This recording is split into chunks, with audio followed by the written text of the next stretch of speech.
Wait, can I do a high def? Ooh. Might be able to do high def now. Hello, everyone, and welcome back to the Brightworks, where I've been playing with settings and whatnot all morning. And I'm very, very excited to get this stream underway. But you'll have to bear with me here because we are going to be setting a couple of things up right now. We're sort of doing it live, as always, so give me a second while I get things situated, sorted, and otherwise organized. First, says Crazy. Very nicely done. Excellently done. The race is on. Very good stuff. All right, let's see. Announcements. Today we've got a special guest joining us, going to be going into the depths of balancing and how it's done for space, the final frontier. Yes, indeed, ladies and gentlemen, we're going to be joined here very shortly by, wow, I can't believe I'm forgetting his name, Random Guy Jr. We're going to be joined very shortly here by Random Guy Jr. Just give me a second while I get everything nice and set up and spiffy. Gotta, of course, do the announcements, which are always fun. Bada bing, and we gotta put the announcement in the official Beyond a Reason channel in case anybody's looking for one of those too. And bada boom. Alright. Very, very nice. Very cool. Stellaris session yesterday featured my mind. Oh no, fractured my mind. Haha. So please play like I'm 2OS. Stellaris be doing that. Stellaris absolutely, positively does be doing that. Let me go ahead and we'll get our guest of honor in here today.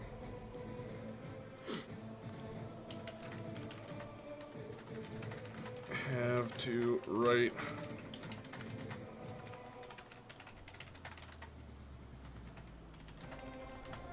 Okay. Let us go ahead and start a voice call. Hello there. Hi, Can you hear me? how are you doing? Coming through? Okay, Yeah, perfect. Give me a spiel of a little bit of an introduction so I can balance your audio levels. An introduction, okay. 1, 2, 3, 1, 2, 3. Can you hear me? Okay, yeah, I'm going to, actually, it's all about the space mod right now, right? Or do you want to know more about balancing in general? Well, you know what? You can tell me about everything. I want to hear about both, honestly. So, whatever you're prepared for, whatever you're willing to share with us, I'm very excited to hear.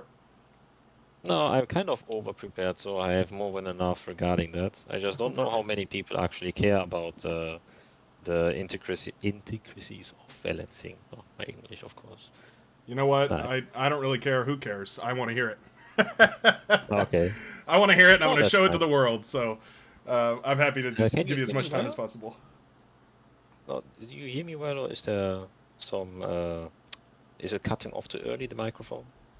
It sounds all right. From my end, it looks That's... like the audio is clear. Oh, okay, that's fine enough. Okay. Now, There we go. are we already online? Yep, we're up and running. Oh, Everyone is perfect. at your disposal.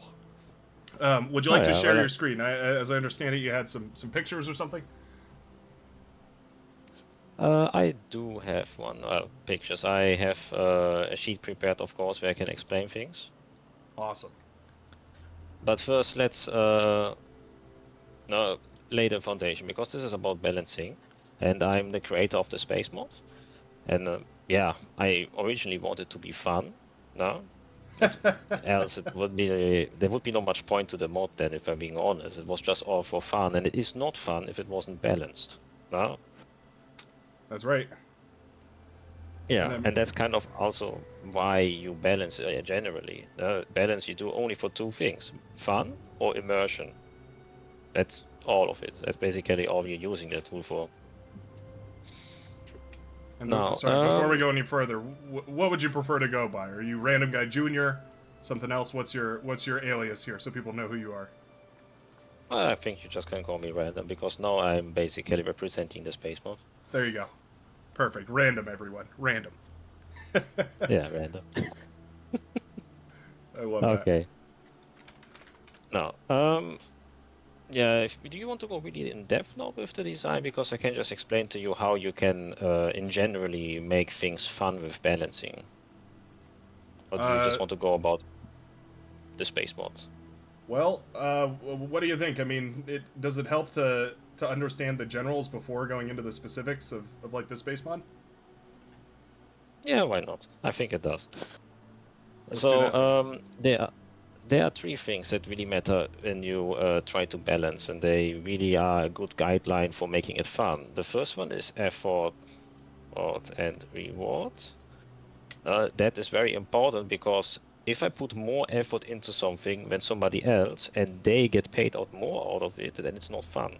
That's the basic idea of it, the fast summarization. If that one is off, it is not good. It's like I have way more economy than somebody else, and I build way more units, but I still die because the enemy is stronger. That's basically that what you shouldn't do when balancing. Yeah. Yeah, very simple, but you need to keep that one in mind because it goes a little bit more into detail. The second is complexity. There are just three in total. Complexity is very simple. If you don't understand what's going on, then it's not fun. Mm. Yeah. That's Yeah, it's that's that fair. simple. And I think we all have run into that, especially in bar where there's so many units, especially for newer players. I can imagine that's kind of all of a sudden, you jump into a game and there's 100 people and you're like, oh, I don't know what's actually going on here. It can be daunting. Yeah, right. It's just complexity is a bit more interesting than people expect. And the last one is perception. It is just imagine you're losing a game. That's already doesn't sucks and doesn't feel good. But it's way worse if you're losing and you don't know why. If you Mm. feel like, hey, I did very well actually. Why did I lose? And the interesting thing is you can have that situation and another one where, for example, you see the enemy pull off something very incredible and you feel like, oh wow, I don't mind losing to that. I can totally understand it. And the same situation can happen in the same game where only the difference is the information that you received. Yep. And that's a tricky No? one because that can be a whole slew of different ways from like visual communication to all sorts of stuff. I imagine that's very, very difficult to nail perfectly. Yeah, of course I'm very limited for modding here, so I cannot really Mm-hmm. do them, but I try to at least pay attention to complexity and effort and reward. Perception, I have basically like almost no influence whatsoever on it. Yeah, But yeah. Obviously, working under constraints here, but impressive so far. I think most of the people that are tuning in today will be at the very least be somewhat familiar with the space mod, and I think a lot of people agree that it's become a very as far as mods that we usually get in the game, it's very elaborate and it's impressive that it works and is fun to play and still can be as complex as it is.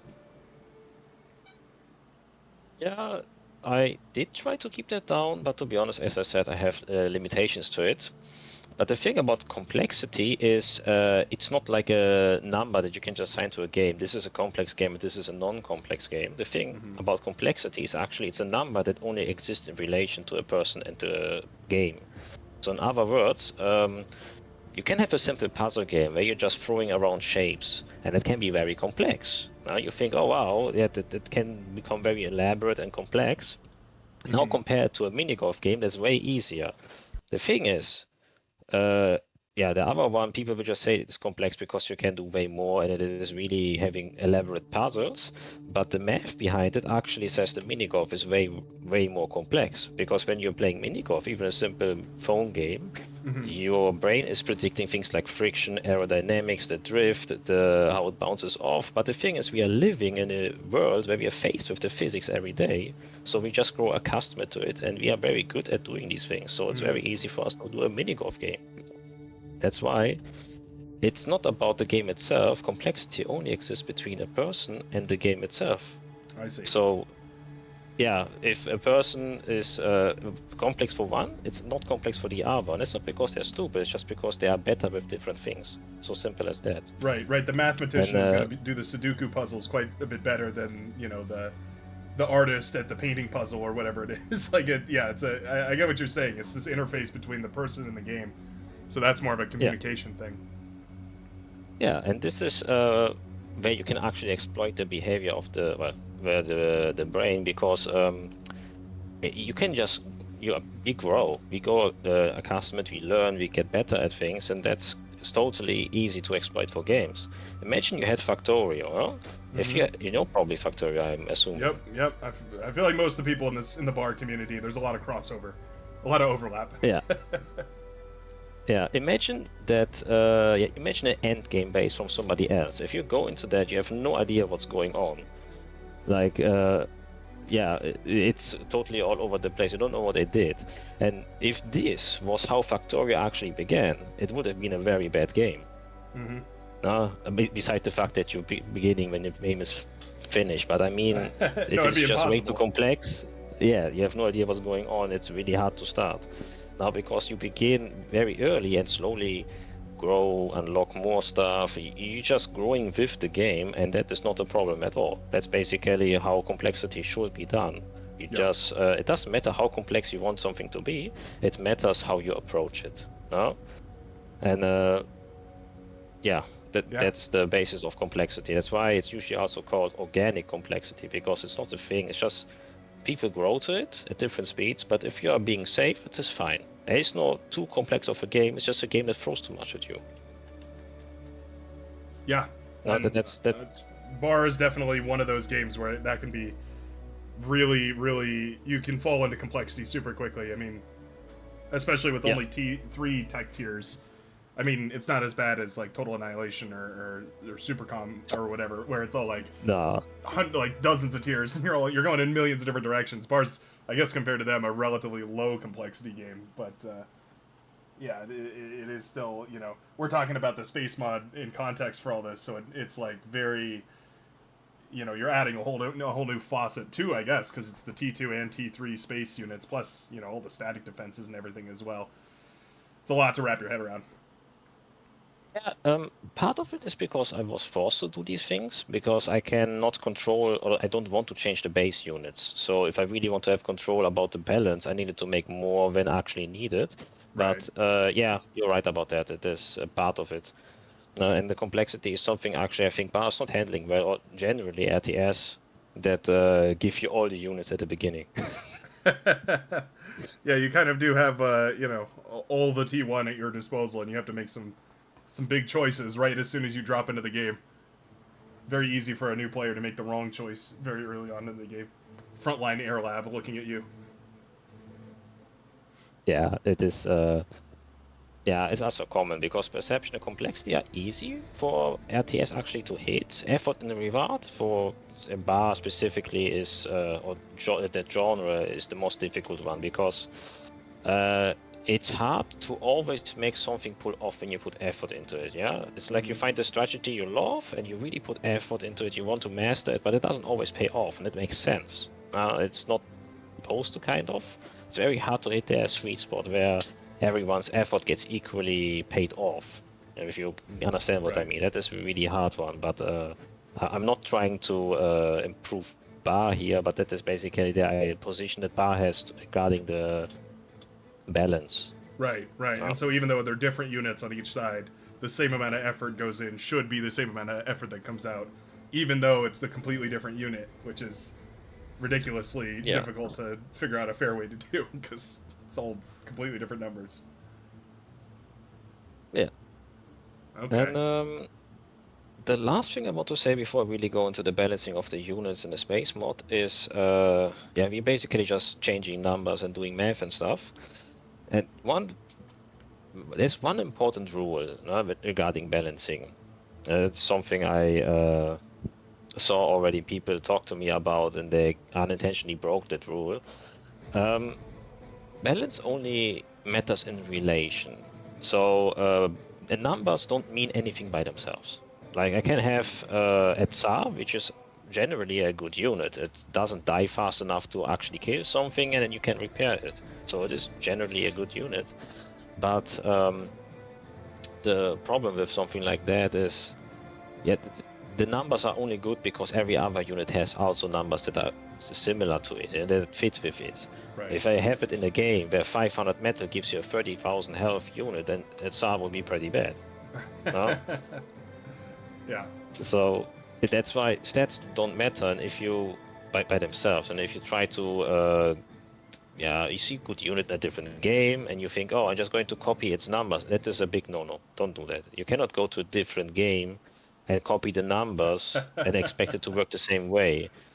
Somebody told to me, hey, go to Planetary Annihilation, and you can just copy the stats from the units there. And I think Oh. you cannot do that. No, I'd be surprised. I'd be really surprised if you found any units that could just cross over 1-to-1 between a game like that.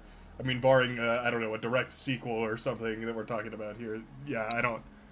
That makes I mean that makes perfect sense to me. I'd be impressed if there was a game that worked for.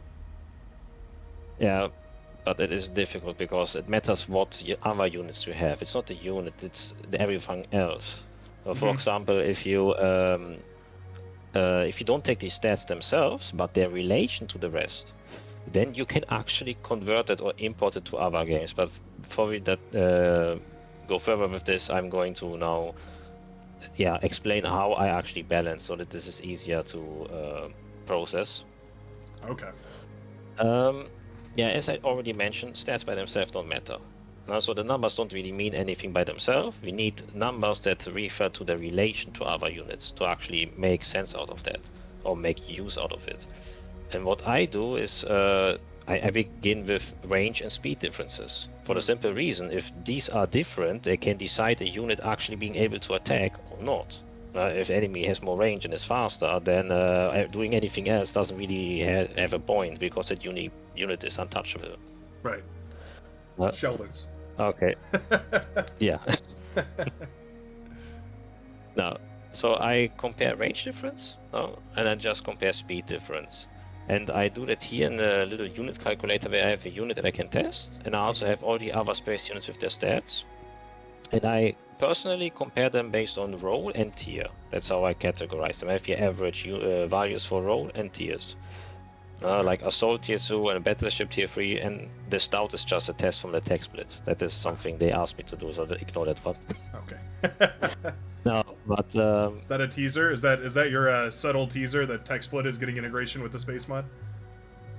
Yeah, they do want to, but I personally don't see a problem with making it compatible with it, and I had to have the possibility in the code to check if there's tech split and then make all the units differently. Right. It's not a problem.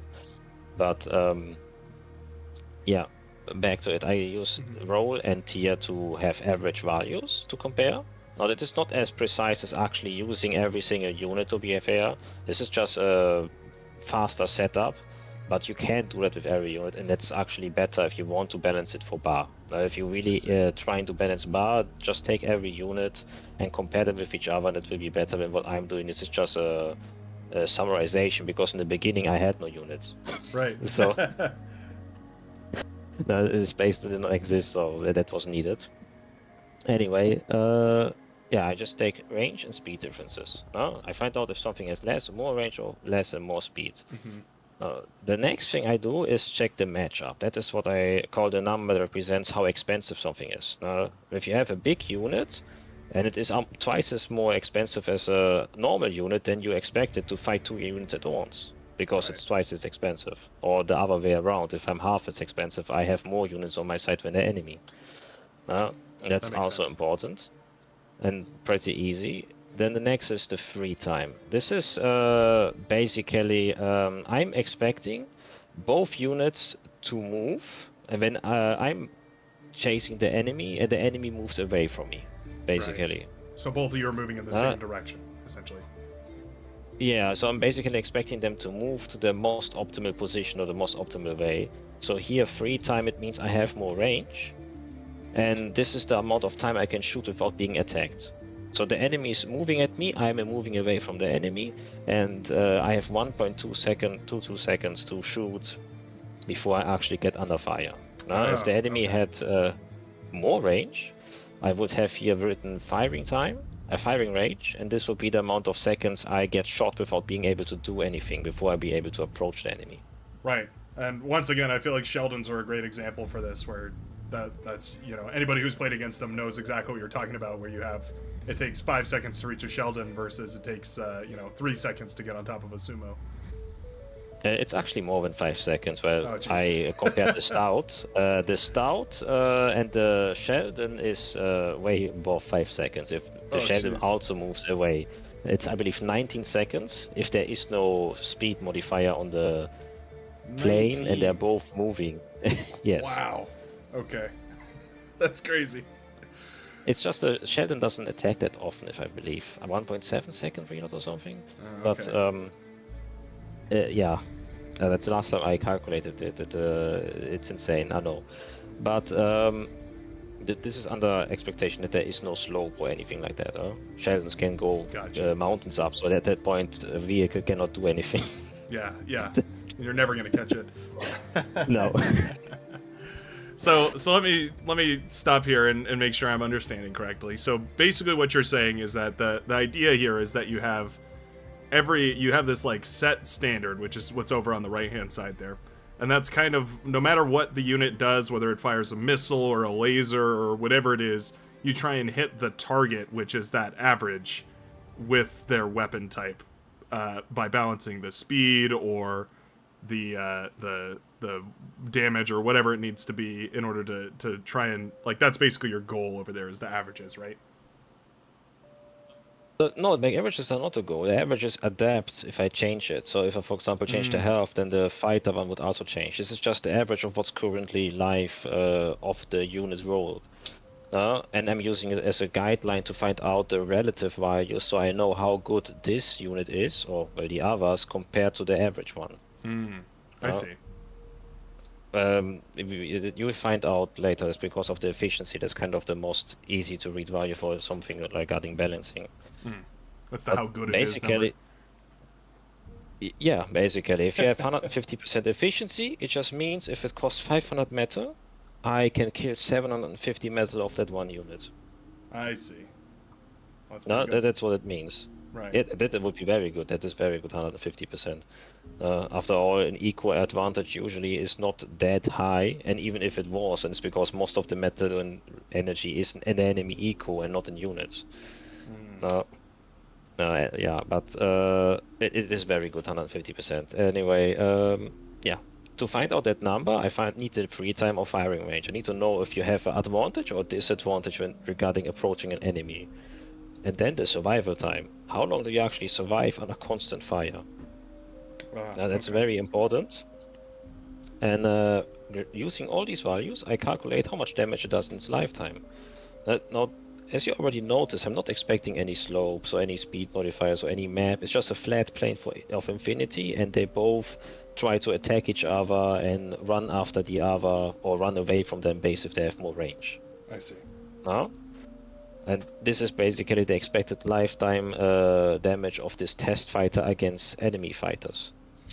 And that's 444. Now this one,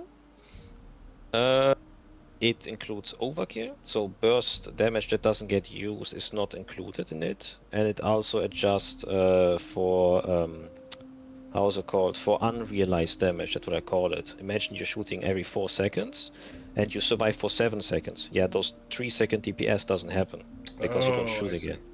Yeah. Okay. That is all inside of it, and the survival time also has a. Okay, it looks complicated. Don't worry, it's not. Also, it's German. Oh yeah. So it doesn't matter.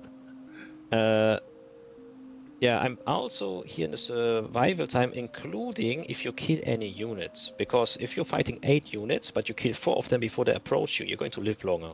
Oh, I see. Yeah. It's also inside of that.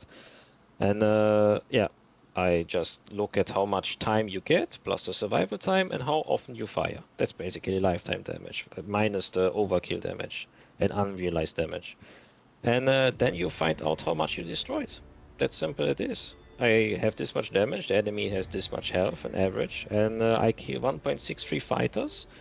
And I round it down because half damage units, you can repair them, they don't really count for value, and it's 90% value in terms of resources that one has. So it is not bad, but it is not something you want to approach a fight. If you see a different way, a different place where you can fight, you don't want to go to this unit, you want to go to a different unit or a different group. I see. Basically, that's what it's saying. So in this case, what we're looking at specifically are the T2 fighters. Is that correct? Yeah, that is an example. A test unit against this average fighter that's written here. Oh, okay. There's also flanking, but it's just one unit, so it doesn't do anything. I see.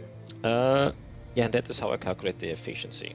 And it is basically how I balance it. Like, for example, I have here the lion, it's an assault.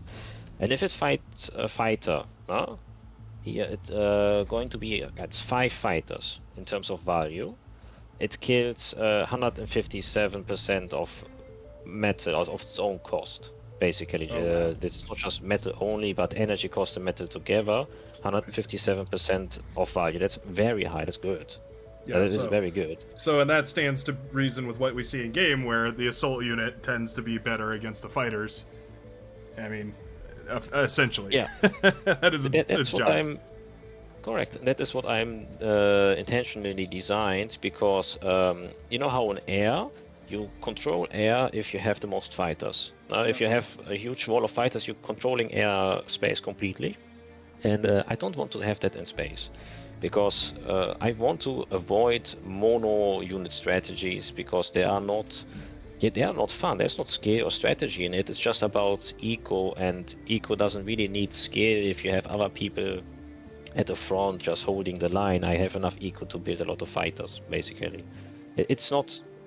I just consider it less fun than the other option, which is to have units which are good against them, and then you have a unit composition.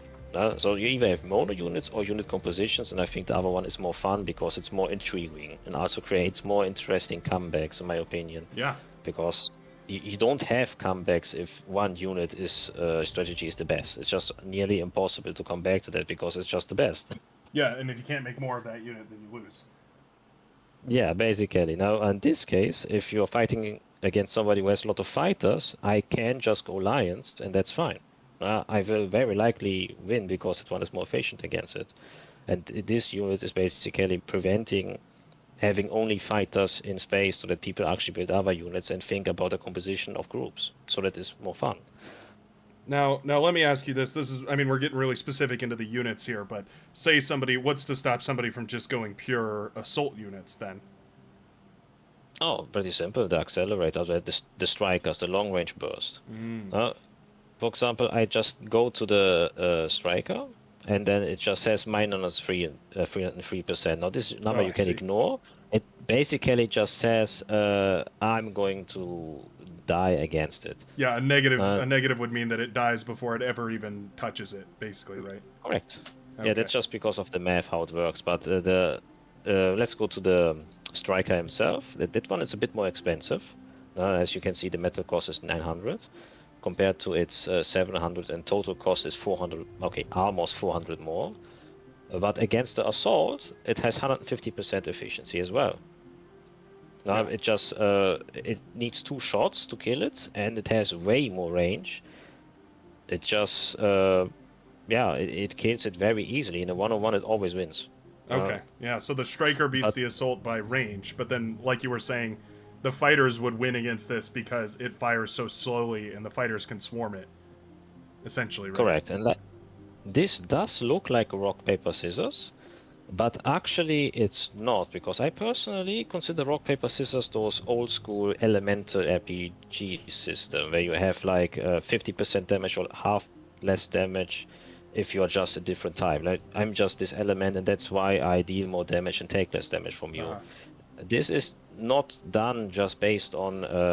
I did not change how much damage they do to each unit. Right. This is just purely based on the physics of it. Hey, this one is a burst unit, so it has long range, and that's why it's shitty against fighters, because it loses most of its damage because of it. It Like if is. I set it to fighter, it is 12% efficiency. Huh? Wow. Yeah. So that's great. That, I mean, that means it is you know, in a way it is like rock paper scissors, but it's more like, you know, rock paper scissors with 12 options, where like each of these units has a downside, a huge downside, and then the other units can take advantage of that, which is really cool to see laid out like this on a spreadsheet, because I feel like in game it's hard to, you know, with all the menus and whatnot, it's very difficult to tell what exactly those advantages are.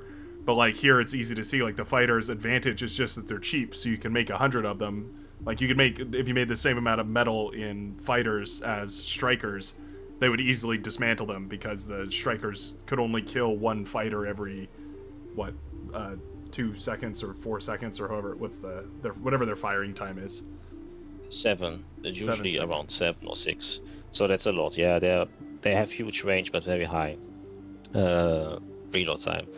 Oh, yeah, you're right about that. It looks like rock paper scissors, but it's because they all have a weakness. I don't want units that are efficient against every unit because that would just create a one unit strategy again.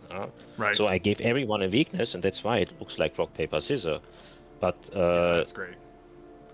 no, the thing is, the fighter is not just. Oh, where is it here? The fighter is not just for the striker. No, that's not the only thing it does. That thing is good against every unit except those two that specialize in getting rid of it, which is the Battleship and the Assault. It can get rid of every other unit pretty well. Not great, but good. So, for example, it... okay, Scouts we're going to ignore, and Constructors as well. But it can get rid of things like Bombers, Tier 2 and Tier 3 very well. Tier 1 statics it can get rid of good. But Tier 2 statics is going to be a problem. On the other hand, it is perfect against the one very expensive Tier 2 static on the ground, because that one fires very slowly, and with it you can eat its fire, so that the Tier 3 bombers can just get rid of it. I see. That's cool. So they're very multifaceted in that way. You can, even if you've teched up past them, you still have a purpose to build them later on. Yes, and yeah, that is how I designed them. They all have a weakness and a strength, but because there is no unit that has only strengths, you still need the other ones, basically. Right. That is a design rule or guideline also made for myself to avoid making units useless over time, which is kind of the biggest problem Bar has, because most units that get useless later are not because they are buggy or they look bad or just don't that is not the case. It's because there is a different unit that does the same job better or cheaper. No? Yeah. That is the main reason why something doesn't get played. That is, yeah, and to avoid that, I made my own rule, which I call the rule of duality. And that's, how do you compare it? Yeah, very simple. You can compare very easily, what should I use for example? Let's just stay simple. You have, I don't know, like in a normal RPG thing, an ability, a dash, no? Okay. You would have 2 dashes, and you can very easily compare them. They have cooldown, they have range, they have maybe damage. They're very easy to compare, but compare a dash to a teleport. That is difficult, because a teleport can go through walls. The teleport ignores any terrain that's between it, even if there's no terrain at all, but the dash can affect everybody on the path and also gives you momentum. Right. So because it is of different nature, it is very difficult to just compare it, which also makes it very difficult to become useless. So to give a more Bar example, imagine you have a strategy game where units have health and damage. No? That's the only 2 stats. Right. Okay. Now, the combinations that are possible is basically low damage, high health, and high damage, low health. And the other 2 is just that. But that's it. So if you want to make more units than 2, you would be going into power creep. No? Right. And to avoid that, you add another dimension to it, an extra, how do you call it? An dimension, an extra dimension to it. Like, for example, you make a unit that is low health, low damage, but it has a lot of vision. And that way it's always useful, because then it's a scout. And it has vision, which is adding another functionality to it, which you cannot easily replace. Or you have a long-range burst unit. If you have a lot of burst, that's different than just damage and health, because I can kill the high DPS unit before it actually has the time to kill me. Yeah, sharpshooters are great. Yeah, basically, that is the idea behind it, that you make them multifunctionality, and that is what I did with fighters. They are not just to get rid of a specific unit, whether they're weak against it, they have more functionality. It's the same with the assaults. They are not just anti-fighters, they themselves are generally very good at taking damage, and because they have high health, they don't die immediately to AoE like fighters. Yeah, and Yeah, that's I so, mean that's a useful like it's something. Well, you compared to air earlier, and it's something that air doesn't have very well because air is all sort of paper thin. Like aside from dragons and I forget what the Legion Flying Fortress is called, but the like Flying Fortresses uh, basically aside from those two, everything Tyrannos, else I just believe. falls apart. Yes, yeah, that sounds right. Yeah, so I that's kind of neat to see that there's the battle is more complex than just what tech tier are you on and how many do you have. Yeah, Um, because I noticed the problem with lava also that everybody just goes dragon or Tyrannos spam at the end because it is the best. mhm. But that goes into a different problem, which I believe the bar developers also did not really quite understand yet. And that's because there's another stat, which is power density. I don't have that one in my written here because it doesn't actually apply to my space units. They have infinite power density. Right, and then And what does that mean? Could you define that for us? yeah, I want to just wait one moment. I need to. Okay. Now I needed to put in the charger of my headset. Oh, no worries.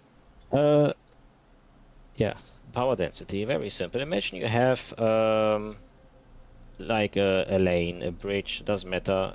This is the field where people fight with their units. Uh huh. And I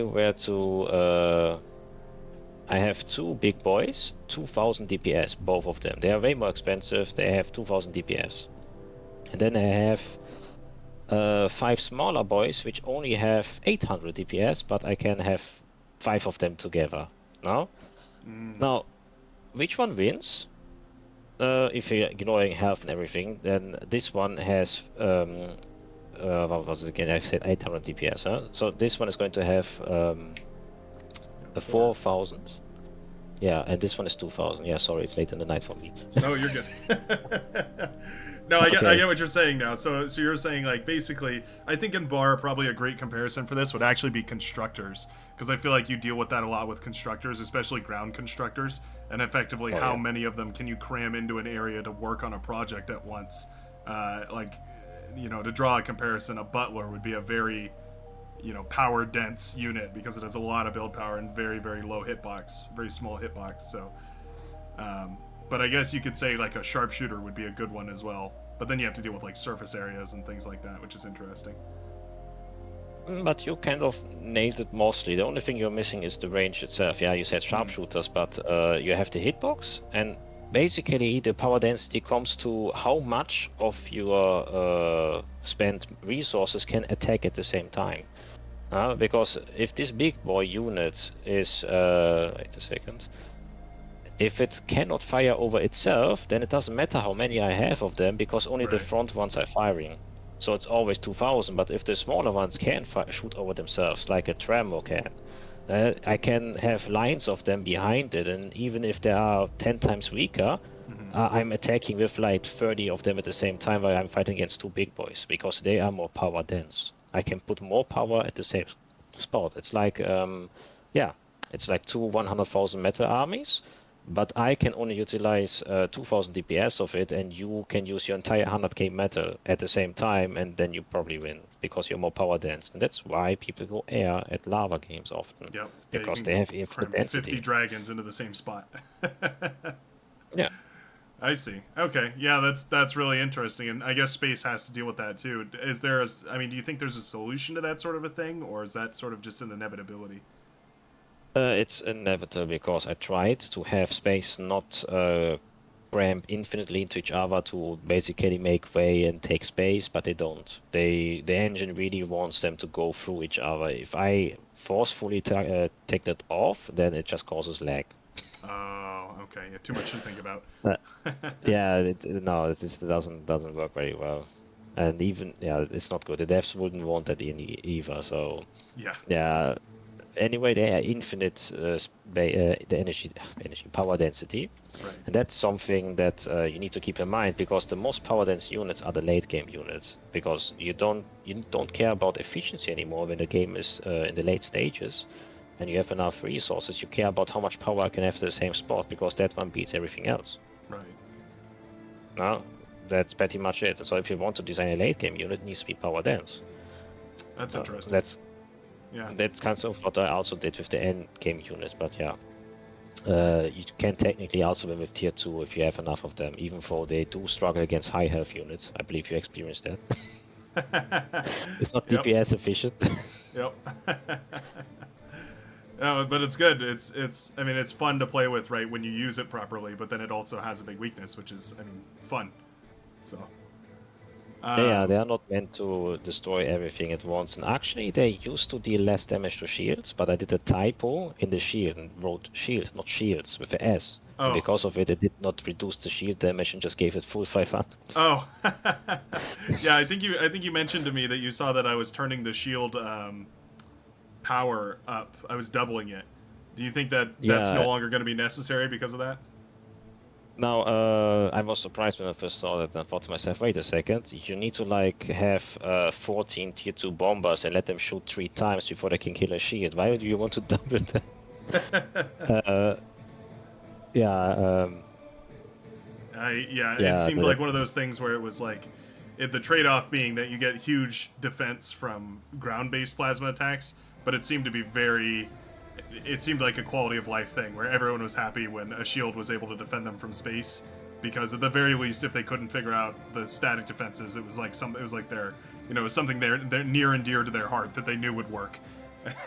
So for that sense, I was like, okay, we'll make it super powerful. But that kind of ties into what I wanted to ask you about, to explain a little bit about next, was your take on static defenses, because you've got some really interesting ones in the space mod, and I know it's been a constant point of confusion and awareness, is like, what options are there on the ground that you can either put in space or statically in place to defend against the spaceships bombing your units.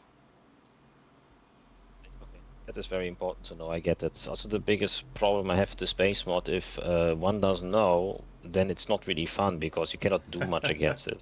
Right. I totally understand that one. That's also why I asked for mod spotlight.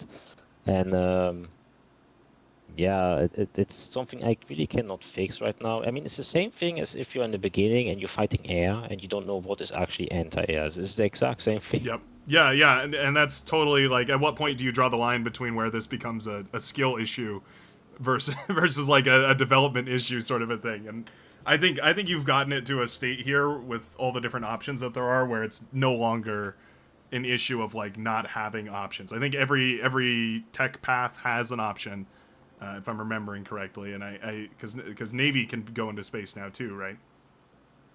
Yeah, Navy can go into space too. There's extra units, and actually, see, there is a weird mistake right here. It's not supposed to be a. Okay, it doesn't matter. But Navy can go to space. They have, of course, always the flagship. Now the flagship can take space because it costs way too much. That is the effort and reward part. It is way too expensive to just be free value for space. That makes no sense. Right. Now, I don't want so much matter in an awesome unit that actually is fun to play with to be free value, because it's not fun. Now, they're too expensive, so those tier 3.5 units, they are all against space except for the rapid fire artillery, and there's a reason for that, because even if I let the rapid fire artillery attack space, it doesn't really hit well. Oh yeah. I would just cause way more friendly fire because they're trying to shoot something in space. Yeah, they're shooting directly up, and what goes up, Yeah, as we all know, must come down. it doesn't go well. So, but everything else, like the Sol Invictus, the Juggernaut especially, they all attack space for that one reason. But yeah, here about the defenses in the Navy. The Navy has a carrier. The normal carrier that you get with Scars is now also available if you just install the mod. It doesn't matter if you activate it or not. And that one only has drones against space. So basically just launches drones into space, and they can defend against bombers or even tier 1 statics. They can just attack them kind of like a fighter in I see. terms of how they work, because you have a lot of them and you produce them very easily. But the greatest advantage of the carrier unit for the Navy is the fact that it is on the ground, so only bombers can attack it in the beginning. And that is a huge advantage, because even if you basically are too weak, like a lot of assault coming at you and they can kill you very easily, over time the carrier always wins because the assault cannot kill the carrier, and you continuously damage them slowly. Yeah, That's yeah, what they I can have see how substituted that. to, huh? I see how that plays out because well, and it means that I mean that's a huge help for Navy because, well, I'll put it this way: there was a lot of frustration. There was a lot of like question marks where Navy players were like, "Do I really have to rely on my space player in order to keep my entire Navy safe? Like that doesn't like I wish I just had some sort of option." And so I think having a good solid option like that keeps you safe while you transition into the better ones. I mean, I don't know. It seems like a very it's a fun compromise where it's like very powerful for sure, but also allows people to have fun, which I think is, as you stated, the primary directive. I like the carrier to be honest, but I'm not quite sure if I actually need it because the tier one, all defenses except the most expensive one can be built on water. All of them. No, the anti-space defenses. The tier one, the cheap one, The the laser expensive one, and yeah, the LLT for space. That one can also be built on the water. And yeah, that is the primary defense for tier one because Navy is tier one longer than the rest. Right. To fight against bombers, you just build two of them. They're very cheap, and two can very easily hold a few bombers that combat you. And Yeah. you can, of course, invest more into them. And the very beautiful thing about the tier 2 is that they are multiplicative because they have more range. And oh, yeah, maybe you can also explain that because you probably know the saying of multiplicative or additive unit, right? Well, yeah, just to the effect that the more of them you have, the quicker you kill the enemy unit, so the less damage they do overall. Well, kind of, but the reason for that is exactly because of the free time. The free time is the attack for free, and that is extra free damage. And if the free damage is after a few units enough to kill an enemy unit, it's just free value. And if Right. that's the case, then it is a multiplicative unit. If the free damage is very little, then you need a lot of units to kill an extra unit, and then they are seen as additive, or Oh, I see. felt as additive. I see what you're saying. That's where that comes from. But yeah, let's go back to the defenses. Yeah, the very cheap one. You can build it fast. It doesn't cost that much. I believe it is even cheaper than a fighter for the tier 2, and it just kills one-on-one a fighter anyway. And bombers cannot attack it, so it can kill bombers very easily. Only that it is it is weak. It's very cheap. So you need like two to kill a bomber in a reasonable amount of time if there are too many of them. Mm. No? That's basically what you do. You don't need to have the carrier, but yeah, if the enemy is spending a lot of matter to get at you from space, then it's obviously a good idea to do that. Yeah, But it's gonna be outside of efficient. that, you have the cheap one and the expensive one, which also can help against assaults. And that's the problem with the cheap ones. They have too little range. They get outranged by every unit that's medium range, basically. So That assault is a and problem. strikers, basically, right? Yes, yeah. The assault and striker can outrange them, except for Legion actually. That they are basically the Legion is a little bit beefier, but has less range, so that one actually doesn't Oh, outrange it, but it doesn't raise it. The assault just rams it basically. okay. Beats it in a different way, but just the same. Yeah, it's too beefy. Yeah, pretty much. Anyway, the T1 is intentionally designed like this because I don't want that unit to be the main defense against base. It's something you do for a quick reaction, Right. or if you need something, but if not, you go the expensive one because that one can deal with assaults equally like the rest, and it's also very useful against yeah, covering a large area before they actually reach you, so that they cannot shoot. Yeah, so that they cannot shoot at your economy. Because usually, even if you have the tier 1s, because of the 600 range, they manage to shoot like 1 or 2 times. Well, usually 1 time. Right. Right. Right. No, that's Oh. that's great. So, um, the other thing is you also have a host of ground-based space defense options, right? Yeah, well, besides the one defenses on the ground that is this tier, the T2.5, I call it. Mm-hmm. These under the ground, and they are especially powerful because space units mostly attack space units. Now, that's intentionally. It's part of where the complexity comes from. If the only units you need to take care about are the bombers, then it is less complex for you. No, it's Yep. very easy to take care of, and then it is not another a layer of air which you need to pay attention to. No, you just look if there's a bomber, and if there isn't, you don't care about it. Because even if I have, I don't know, a battleship above you and I have self-destructed, the explosion doesn't hit you.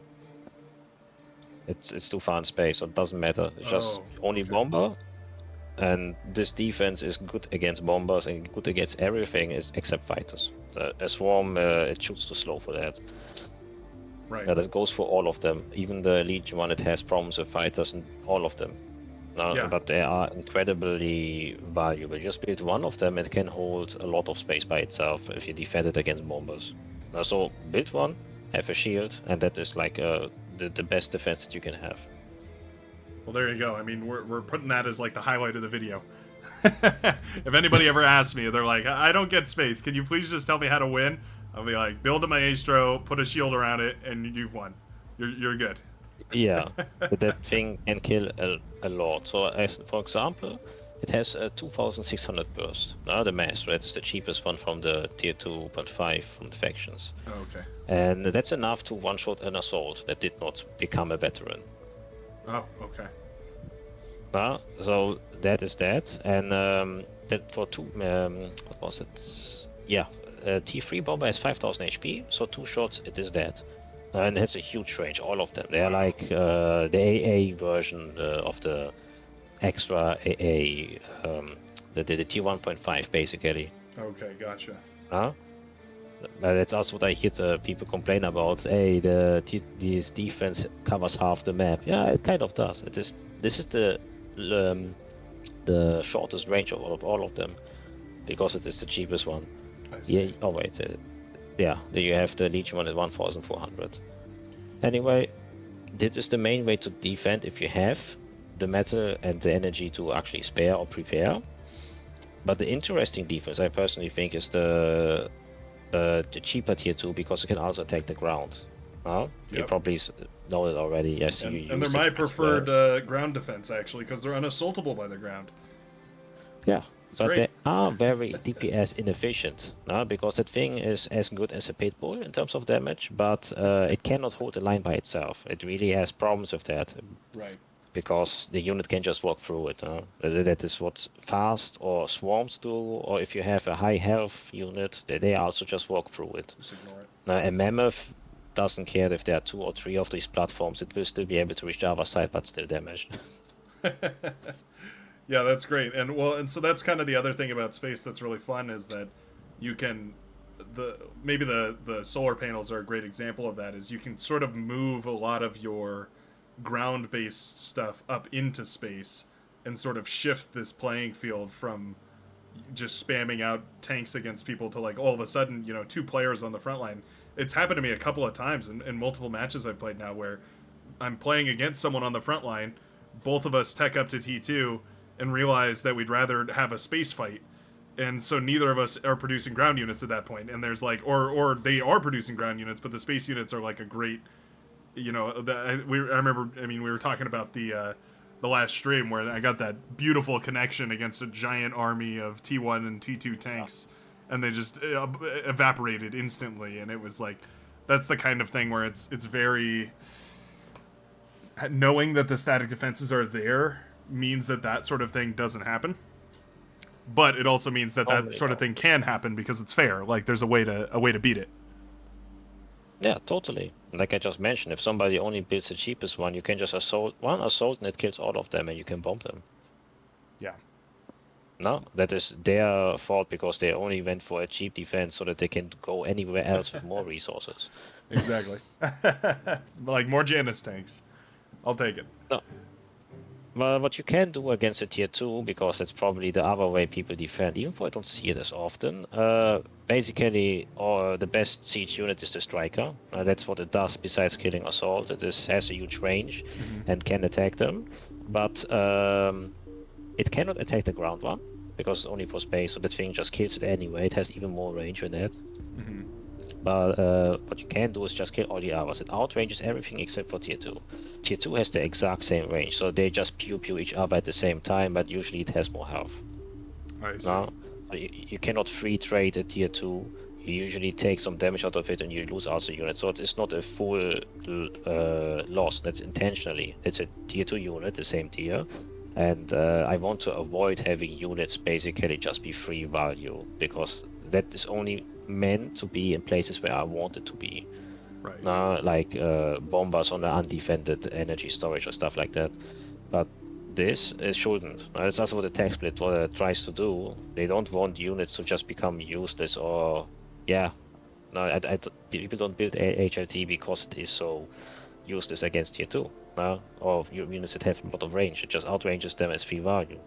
And that's why Right. they don't build it. And I want people to build this, so I make it intentionally, not just die. I wanted to also bring something with it in his death. Right. Right. That makes sense.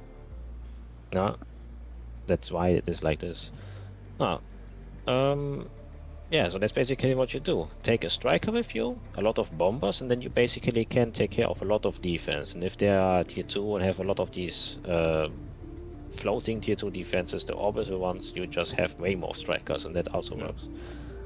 Well, that's awesome. So it's totally defendable. These ones, they pretty much just require tier 3 at that point, but they are as expensive as you would expect a tier 3 bomber to be. A bit cheaper than that actually, because a tier 3 bomber is way more of a threat than a tower that defends. Right. But it's the only thing that really can counter it from space. The rest is just, I don't know, tick spam or something like that to kill that thing. I don't know. You need something on the ground then. Yeah, ground assault basically. But that's cool. I mean, that makes it like a little bit more of like a. It adds a little bit of depth to the issue where suddenly you're not. You have to think like in terms of space as well as working with the team to try and get units in there. It's the same as putting anti-air over a base. Like you have to defend against the. You have to defend the best anti-air turrets from ground. Correct. And that is intentionally designed like this because I want there to be some interaction. I don't want space to just be the best, because then I would be taking away the strategy from the rest. Right. I don't want to be like with air, where if you just build a lot of anti-air, then that's it. The only thing you can do is attack the land. I don't actually want that. Right. Because that would not be as interesting for me, since that just means that all my units become useless over time. And that is the opposite of what I want. I want people to use them and to have fun with it. But you don't have fun if you don't use them. Yeah, that's true. That's true. So I just did this. This unit is the only one that attacks the ground from space, from the defenses, and it's also the only way you can pressure somebody to build more anti-space. Now you don't need space units, you can also just build anti-space and attack it. Right. But it is difficult to do that except for the Navy one and Tier 2. The land one, a vehicle lab, has also a Tier 2 anti-space unit, does the same thing, drones into space, but that one is, how's it called, you do outrange the ground attack, but it is still difficult to take down because it has 4,000 health. It is just difficult to be at the enemy front line with a unit that doesn't attack ground and only space and try to chip it down. And that's all those defenses can attack space for all three factions, right? The T2 ones. Yeah. They all can. The tier 2 vehicle, you mean, or do you mean the defense or the Kraken or the Kraken, the anti-space Cardinal. defense? Yeah, they all attack space. The only difference is, I believe, that the Cardinal has a rocket, so that one is the most accurate because it tracks. Oh, I see. But it's also the most expensive, so it equals itself out. The only real difference is the Legion one, where I said you have less range. So this one actually can be outranged by strikers, and there's a big reason for that. One, it is a Gatling, so it doesn't have a problem with fighter as much as the others. And the second one, it has a huge range on the ground. The rest is, I believe, like 600, which is a normal defense range. This one is 850 with a railgun, with a higher reload rate. So this one doesn't get outranged by anti-space units on the ground most of the time. Oh. That is, I don't want things to be completely simple. Right. I understand basically what makes them efficient and what not, and as long as I keep that thing the same, I just mix it up so that factions feel different. If I give everybody just the same anti-nuke, then it would feel the same. Or actually, in the case of anti-nukes, I understand it. It should be the same, but I wanted to mix up. Right, Yeah? I get what you're want saying. it to feel That's a different. bad example, but I get what you're saying. Yeah, it's a bad example. I'd prefer my anti-nukes to all work the same. I think most people. Yeah, they should be. No, it's Okay. actually how build power should be treated, in my opinion. Oh, yeah. Because, like you said, with the Butler, that one is way better than the Twitcher. The Twitcher has more speed and HP, where speed, yeah, is important, but it is not equal to build power because of the eco-exponential scaling. No, that is... I don't know. I feel like the is- Twitcher being able to build a fiend is pretty good. I don't know if there's. That is a good, but it is a cheese strategy to build feeds into the enemy base to self-destruct.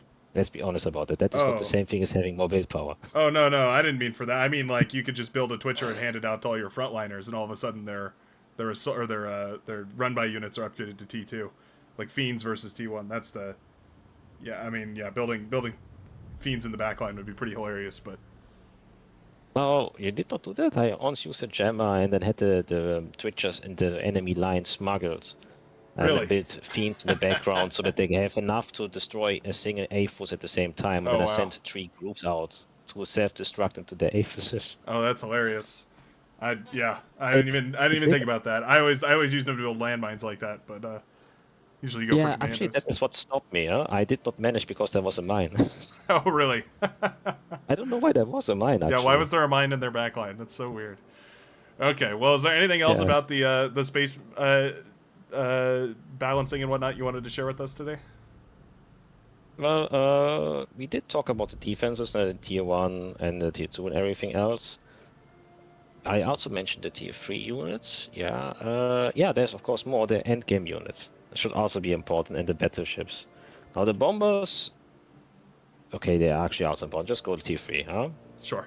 The tier 2 balance we already explained. The scouts are also a thing, but I believe everybody understands that the thing is just better than a tier 1 radar, but it is a mobile scout, which is the slowest scout I believe that exists. I It see. is done like that, but I personally have no problem with it. It looks great. Tier 3 bombers are the ones that can actually hold the line. Now, if you have them and the enemy tries to attack you and you have these guys in space, they can actually hold the line very, very well and kill tier 3 easily because they're the same tier. It's what you want if you want to put threat from space. No, that is the go-to unit. Right.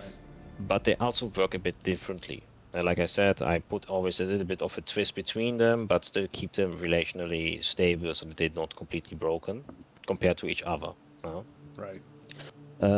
We have the Armada one. That is the one which had some people complain about when I was watching a game. The Porcupine builds tumbleweeds, no? And then shoots them on the ground. You can directly shoot it at the enemy unit to deal damage, or shoot them somewhere else and tell them to attack the unit.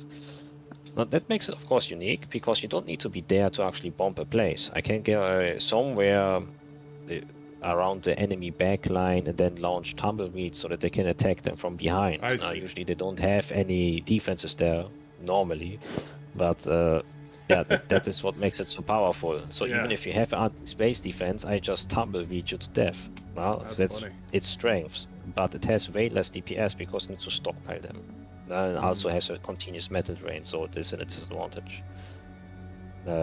Cortex 1 has the most DPS for its cost, but it's, like the name says, a shield breaker. It has 2 weapons, a battery which shoots plasma down, which is very accurate, but yeah, it is way less DPS than the rest. And Okay. instead has a big, heavy cannon where most of the DPS comes from. And that one is very slow, so it only works against statics. That thing cannot hit anything mobile because even a behemoth can dodge it. I see. So very, very slow, but super high damage. Yeah, yeah. It basically just takes an arc into orbit, which I do want to fix a bit. I personally don't want a behemoth to dodge it. It's a little bit too extreme in my opinion. It should be able to hit it, but it's just very big, heavy attack, which you shoot once onto the static and then just go. Basically, that is what you can do. It's perfect for getting rid of statics in economy to put pressure on it, but relative to the others, it is less efficient at holding the line because it has less DPS for that. And Legion is, you probably saw that one. Yep. People loved it. It's accurate, it is reliable, and it has cluster. Very simple. Very simple, very effective.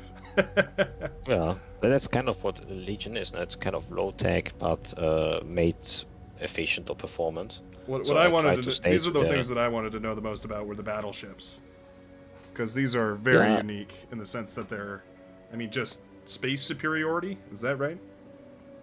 Well, mostly space superiority. Yeah, there is a bit of a strategy I saw people do where they intentionally let them die so they explode into the enemy. They don't have a huge AoE, but it is a battleship, so it does deal damage on its explosion. It can be enough to take down energy converters, if I remember correctly.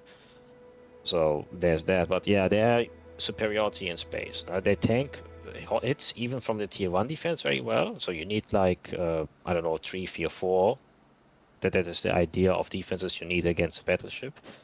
And yeah, that thing is anyway a threat. People see it and think you're going to die. That's what I usually hear from people. Oh, that thing has way too much HP and the damage for a space unit, but it doesn't attack you on the ground. You know, that Yeah, is, yeah. it's just a threat in space Okay. until it's shut down. Yeah, it is kind of a psychological attack, which I was not even considering, if I'm being honest about that. It's the Star Destroyer effect where they make it look all big and intimidating and put all the guns on the front to make it all crush rebel spirit. That's Now, good. they all have according to the rule of duality, I give them all a subtask, a sub role which they also excel in. The Longinus of the Legion one is good against a swarm, so it can handle fighters very well. It can handle everything pretty much well in a swarm, but it has less single target DPS, and it has also way less burst. Oh, No, okay. also not the extra abilities that the other two have. So it is lacking in its own department, and the easiest way to kill battleships is just strikers. Now they have a lot of burst and a lot of range, and they basically get also outrange if you see that 1050. The striker has 1200, so it has enough range to kite Ah, them very easily and get rid of them. okay. So an undefended Longinus is not good. What you need is, for example, a lot of fighters or souls so that you can help them. But the idea is the thing gets rid of swarm. You build one of them and support it, and that thing will really easily keep everything in the back alive. That makes sense. That is what they do. They just keep things alive in space. Then you have the Maginot. That one is not quite understood because this battleship is actually kind of like a striker, and that's because that is the most extreme change I did. In which case, I totally changed the identity of the striker of Cortex, and instead have the battleship be the biggest, baddest gun. That thing has a reasonable reload time, but a huge range, so that thing doesn't get outranged by striker. It can hit them back. Mm. And yeah, it is just a devastating DPS at a long range, so it is perfect as anti battleship. It can take care of everything that has high HP. I see. It counters it very, very well. And you can kite a lot of things. Now you don't have a high speed, but it doesn't really matter because everything that isn't in its same class, it just gets pulverized by its beam. That makes sense. Okay, cool. So you've sort of got So, a long range striker battleship. What about our yeah, an Armada? battleship. Our beloved Armada Armada? is it's a drone carrier. Now this one, oh wait, the range is actually not correct. It is 1000. Oh wait, this one is correct. It is a drones. Sorry, that one is 1200. Yeah, it builds drones. Now it is the cheapest one out of all of them. It has the least amount of DPS, and it also builds drones. The thing about it that is so already so powerful is the fact that the drones just continuously supply HP to the front lines. Right. So in terms of battleship function of keeping things alive, it's the best one because in a war of attrition you win. You just continuously make HP onto the front lines. That's pretty good damage as well. You know, the only problem it has is everything that gets rid of a swarm, like assaults or the Longinus, they just destroy all the small drones. And then it has way less HP. There you go. The DPS, I mean. That one, sorry, I mean, the drones have 640 DPS. That's how much they do. And if you get rid of the drones, and this is just an 8,000, 1,000 DPS unit. So everything Pretty that bad. kills a swarm, yeah, it is very bad. Now, the Okay. problem, of course, is when you have a lot of them, then it's still very difficult to get rid of the swarm. And normally the striker, the counter to it, has a problem with the Kaiser if you don't focus it. You need to set it at best at target, or else it shoots at the drones, and that is a very, very bad thing if that happens. Mm. Like, I personally wanted to focus on the Kaiser, and I kind of optimize it a bit so that strikers prefer further into the back targets, so that they Okay. automatically try to hit the battleships, but it still happens that the long-range burst strikers just shoot first at the fighters. So that's why they usually win even against the counter, because it just doesn't get microed. I see. But yeah, the idea is just you supply HP to the front lines, and you yourself can do a lot of damage. So it is very useful unit for the overall kit that Armada has. They have the Tachyon beam that is perfect for long range, and a very solid assault. So this one just rounds it completely up, and you have your air superiority, well, space superiority in this case, And Wow. those are the three. Okay, And that's cool. also the reason why they said it is weaker, the Kaiser compared to the Legion one, because yeah, the Legion one is anti-swarm and this one is a swarm. Right, right, right. Yeah, Oh, I was just thinking that like there's almost a little bit of a rock paper scissors going on just between these three, where like the Legion sits in the back line and deals with fighters. The core one can snipe the backline units, so it can take out the Legion, and then the Legion one is good against the swarm, which is what the blue one makes. And then of course, if it's a big heavy weapon for core, then it means that the drone swarm from Armada is going to do great against it. That's great.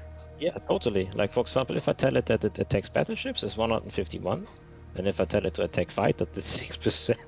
But it's equal. If somebody were to put 16,000 metal into fighters, then yes, it would kill the battleship. Right, right, right. Okay. And that's yeah. because it just shoots so slow. That is that is the same thing. So yeah, but you usually don't want to do that. That's Usually you funny. go with have assaults, which is still good, huh? A swarm Yeah. of assault because it's still a swarm. Yeah. Well, anyway, that is how this thing works. It just counters them very efficiently, and you have the dynamic here. So yeah, I think it's better than the Longinus. No, it just kills it very efficiently, but it doesn't mean that the Kaiser is weaker. It is cheaper, by the way. The Longinus is like 12,000, Right. and this one is 9,300. You just so have it's to way support them in a cheaper. different way. That's the Yeah, crux of it. we just put some strikers there, and the swarm of the Kaiser will just keep the Longinus busy for the strikers to just snipe it with the lasers. That's Yeah. basically what you want to do. That's great. And Would the you end mind game if we skip works. these three? Because I almost want to leave these as like not a secret, but like a to be revealed sort of a thing. Is that okay? Okay. No, I don't mind. Cool. Personally, don't mind. Cool. The name already kind of tells what they're meant to do. Exactly. And But, well, they're so like when you see it for the first time, it's like mystifying to look at them. So I almost want to like leave it as a little treat for people who go and play with all this, because I'm pretty convinced that after this very wonderful explanation, everyone's going to be a lot more confident playing this and dealing with the space mod. From a standpoint of like, how do I counter these units? What do I build? How do I make all this stuff? Like, it's going to be a lot easier for a lot of folks. So I just want to say thank you for taking the time to explain all this. You've done phenomenal work, and everyone in the community appreciates it. It's launched a whole conversation about a mod browser and modding in general for Beyond Our Reason, and I'm excited to see where that goes. so too. But in terms of playing with or against space, I can give a small advice if you still have the time for that. Sure. Now, space has of a certain strength I intentionally designed for them. Now that you have intelligence, economy, and the fact that you can very easily support. Now that is kind of the role of that. It's not a factory transition as a front line, because the T2 bombers are very bad at holding front line. But it is perfect for economy, intelligence, and support. Now, what I mean with that is you have the scouts. Now, the satellites, they cover a huge area with vision, and they have a better tier 1 radar that is mobile. So you just build a few of them, you cover the map, and you can easily tell what the enemy has, or it's perfect for this. And of course, the orbital solar cells, which we did not talk about them, they are better than fusion reactors in terms of efficiency, but worse than aphyses. No? Right. They are a perfect step in between, and usually you do want to go for aphyses, but the space economy is stronger the less space a person has. Now, if the map has very little space, then you can just go immediately space and just go solar cells, which is way better than going aphyses because of the space inefficiency. Right. Well, and there's also a micro aspect to it too. Like, it's very easy to turn a lab on to automatically make those, versus having to set up a. I mean, I'm not saying it's the most difficult thing in the world, but it is very. It's just an APM reduction, which is kind of in line with a lot of bars core. Well, yeah, that is kind of why I wanted to do it. It makes it easier to enjoy the game, because you don't want to be just microing your economy. That is kind of SimCity what you're doing, but this is Right. bar. So you want to be the frontline microing the units and see the awesome action happening, and not think about how many energy converters do I need per aphis. Yeah. Right. and But that's there are fun in its own respect. yeah, But yeah, worrying about that while you're, there's a balance there for sure. But yeah, yeah, suffice it to say, the there's spaceships are more exciting. yeah, units make more fun. That's way more fun. Now, yeah, that's basically what you do. Huh? You scout. That is the best thing you can do as space, and then also give them economy to yourself or to your friends. So you can, of course, build a solo collector and then give them to your allies. That Hmm. is a strategy I'm trying to actually perfect when I'm playing space, which is the eco rule. Well, I call it the mega eco, where I have one factory for each player. I share the factory with them and have a tier 3 constructor next to it.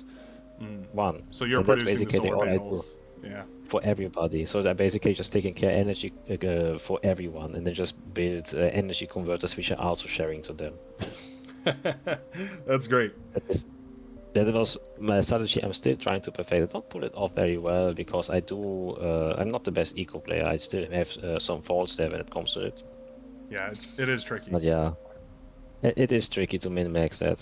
And to be fair, I do like playing Cortex, and Cortex has less build power, which is also a problem. Yeah. Oh yeah, but it is a thing. It is a thing. But yeah, that's basically what you do. And then besides what I just mentioned, you can also use the bombers to get rid of anti-air and statics that are very dangerous, or core points like geothermals, and that is basically what you do. You support them by getting rid of the enemy strength. Things, of course, change at tier 3, where you have your own bombers and you are the threat then. But Yeah. outside of that, that is what you're basically doing as a tier 2 space. No? And that is quite powerful, especially against Navy, because Navy loves intelligence. The moment you know exactly what the enemy Navy is, your player is way more likely to win. Yeah, that's true. Yeah, I already asked about that with Vanaja. He says, oh, if I know the enemy unit, where they spend their metal, I have a way easier time dealing with them. Yeah, that makes sense. No, so that's basically what space is supposed to be in terms of function at tier 2, and at tier 3 is just a way to end the game.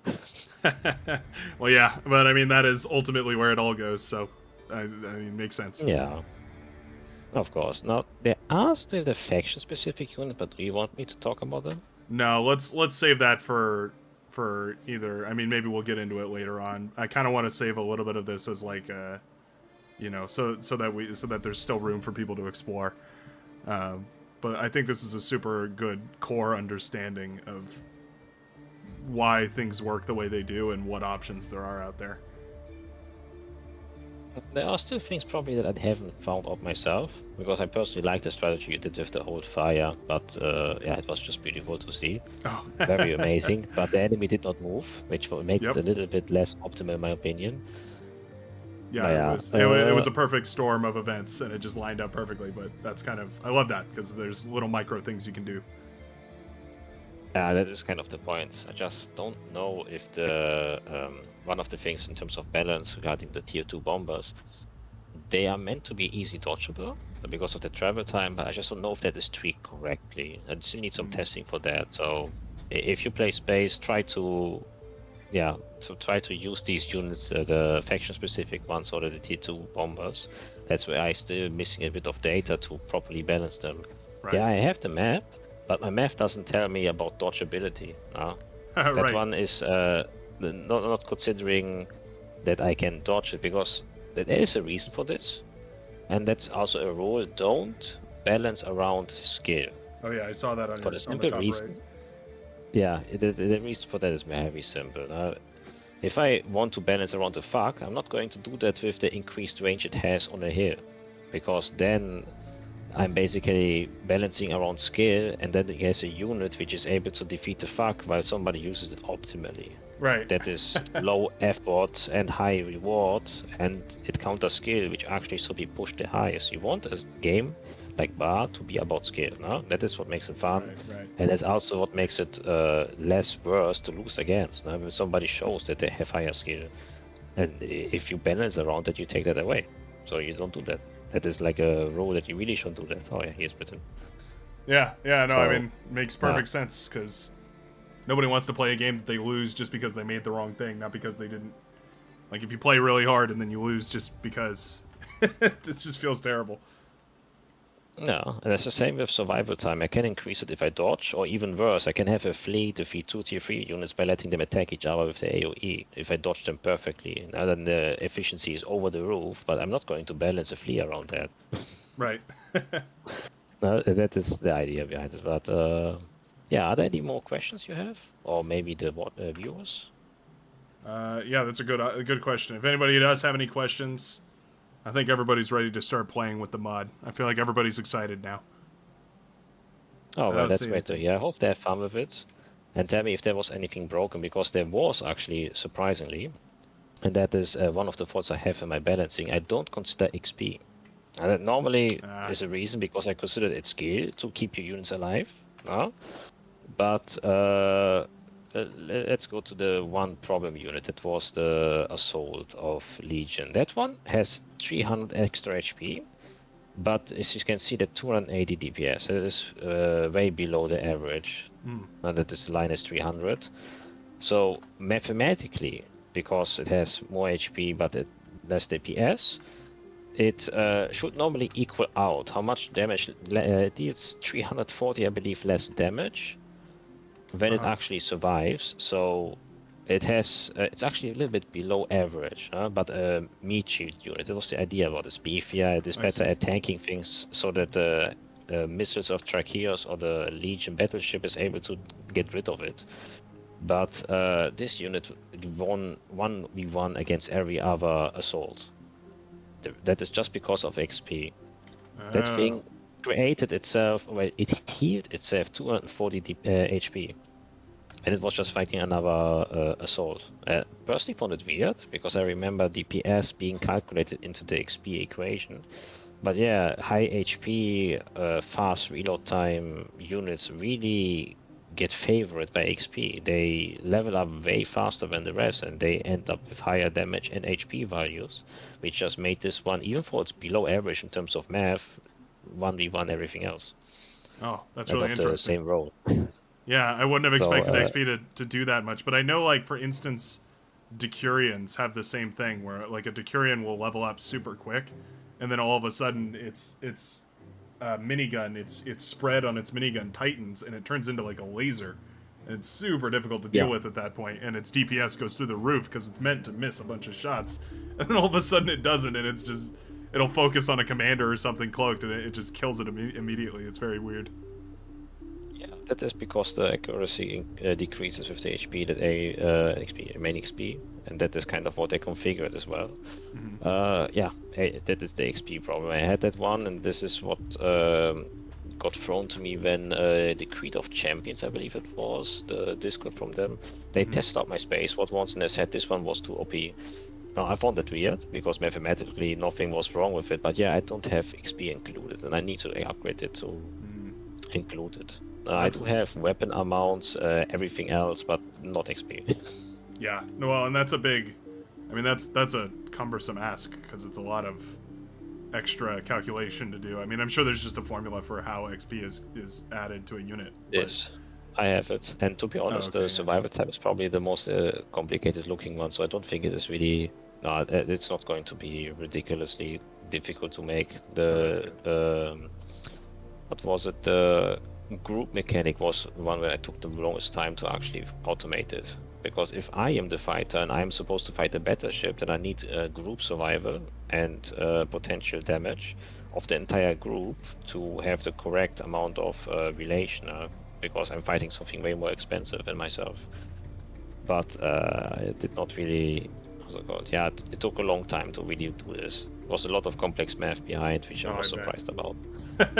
I'm not surprised at all. That makes perfect sense to me because every aspect of this is multivariable. So you're looking at uh, relational comparisons adjusting over time and affected by each other. Like you mentioned, the averages all shift whenever any one unit is changed, and that means every other formula shifts, including the formulas that define what the unit that you already changed looks like. So you have these resonating effects. I Yeah, that is true. I took a Yeah. ridiculous amount of math, and man, that was always the hardest stuff. I can't imagine. But you've done good work. you've done good work sorting it all out, because it is so tough. Well, I personally think the space mode is actually balanced right now in terms of yeah, there is no unit that has no weakness. Oh, that's but good. no, it's just you need to know how to counter them or build defenses. The defense was actually the first step. That one needs to be first done. You guys Right. need to build defenses if somebody with space appears. Now the cheap one, or prepare in advance for something more expensive if you think you're going to be targeted by it. Yeah, that makes sense. No. Now, did they actually say any questions when I asked about questions to viewers? Or was everything fine? It looks like everybody's pretty much good. Oh, then that's perfect then. No, Yeah, yeah, that sounds like. outside of that, Seems like I everybody's happy. explained outside of that. Oh, perfect. Oh, then that's, I believe, mostly it. The only thing I can say is, I already explained the efficiencies, and this is your per unit. And that's also what the tech split works with, the efficiency right way. I told them actually about this map. They did not really do it my way. Oh. But what they basically want to achieve is what you do with this efficiency unit for each one. And yeah, if you have an HLT and a high range unit, then this will just be 0. It doesn't do anything, it doesn't kill anything. So that is why there's a problem and it gets split off. It's also the same thing with the speed. What I also see that's a big problem, and I do want to mention it now. It's the last thing, okay? Then you can go play the space mode. Actually, you can do that right now if you want to. But it's something I do want to say, because maybe a developer or something is watching. Sometimes they just increase speed by 5 or 12 and think it's a little increase. No?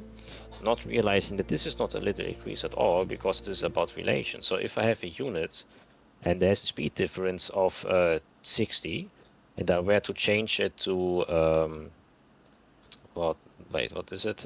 Minus 91. Yeah, if I were to change it by let's just say from a speed difference of 15 to 5, so just a 10 increase, the range stays the same. So if you have a 100 range difference and the speed difference from minus 15 turns into minus 5, then the free time just explodes. It just explodes at that point, because you every second you just make 5 elmos of distance gained, and then you are way more powerful against that one unit. So what took you, I don't know, 5 seconds is suddenly 15. Well, in this case, actually, I believe it's 20 seconds. Yeah. You suddenly have 20 seconds free time to shoot at that thing. No, yeah, that makes sense. I mean, I think of things in terms of like comparisons to the units that we have. So I feel like the best one would be something like if you took a Sheldon and gave it the speed of a tick, and then all of a sudden, you know, you're never going to be able to reach the thing, or I don't know, maybe you give a Sheldon the speed of like a Blitz, and then it's very, you know, so all of a sudden nothing can ever catch up to it. It makes it functionally way better than it was, even though you only really changed the speed a little bit. Cool. Well, yeah, that is the one problem I saw, but outside of that, I think that's fine. I'm not here really to fix bar units, but you can use the same approach to do that too. It's just that I do not consider lasers, because lasers in space, if you guys don't know that, don't have a damage fall off. Oh, no, I did it intentionally, because in lasers, in space, lasers don't get weaker. They just travel forever. So why would you use physics to justify it. Oh, I see. Oh, here I thought it was a balancing change. No, that is what I did before I actually began with the units. I just said, yeah, why do I actually have that in space? That doesn't make much sense, so I just removed it. And that's fine. It's a great point. It really is. Yeah, and then I balance around it. So I don't include damage fall off of lasers here in this calculation, but it's very easy to add. No, not a problem. That's the only thing that doesn't really make sense here. Yeah, that is a minor thing, I guess. Oh well, the power density also something I'm not really considering here, because everybody is infinite. But you would need to know that if you want to fix something like a Juggernaut. Because if a Juggernaut's supposed to be good, it needs a higher power density, and it needs to not kill its allies if it dies. Right. Yeah, yeah, that's true. And it does. Pretty badly. Yeah, it does. Yeah, no. No, that's, I guess, it. I think the rest wants to play now. Yep, everybody's ready. You've amped everybody up, so they're all excited to get to testing. Oh, I do have one thing to mention. I did manage to make a working space AI, so they Oh can use yes, space. very excited But about that. I'm the only one that has it, and I can like throw a lobby or something like this, but I cannot really. I don't know how to propagate that yet. I need to find out how I can do this. I believe it is needed that you all install that manually into the Beyond All Reason folder. I fear, but yeah, I made it, and it does work. It's not perfect, but it does have some things already going on. It's not fully utilizing the solar cells. It does build them, but it's not min-maxing them like it does the rest. Okay. Well, No, that's so no, that's huge news. Thank you for reminding me about that. Yeah, because that's going to be a great testing tool. So I'm very excited for that. yeah, I'm also always happy when you test these things because, like last time, the commander damage, I did not had any damage reduction for commanders. For shields, Ah, yes, but not commanders, and I included that. oh, Now perfect. the Yeah, units do have less commander damage, and they don't one-shot commanders anymore. that's good. Of course, if you go back to that last game with your T2 bombers, they probably still would kill the commander in one shot if you have that many. Yeah, 30 of them or something. Yeah. Yeah. Yeah, that's great. Okay, well, we're gonna jump into a game here. Thank you so much for taking the time out today, Random. If ever you have any news or you ever want to go over this stuff again or cover any new changes, just let me know because I'm always really happy to hear about it. Yeah, also always happy to see you guys play the space mod so I can find out a way to improve it further. Uh, it's kind of also what I use with the battleships, but now I hope that we all knowing how to counter them, that I'm going to get way more accurate predictions that my math actually showed. Yeah, there you go. Yeah, you might you might regret wishing for that. You might find out some things aren't working the way you thought they were. Yeah, it can happen. It does, it does. I mean, But maybe apparently there maybe it'll was work out fine. OP man. Who knows? Yeah, last time. Yeah, I hope so too. I really do. Last time when I thought that the game was totally bug-free, you guys managed to find another one. I believe it was OP Man, who wrote to me that he wasn't able to select the enemy space units. I have no idea actually. I was not able to replicate it. That's a weird one. Ah, okay. All right. Yeah, outside of that, I tried my best. I changed icons if you didn't guys notice. So Yeah, we're space about to has take its a own look at it. icons now. I heard they're Uh, inverted. Is that what you said?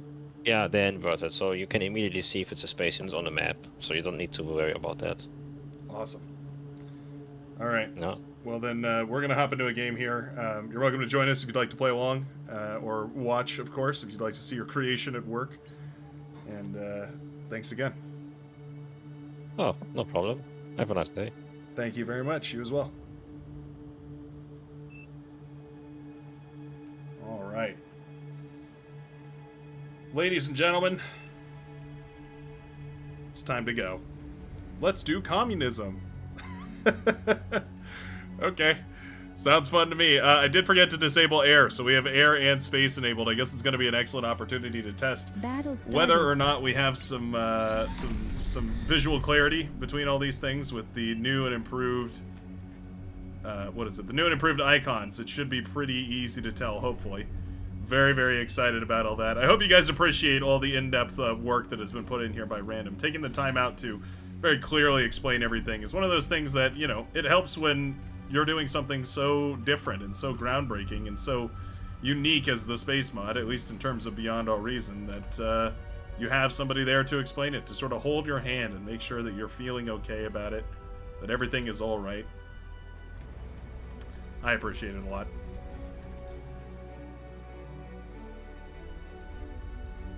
One of those many things that can oftentimes be be difficult to figure out is whether you're under or overvaluing something, and only real way to do that is with testing.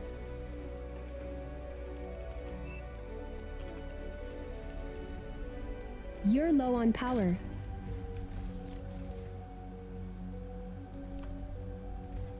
Alright, we're gonna grab these mexes right here and we're gonna go upgrading. We're gonna go on a little upgrading spree.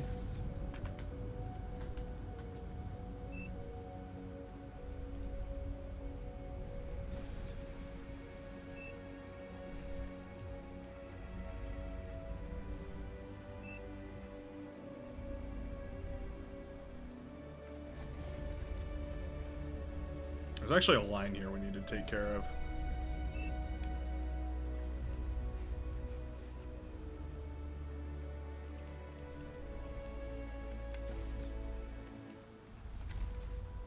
Aircraft detected.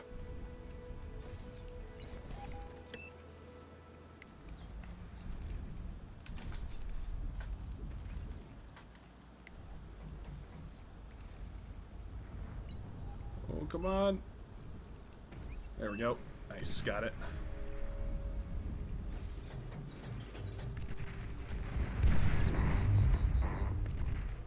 Go. Shoot that bomber down real quick. Save the team. Be the hero that we needed to be. It's perfect.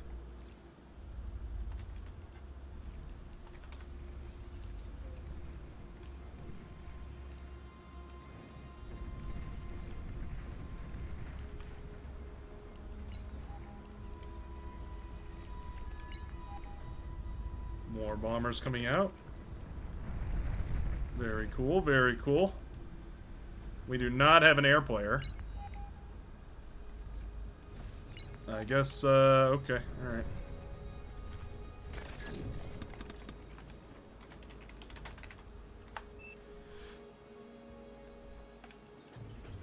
Little bit of a switch up here. Gonna be ever so slightly delayed on our air transition. It's a good way to force everyone to build some anti-air here, really. That was the real goal.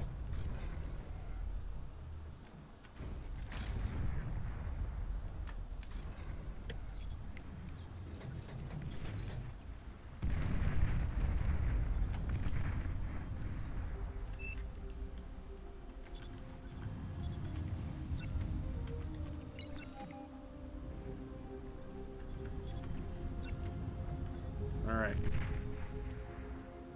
And we are set.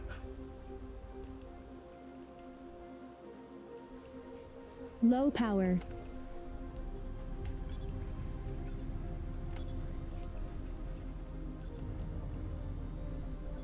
Bam, bam, bam. All right, big cube.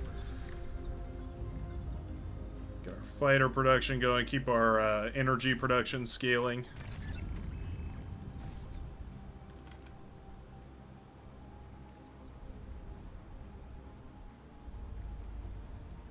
End of the day, it comes down to how many energy bucks you have.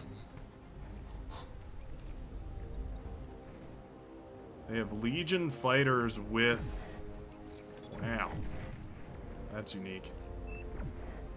Legion fighters with core bombers, interestingly enough.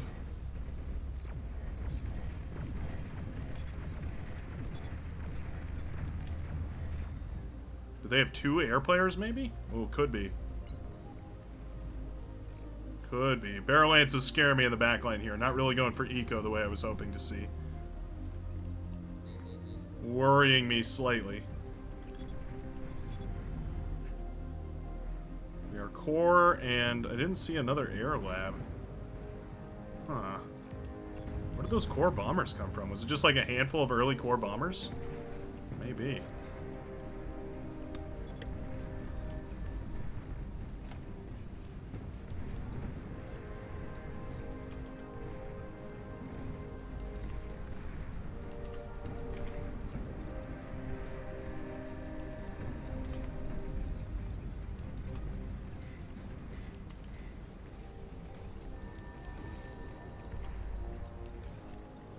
Send those guys on a crazy goose chase.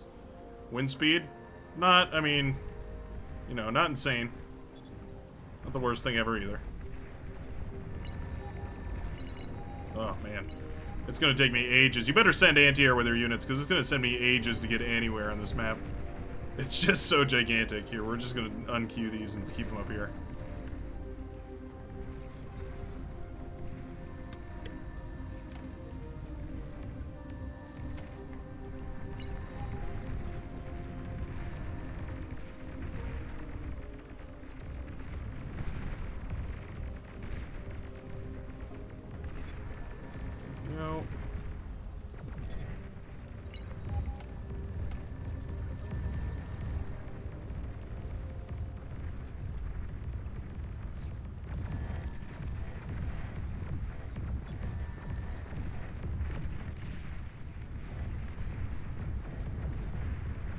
They've gone out of Legion T1 Air, which is concerning to me.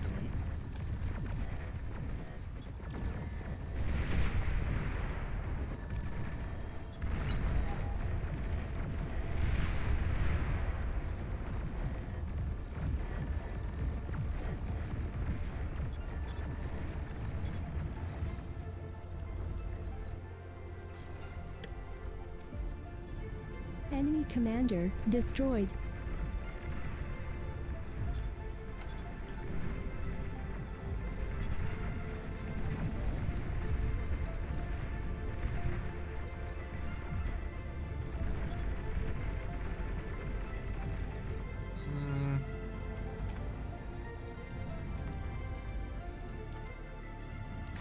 Build some of that.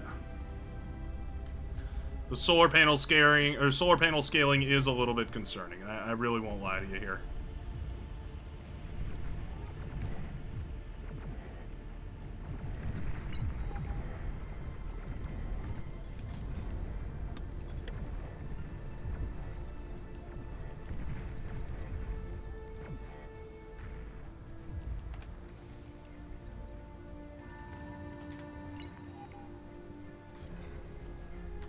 Heavy or light?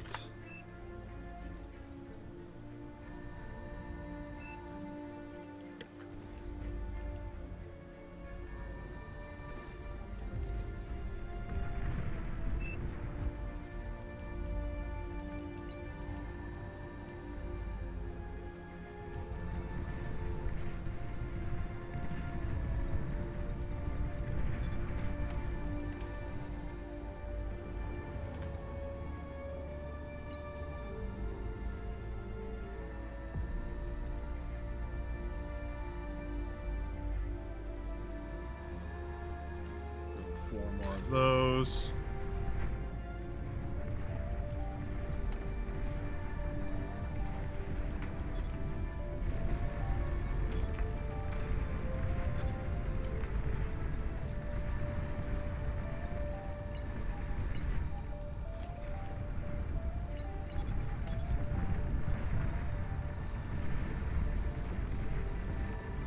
Maybe we get some one of these to help.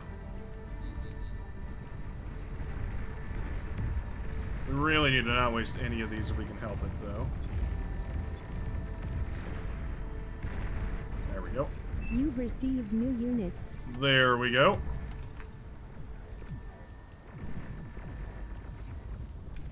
Receive new units.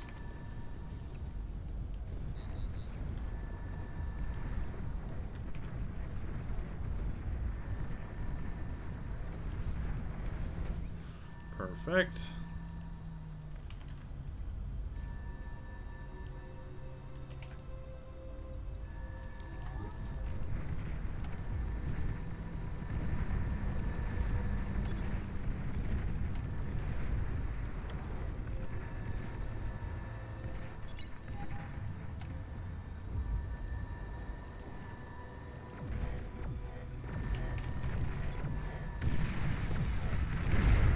Commander goes. destroyed. Lame. That's what you get for getting out there. That is what you get. Alright, now we gotta go. Oh, not those. Heavily into these guys.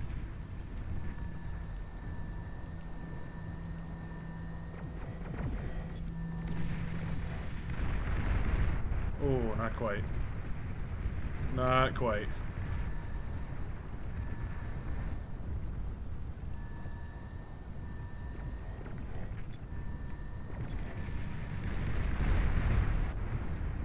Blow up some of those tanks.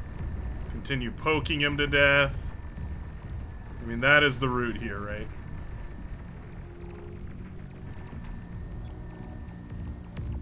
There we go. Oh, it's repaired again. Dang. He survives. He survives, but only just barely.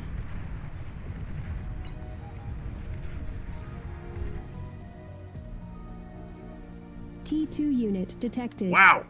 Oh my lord. An Way allied too commander much. has died. Oh, brother. Alright. Got ourselves a gamer right here, ladies and gentlemen.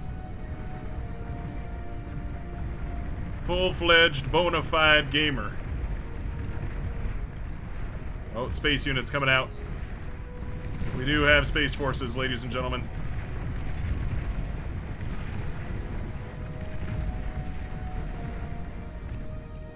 They have space forces and we do not, which is concerning. Highly.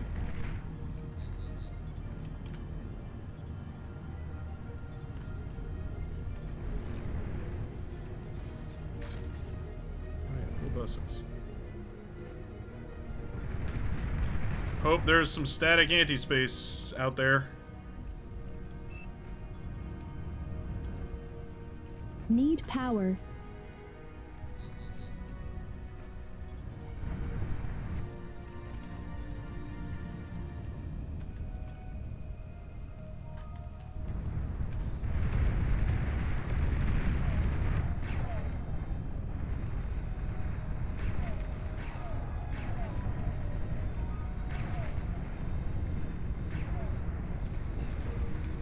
Fighters real quick.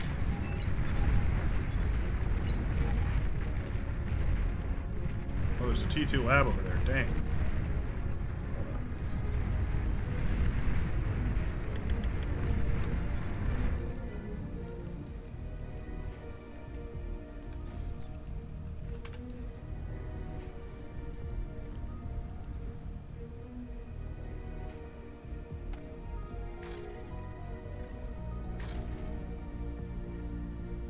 Build some of these.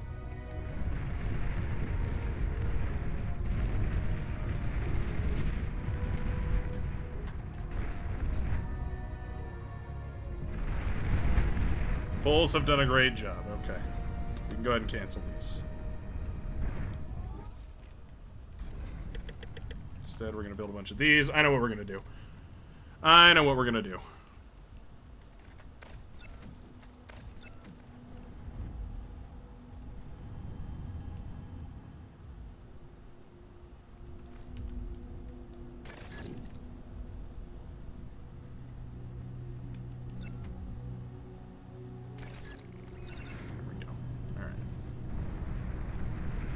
Get back to upgrading. Enemy commander destroyed. An allied commander has died.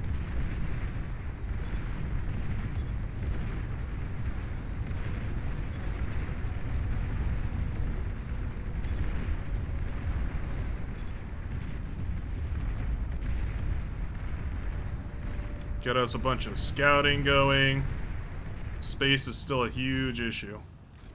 That's what these are for. Ready? Yeah, that's probably fine.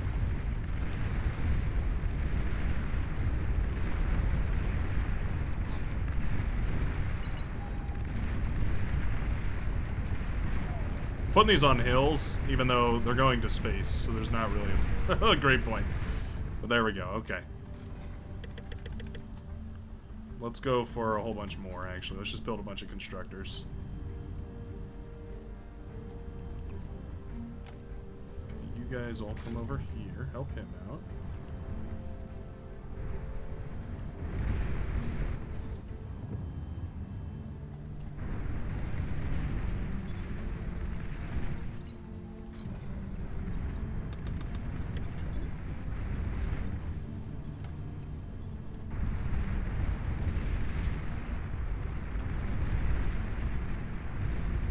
Grab these mexes here that are going to be difficult to grab.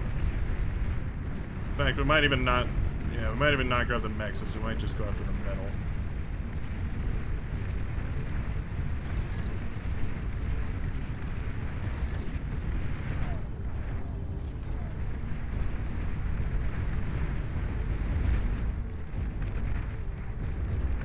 Pitbull's pretty good against quick shots. Quick shot's not necessarily the most armored thing ever, so Pitbulls are like the perfect amount of damage to make them An allied unhappy. commander has died.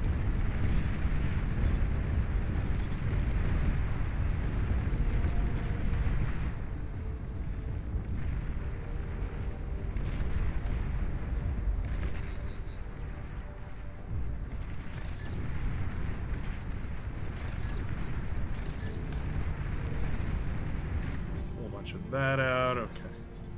One more of these. Let's go into T2.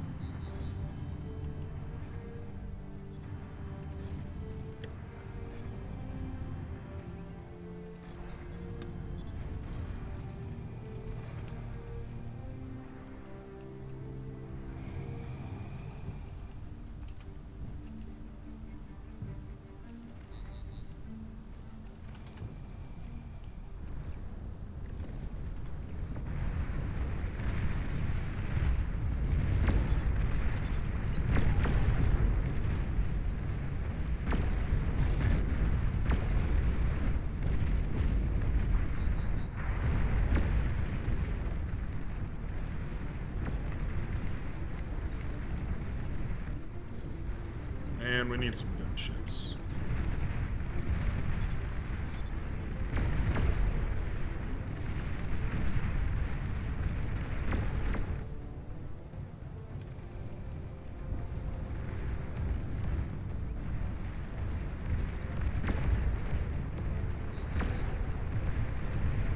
Whole bunch of gunships.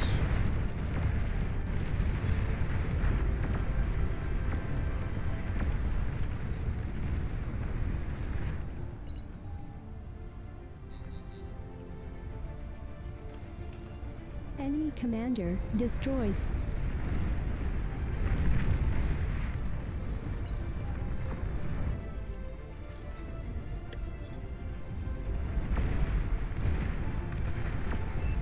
Stop producing gunships, start making weapons.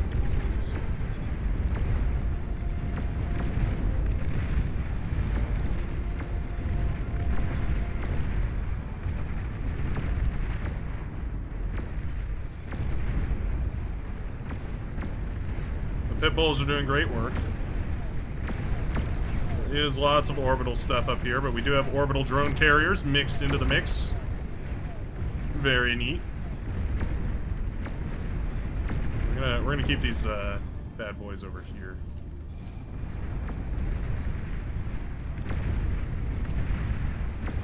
In case these come back.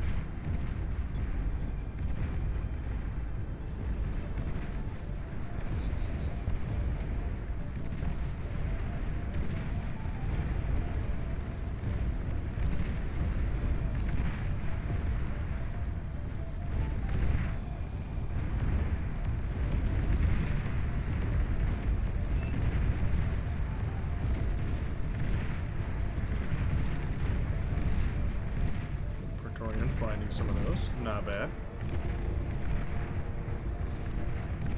Let's get these out of there.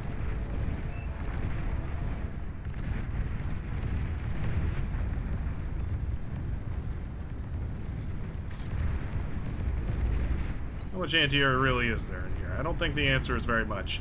I think there's enough anti-air that we can... Oh, you know what? There's actually tons. I didn't see right in the middle of all that is tons and tons and tons of anti-air.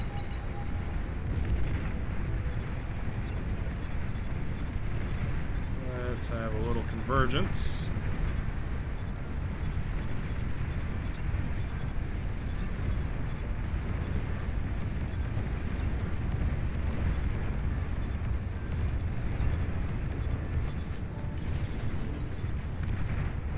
Got him.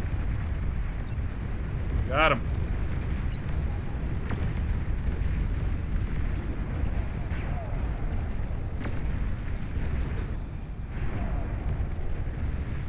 Phew.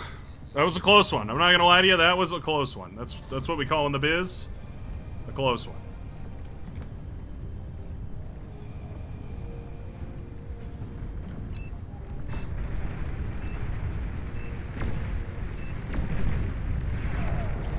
What does he need?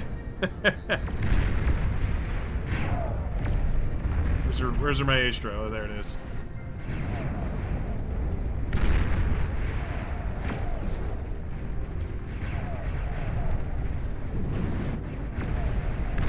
Maestro doing good work. There we go. What did he say? What did he say, ladies and gentlemen? He said, build the Maestro and you've got a perfect defense. You win every time. Pop-up paralyzer.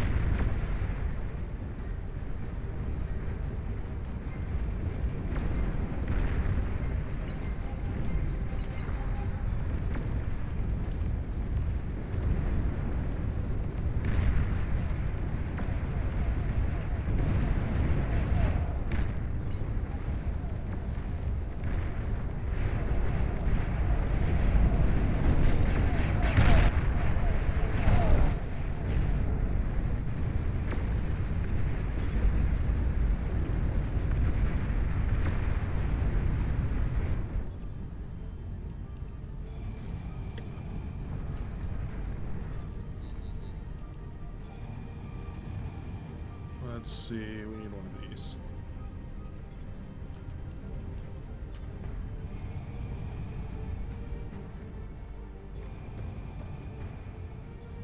How much energy does this take? 200,000 energy. It's gonna take us a while to build the energy for it, I'm not gonna lie. Low power. It's gonna be a low power kind of solution for a little while. Huge issues on the orbital front over here, by the way. I put some orbital defenses up in orbit. I have no idea if it's gonna be enough.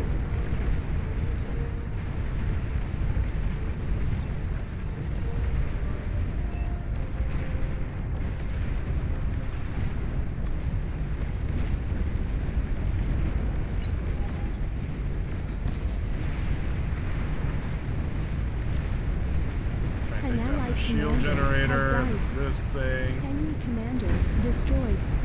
There we go.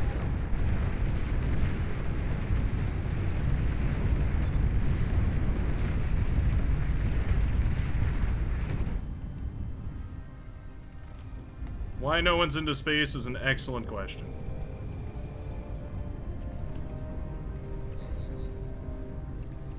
Truly one of the great questions. Almost done. Hold. Hold.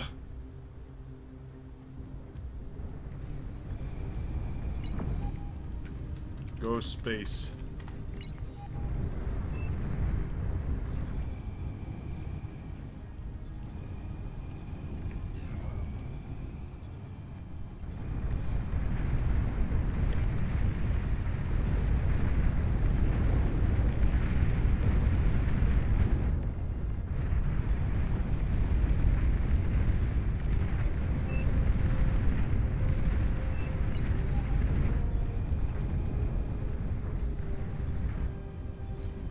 Need a second T2 con? Okay. I can do that.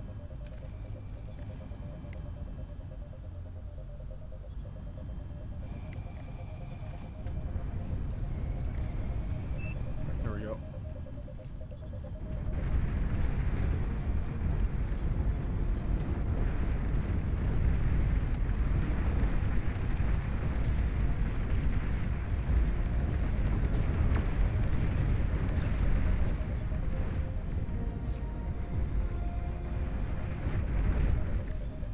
How did these guys make it all the way back there?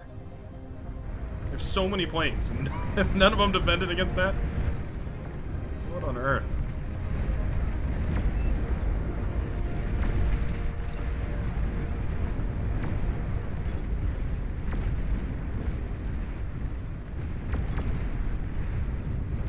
Fortify this midsection, actually.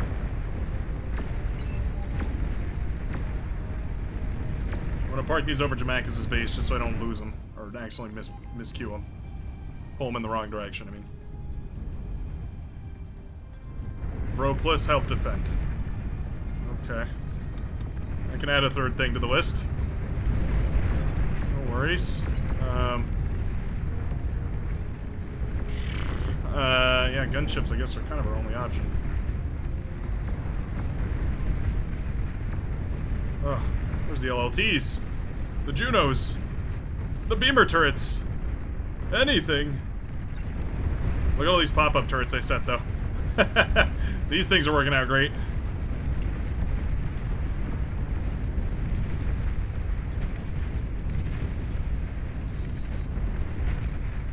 Triton's the best anti-air known to mankind?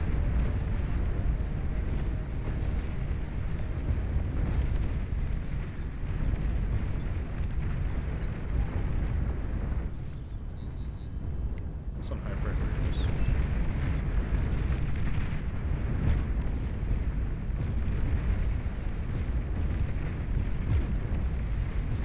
At least if they're shooting at my planes, they're not shooting at anything else. Oh, and there goes everything else.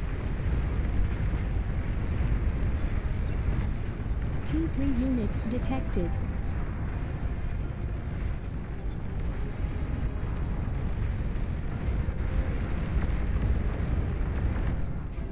An allied commander has died. there's Razorbacks.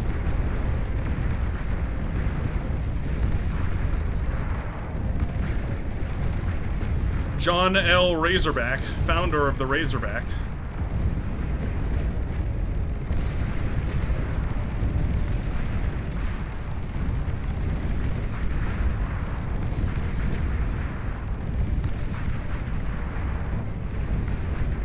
Well, pull back our gunships.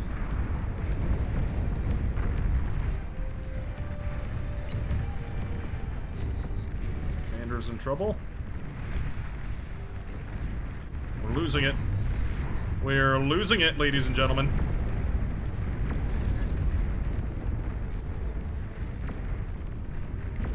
Fly.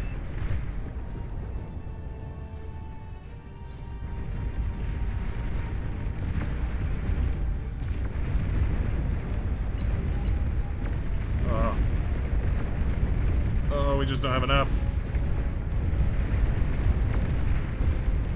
I just don't have enough.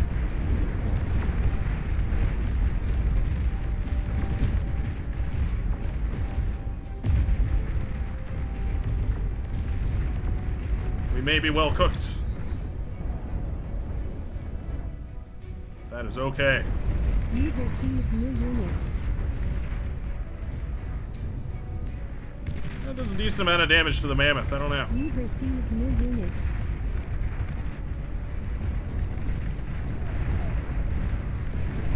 T3 unit is ready. Or are these ones different than the others? I don't know exactly. It's a lot of space units. Oh, they're space. I'm being given space units for some reason. That's not my job. I do the air stuff. Space is different. That's a different department.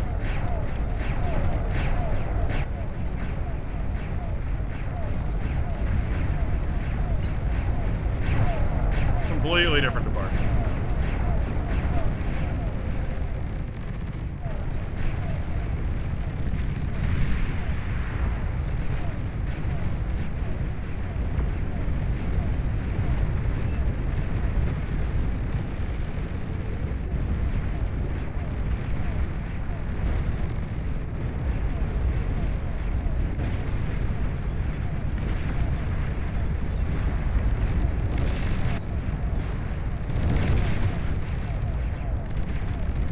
We're cooked. We are well cooked.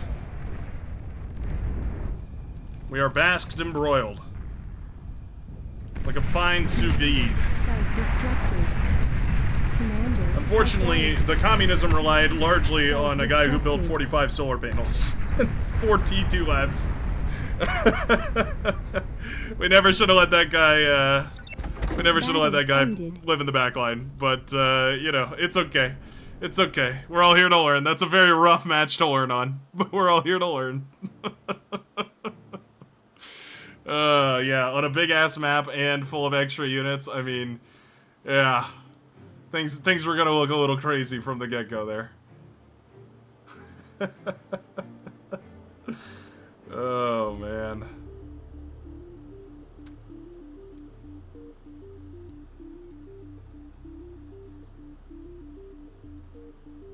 Yeah, absolutely could have done a better job coaching. I was already stretched thin going into air and space and more air. It's a big map for one air player. You really need 2 air players and a space player. Really, it comes down to my fault being to forget to disable air units, because that's just impossible. But I will say, I will point out, there was a distinct visual clarity to the units that were in air, and the units that were not in air. I felt like I could pretty clearly tell which ones were and weren't, because the space units were all inverted colors. It was awesome. It was awesome. Oh yeah, let me put up, sorry, I always forget the rotate thing. Let me grab one of those. A bada bing, a bada boom. Who's this shock rates person?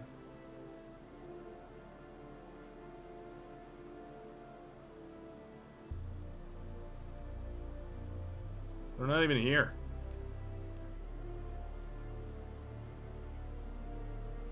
Are these like bots that try to join and lock up lobbies? Is this like AI Are these like AI bots that are attacking? Is this like AI warfare? I've always suspected that's the case, but nobody's ever confirmed it for me. Pretty sure that that's what's going on with that, but I'm not 100%. What should we do? What should we do? What should we do? I mean, how about a moonshine run? A good old classic moonshine run. Keep it simple, keep it very light.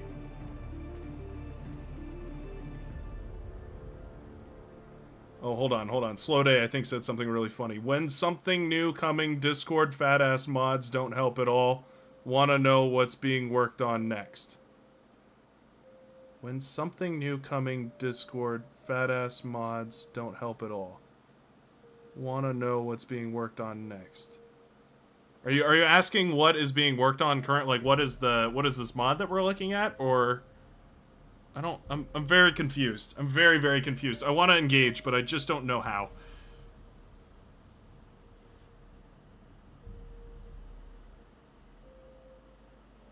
Nuke is broken. Limit it to 1.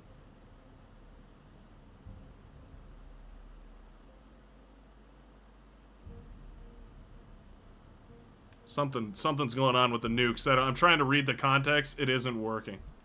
It just isn't working. Kind of confused with that message as well. Hey, Pigs TV. How's it going, man? Welcome. Oh. Zurich CH is unsynced. Howdy, Pigs. What is being worked on for bar as a whole? Oh, okay. Who's this Zurich? Oh, he's loading. My bad. I didn't see him down there loading the game. He's still downloading. Broski's trying to ask what is being worked on for bar as a whole. Legion Navy, which would be Legion Navy. Yeah, Legion Navy. Legion Navy is kind of the next big the next big sneeze, at least as far as I've been paying attention to. Yeah, some good stuff.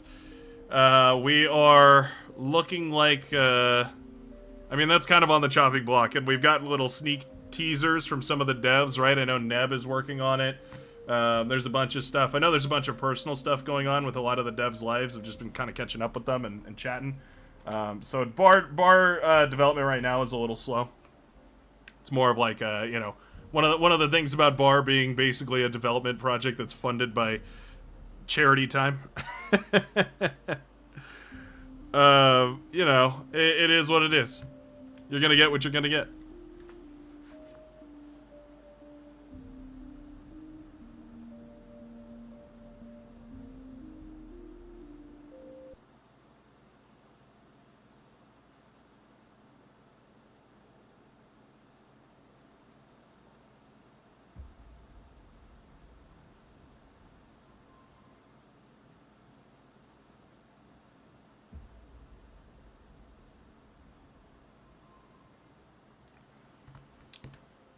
Fat ass mods. Oh, like really large mods like the space stuff. Oh. Yeah, maybe that is what it is. Fat ass mods. What's something new coming? Discord fat ass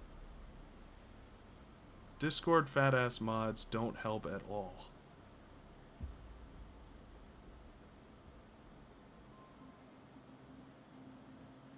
I don't know. He says Discord fat ass mods, but maybe it's like when something new is coming to the Discord, the fat ass mods that we install don't help at all. You think that's what it means?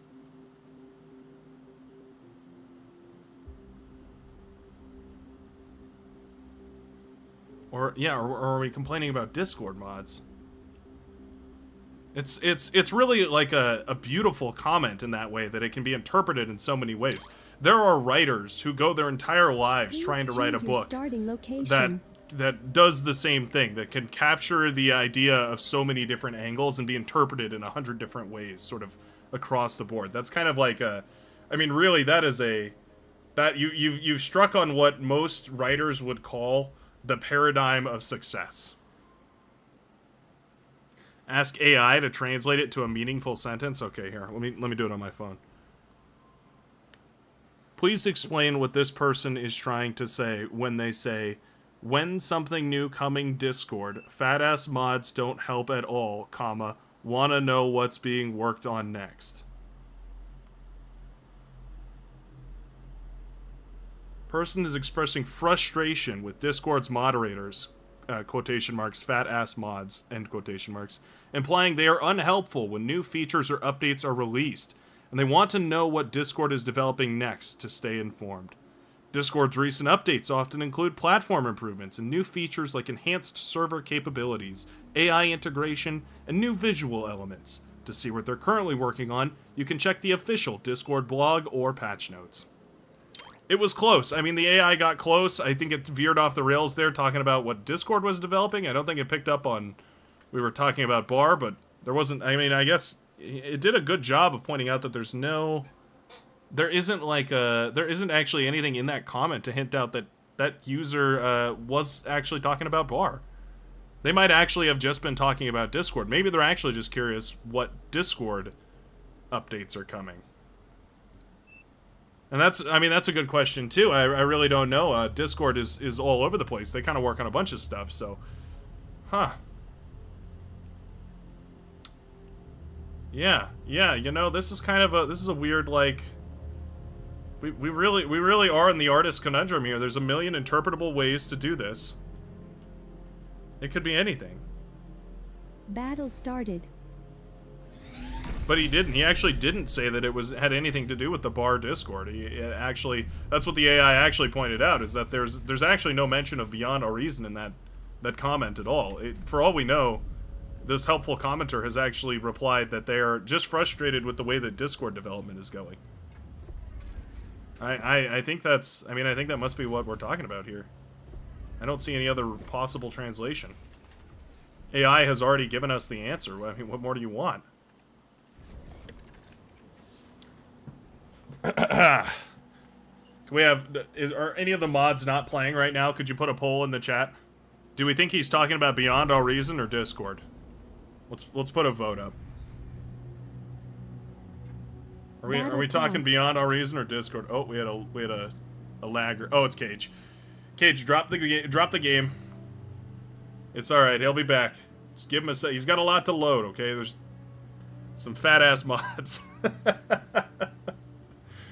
These fat ass Discord mods, playing these fat ass bar mods, updating these fat ass Discord updates. Battle started. It could be anything. Battle It could, started. like, I mean, it damn well could be basically anything at this point.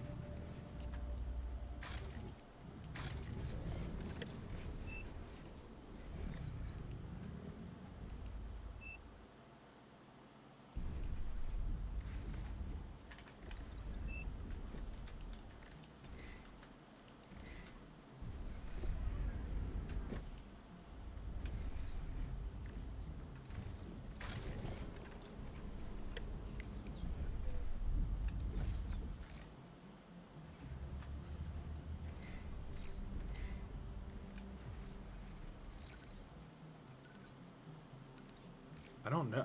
It's puzzling. It's truly puzzling.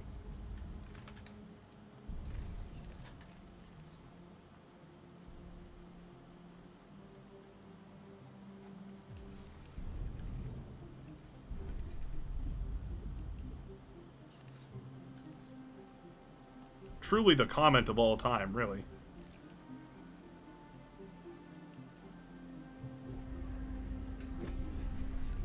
Our mexes are growing, our metal is expanding. I like my metal fat and my energy thick. Don't get it twisted, son.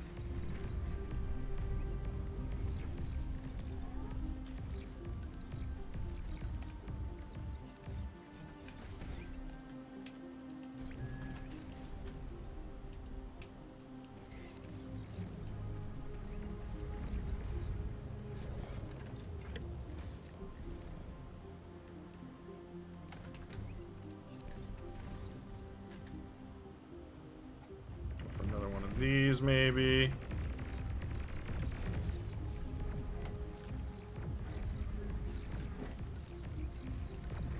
Send out a couple of scouts just to make sure we know what's going on. We're hanging in there. We're having a blast. We're going for bots? We sure are. Almost wonder if I could do like a cacophony tower creep or something.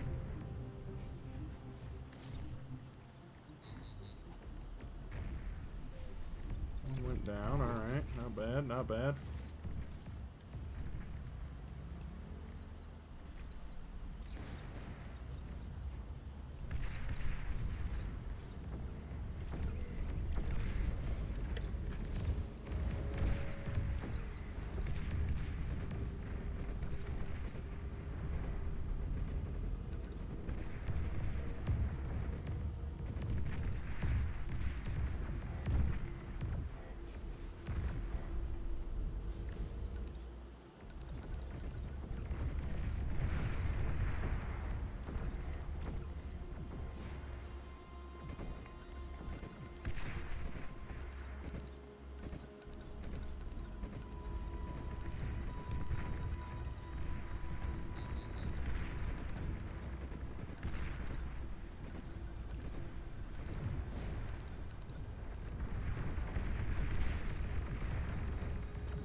Alright, well, I mean, that guy has done his job, his full duty.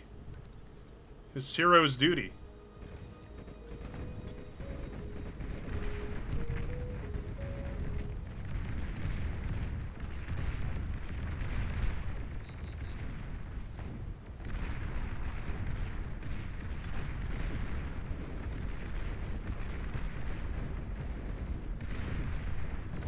Enemy commander destroyed.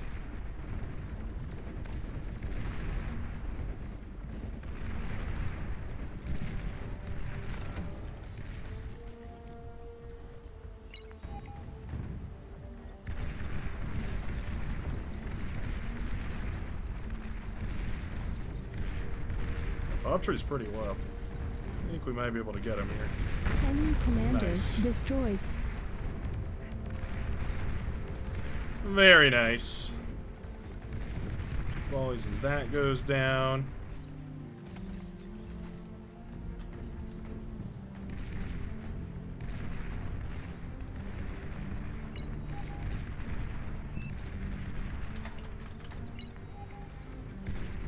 That's exactly what I was thinking. The exact same thing.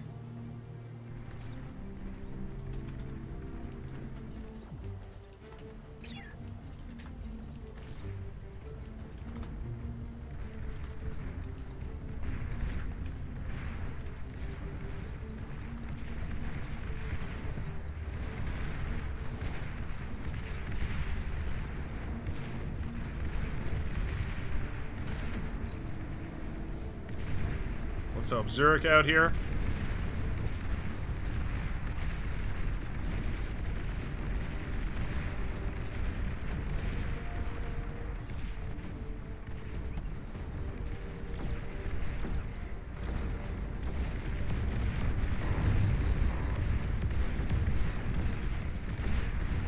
Enemy commander destroyed.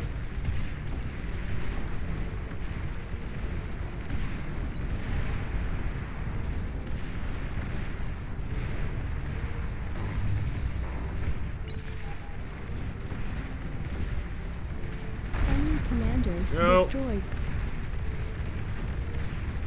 And now we can flank this army that's overextended. Oh, it's a good day. It's a good day for Legion. I'm just gonna start queuing up metal extractors. We don't even need to worry about these rocket bots. Degun this at least.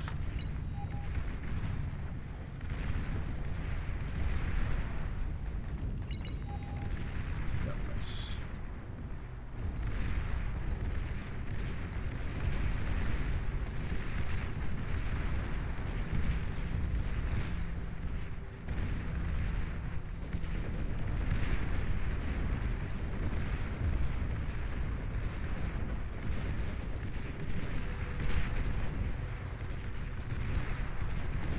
We're in a great spot here. We're in a really fantastic spot.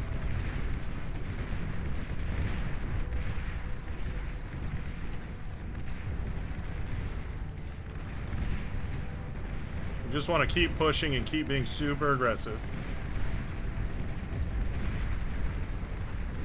You've received new units.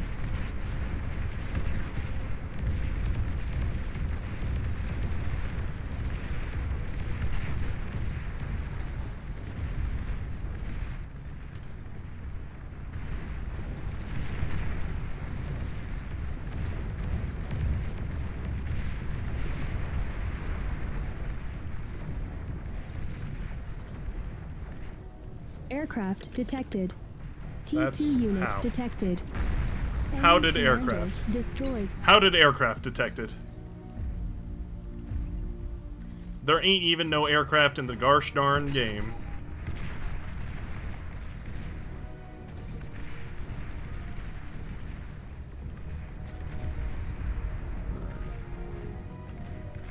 This guy back. Just go reclaim something. That'll do. These guys can go help him. Okay, we've helped our teammate a ton. We're feeling good on a Tuesday. Let's go continue helping our teammate. Before, you know, things go too crazy.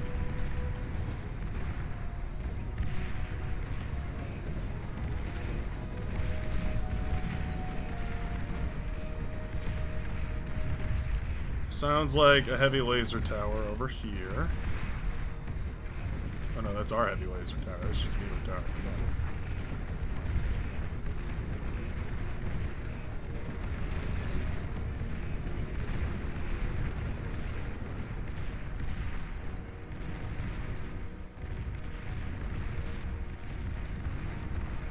Dump a bunch of metal into our T2 friend.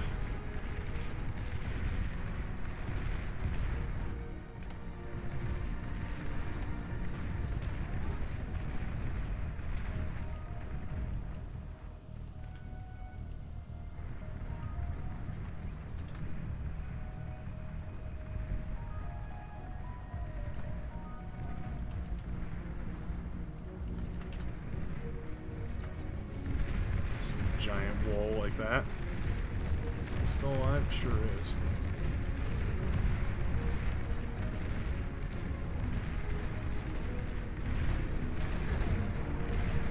Let's continue the pressure.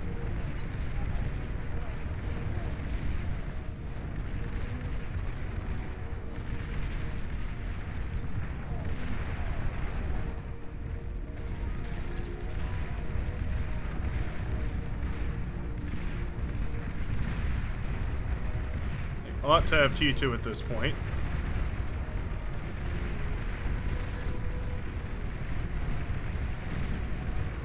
Still find some serious value with this T1 we've got, though. Oh, yep, like a whole laboratory. That's what I'm talking about. This is why you bring this Resbot with you, is you can eat up these scraps, and your push actually matters. A lot of people don't know this. This Resbot is the reason why we've won this push, not whatever else you want to think. Look, this entire army has to pull back, so our frontliner is feeling splendid. Look at him cowardly reclaim that laboratory. Trying to hide the laboratory from us. Oh, he got it. He did get the laboratory, okay. Well.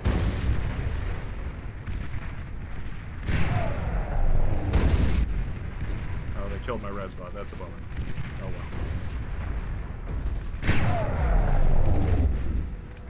How is our backline looking? Pretty solid. Pretty solid, I will say. Let's take out their space player. If we can.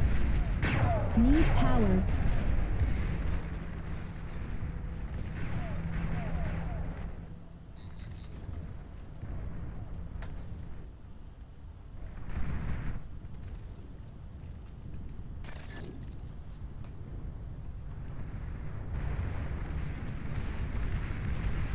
So that is the Tan Commander dead. That means this entire line is open. Your line is open.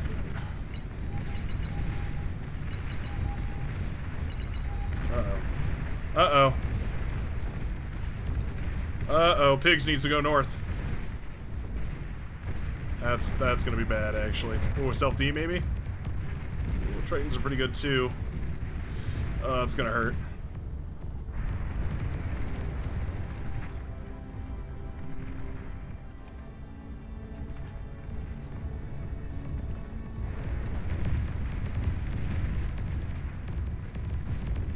Does that peter out before it gets to us? I hope so.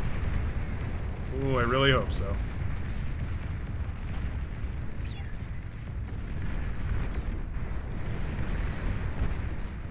Jamie pushing in through the southern side. We do have the radar moving in as well. Very, very nice. Had a free lane all game. Oh. Good to know. Good to know. I do see a lot of solar panels on my Maroon Commander's bar. I don't know. I feel like I made my free line, though. I feel like I earned it. I feel like I really earned it.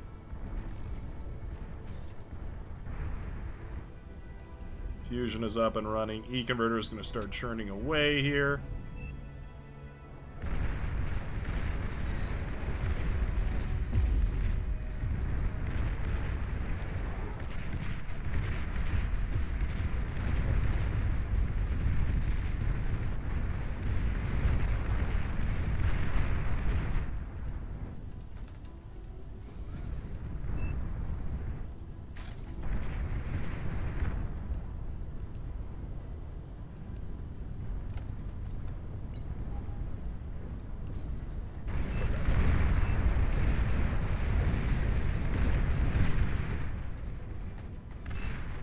Slowly whittling away at this construction tower. Radar lost. Move our commander back a little bit.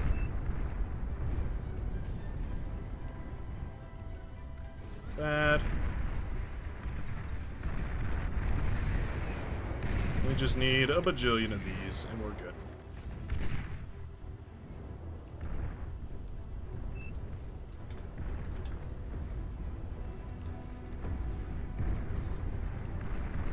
Our space player has been doing fantastically. Getting some solar panels up and running. I don't mind that at all, of course. Stimulating that economy and whatnot.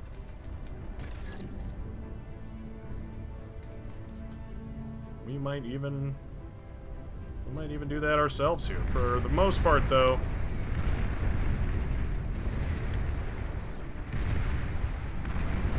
we want to do something like this. Oh yeah, look at that. Quaif has no anti-space defenses. Haha!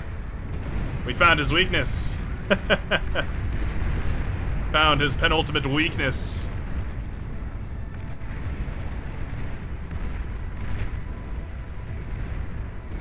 Radar here, Bliss. Ask our humble teammate for a radar assist. Nice snipe with the orbital units there.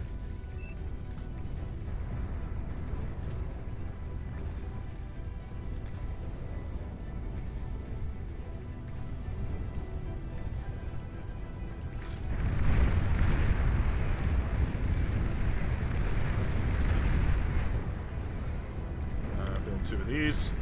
These are going to be our new Resbots. Fly! Boah!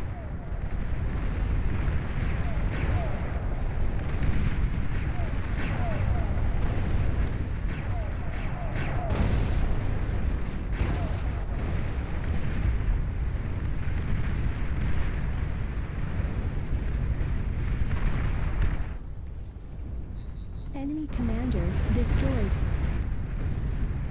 Hey, if he's not going to take the lane, I'm going to take it. Oh, there we go. There we go. Commander destroyed. Nice and easy. Easy, easy, lemon easy. Very nice. Very, very good. One Resbot. I think the entirety of that victory goes to one Resbot that we had. Obviously, sniping those commanders early on and just allowing Jamakis to tech like a madman, super effective too. I'm not the one that's going to sit here and tell you that didn't work great. Man, I love the early con turret. I will say it looks a little bit weird. It's kind of funky. I don't know it's the best visual solution the game's ever seen, but man, does that thing feel good to play with. I mean, look at that. We wrapped up a game. We wrapped up like a full-fledged game in, what was that, 27 minutes? Or 17 minutes, something like that? Ah, beautiful. Beautiful stuff. Alright, let's see. Do we got any maps that are a little bit tinier? I kind of agree that we haven't really played a smaller sort of a map in a long, long while. It's because the big maps are the most fun, and usually they're the only ones you can really get away with space on. You know what'd be fun? I know what'd be fun. Here we go. Here we go. How about a proper A proper tiny map. This ought to work, eh?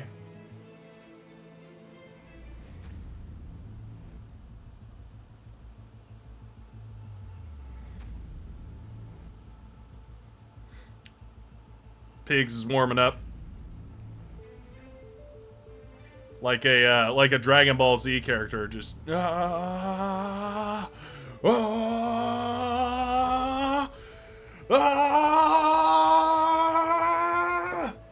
etc., etc. Why slap this bad map? You know, if we're gonna see the space units work, we gotta know how they work in a map that everybody knows. Oh wait, we got a ring first.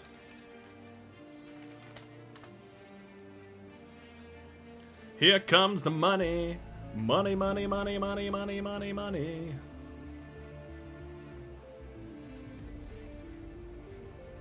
Xeno Dragon? Cyrus Black? Are you there? I'm gonna go ahead and force spec. We got people waiting in the queue. We can't be holding up all day. I'm sorry.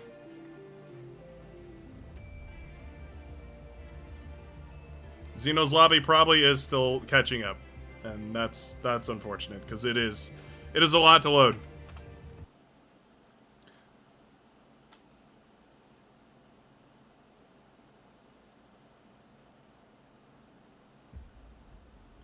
What's this about nukes now? Somebody put a concise explanation in the chat.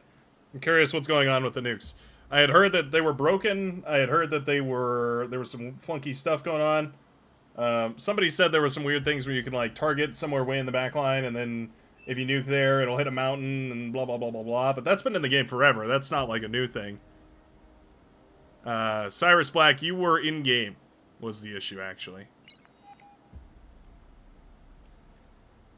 Going pond to boost. All right. Jaleo has got a boosted mindset. If we can help it, I'm gonna go air. I'm gonna try and go for some space units. Hopefully, we'll see. I got my eyes on you, air. Lobby's name is Space, the Final Frontier. Oh, I think we just might. Please choose your Ladies and starting gentleworms, location. we just might do it. Shall we go for some Armada Air Gaming? I feel like that's the move. That's the move. Let's go. Ole, ole, ole, ole. No problem, Paul Foster. That reminds me of Paul Walker. There's some walkers out there, Carl. You gotta watch out for the walkers, Carl. Drongo put it under suggestions instead of bug support. Classic Drongo. Good old-fashioned Durango. Durango. Are we ready? Are we gonna do this again? Up bada bing. Force. Start. Man, cannot type today. Everybody in, everybody placed. Good. Go. Battle started. I'm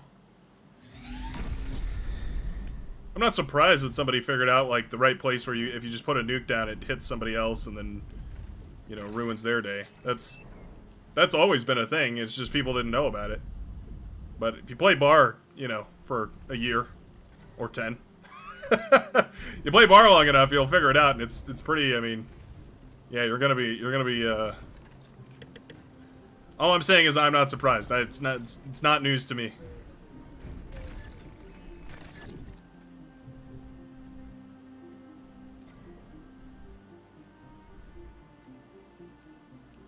You're low on power. Also, Bar Black Ship is objectively a hilarious name. I love that.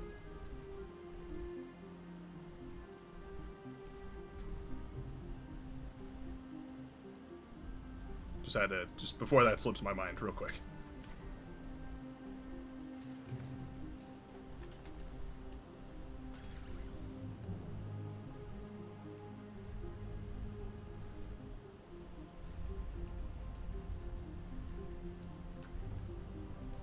Turbines all over the place.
Keeps defaulting back to those E converters back there. I might need to just stop you doing that. Let's finish one of these up.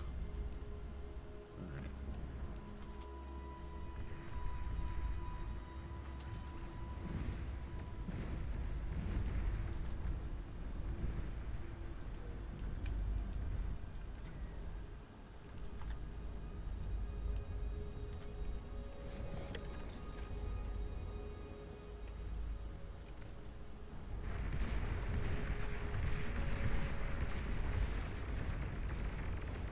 An allied commander self-destructed. Yep. Queue up 3 of those.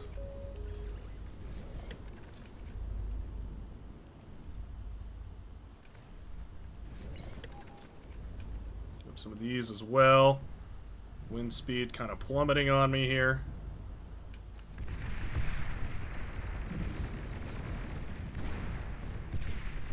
Enemy commander destroyed. Wow. 1 wind speed. Isn't that awesome? That is impressive. Is Vanajah not in the water? Oh, Vanajah's in our team. It's like, wait a minute, what?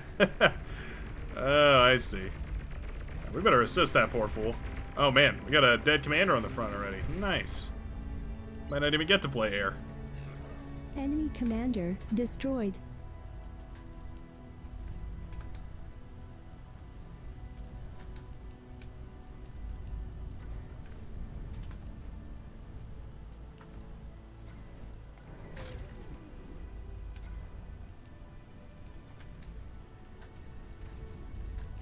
Air is effectively a T2 rush, though, so I really should just funnel money into this guy.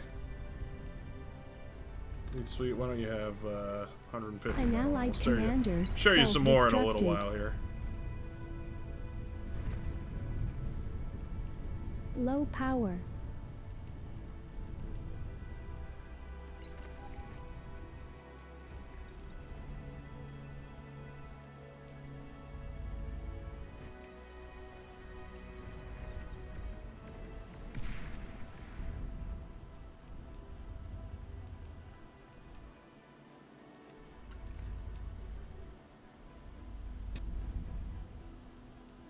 Let's start converting as fast as we can.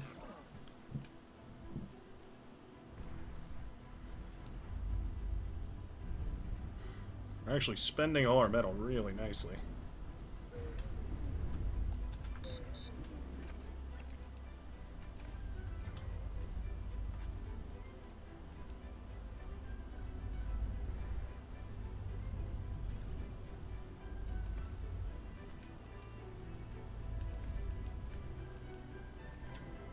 An allied commander self-destructed. Sending to you, Reeds.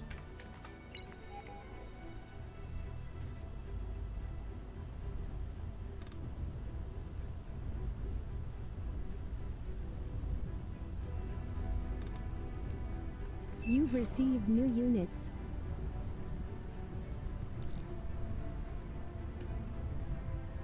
Should have about 500 or so. Let's send them a little bit more, just so we don't leak it too hard.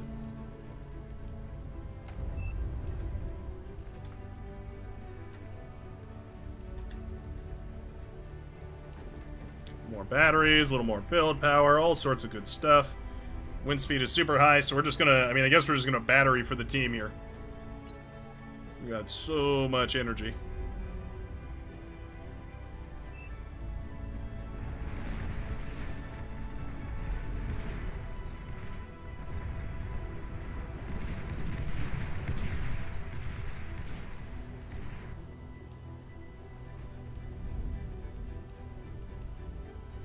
Oh, come on.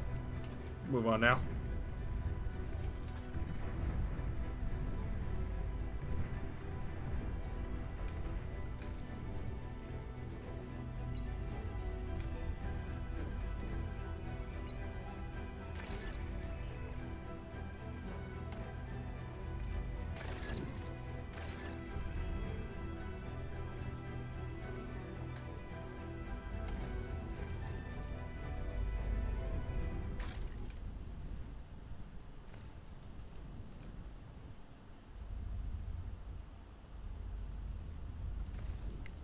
That on high priority.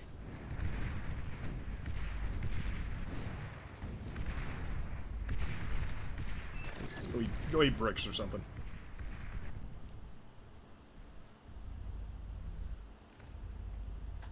Get out of here, you trap. Damn it. Foiled again.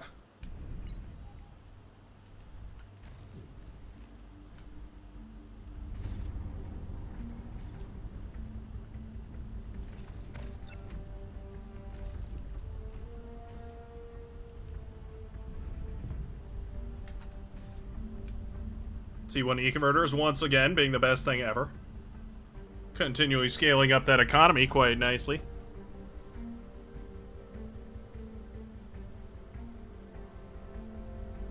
Can make nukes spin and hit something else. Wow. Well, that sounds interesting. That sounds pretty fairly crazy. Alright. I'll admit it. That sounds bizarre. 3,500. My goodness.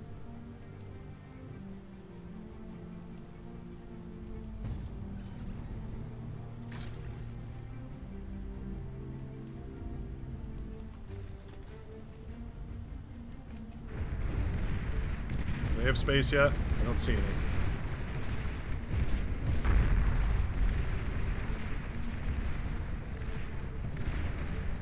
I don't see any space.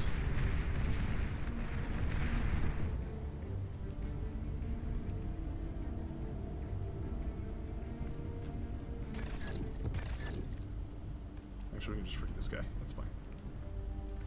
It's fine. Just free him. Can you help with that? Bring that construction time down a couple of seconds. Nice. Very nice.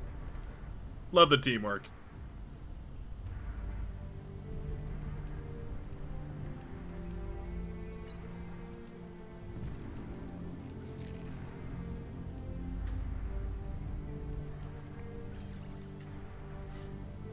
Alright, it's time.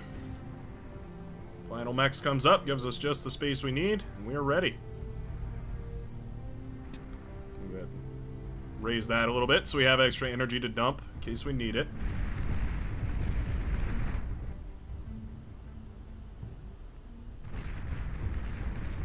Front line is holding steady, it seems like. This Navy lane is a little suspect. Yeah, it's going to be a rough one. Vanaj's lane is still hard fought as well. But okay, we are here. We are here. We have arrived. What should be our first order of business, really, is the question. Do we go for eco, or do we help our teammates? Let's help our teammates.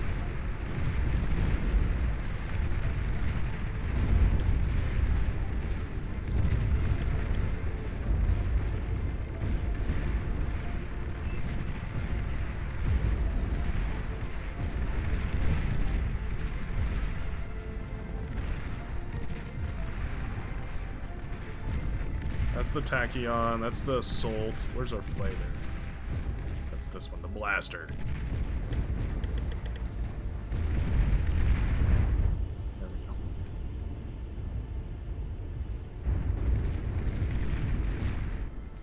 make, I guess, 3 of these will do. Let's make another solar panel. Some solar panels. Get all downright solar with it. We want 4 solar panels, then we want to start scaling APHIS. It's kind of the gist of it here. I see their orbitals coming out to play too, though. I see him coming out.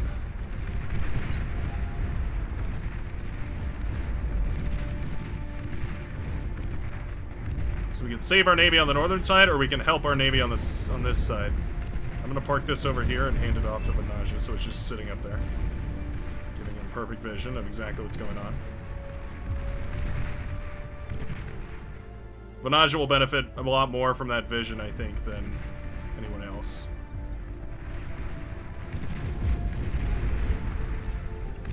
These guys are looking pretty good.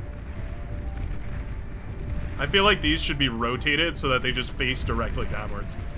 Or if you use the end of them, they kind of look like a cannon. Like the exhaust kind of looks like a cannon. I feel like if you rotate that model like just directly downwards, yeah.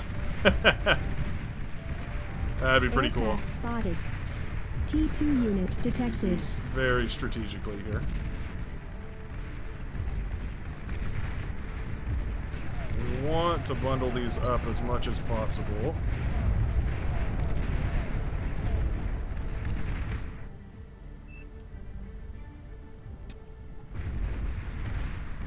Oh, he noticed. He noticed us. How clever. How clever. Okay. I'm gonna start spamming these out now. So let's just go for a bunch of these first.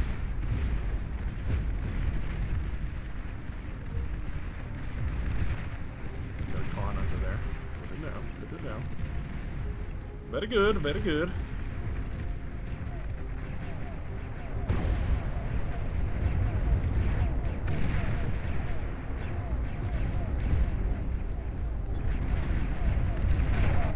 Shot down. Don't overextend on my behalf. I didn't really properly prepare.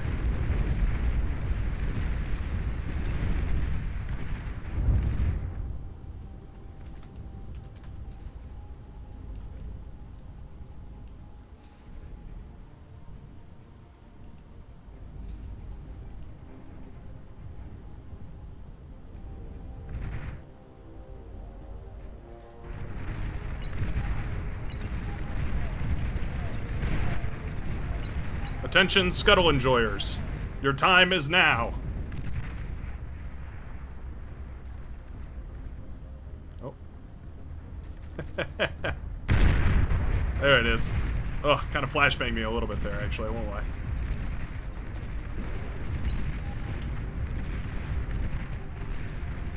I'm coming, I'm coming. Hold your horsies.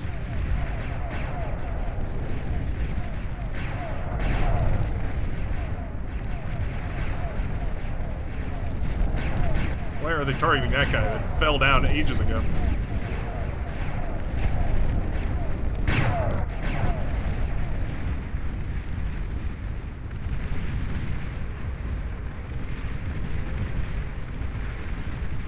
Put some orbitals over there. Build power is looking quite nice. Let's go ahead and go for a couple more solar panels.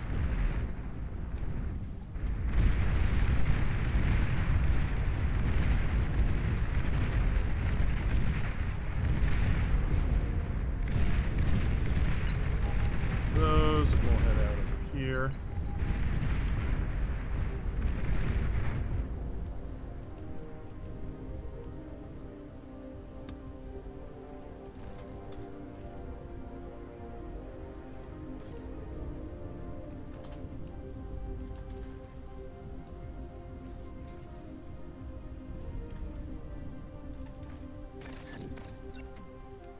$1,300, dang.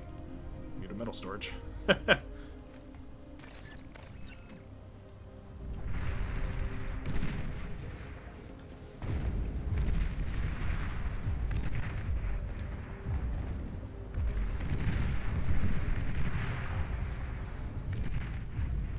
Oh, ladies and gentlemen, some shenanigans. It would appear.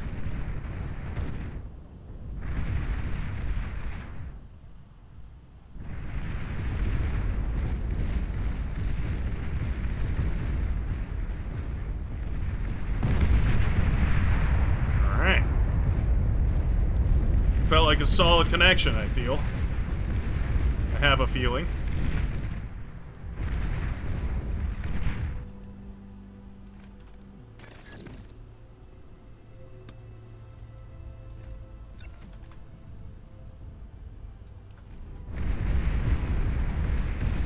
Got really dark all of a sudden, I don't know why. Anti-orbital drone carrier, there it is. Oh, anti-nuke does go down. Okay, that might be huge. Might be kind of huge.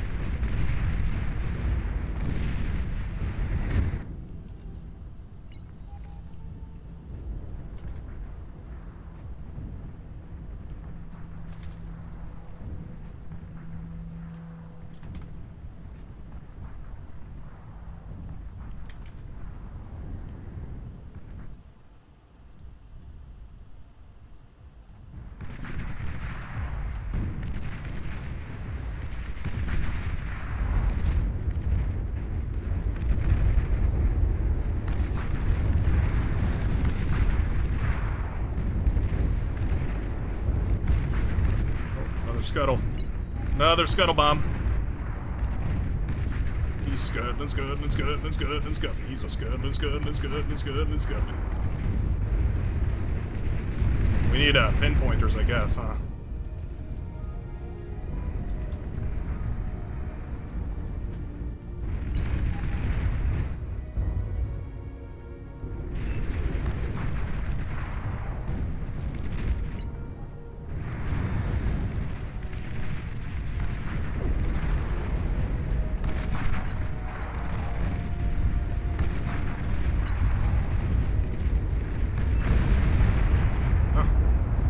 That'll do it. Softens up that front line quite good.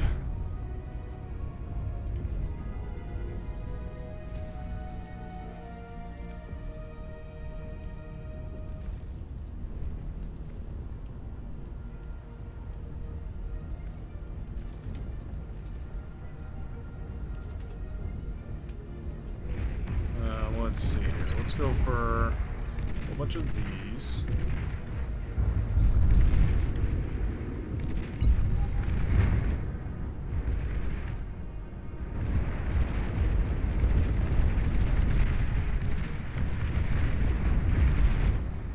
Also need some of these, I think. At least one of these hanging out over here. Put these all around the coastlines. Put another one over here somewhere. Seems good to me. Lions are coming out, and we should be ready.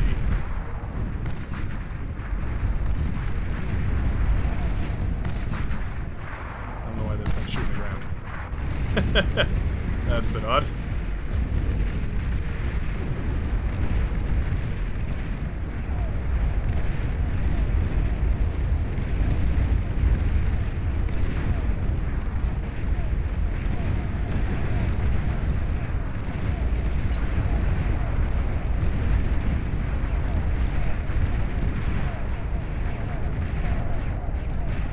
Got a lot more blasters than he has, whatever these things are called. Should be all good. Hoping Enemy commander destroyed. anyway. Cheeky little commander trying to sneak on by. Alright. Another nuke down on the enemy side. So far, we've gotten unbelievable value out of these. An allied commander has died.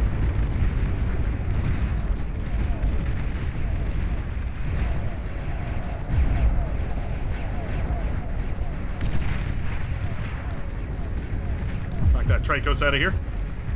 Don't want to be dealing with that. So many more lions than he has Tricos. This is all good.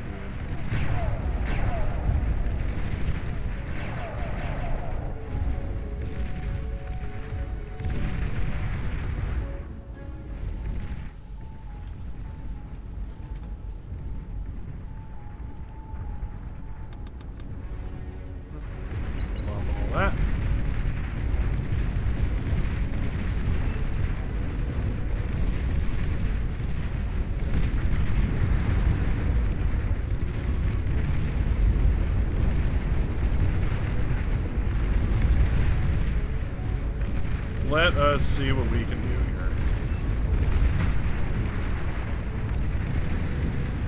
Orbital unit just fired those guys. It's pretty funny.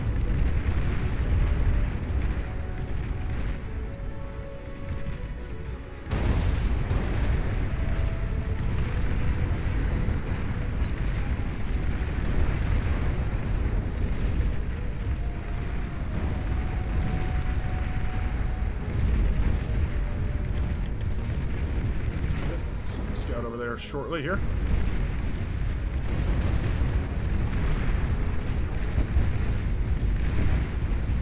Capital ship? Oh no, it's the drone carrier. Enemy flagship Oh no, it is a detected. capital ship.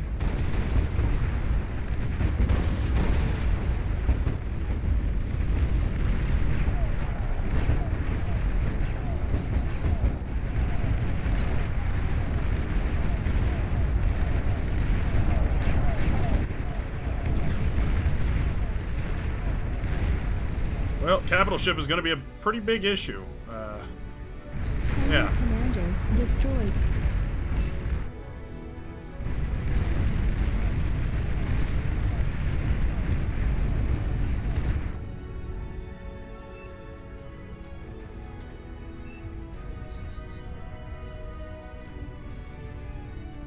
T3 unit detected.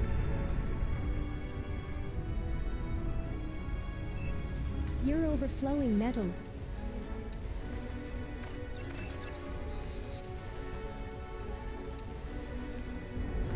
Economy stabilized here. Shouldn't be too bad. Capital ship is a big issue, though. I won't lie. I'm not thrilled about the way that that's looking.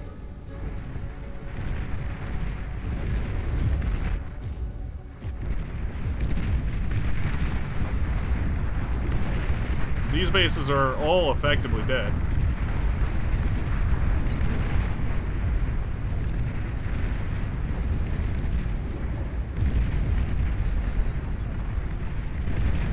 Sending support.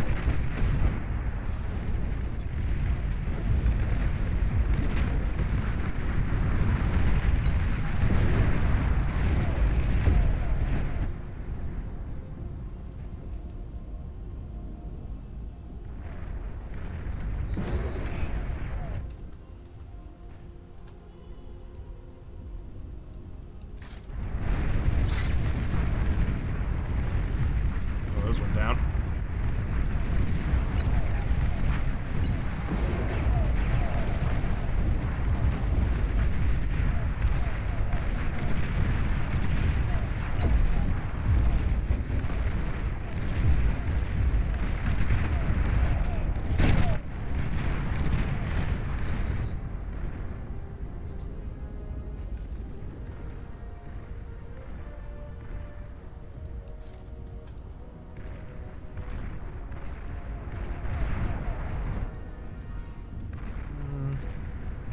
We'll just go ahead and fill this area with these. That should work out fine.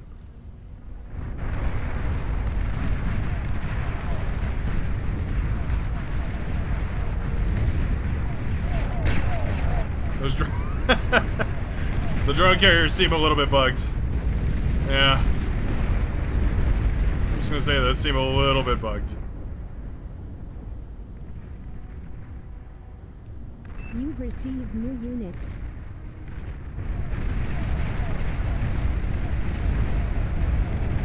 Lego fighter.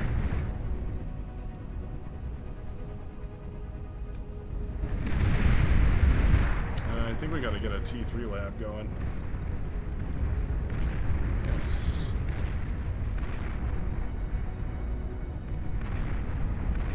That fit in there? I don't think so. Okay. We'll just build 100 of these.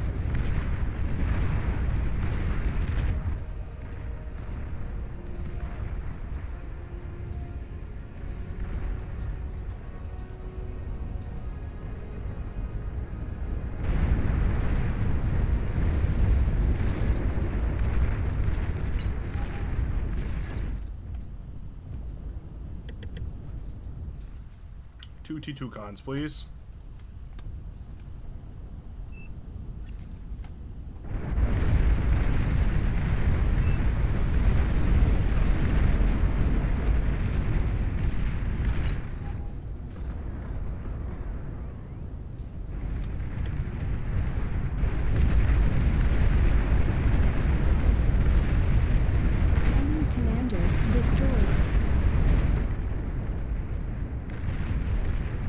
Let's go ahead and share these to Quave here.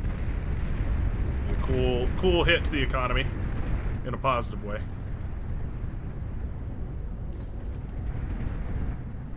You've received new units.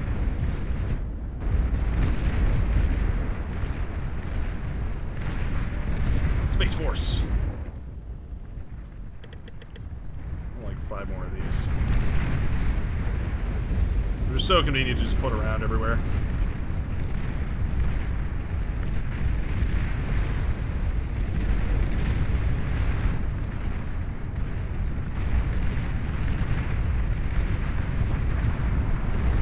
That. LRPC cannons firing away. Man, LRPC is apparently the counter to capital ships. Who knew? Who knew?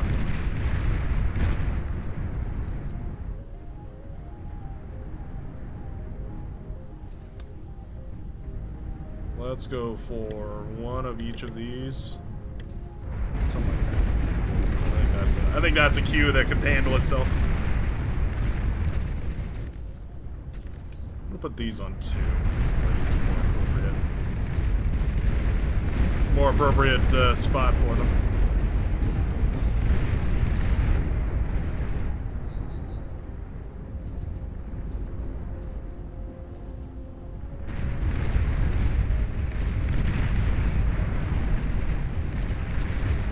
Enemy flagship detected.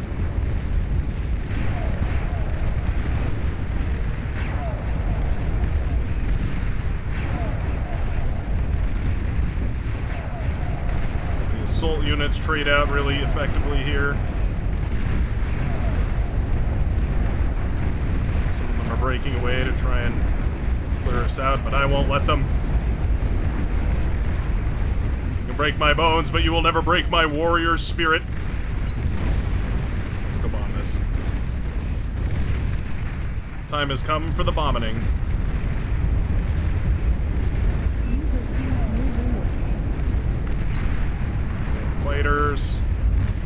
Not bad.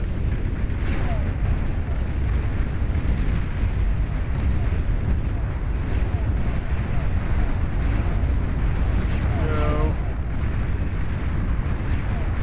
Enemy commander destroyed.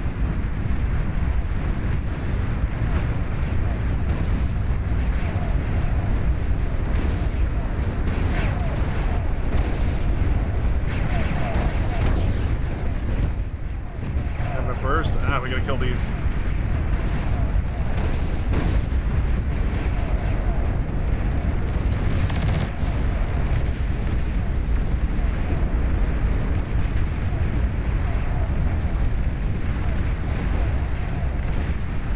You've received new units. You know what? May have lost this one.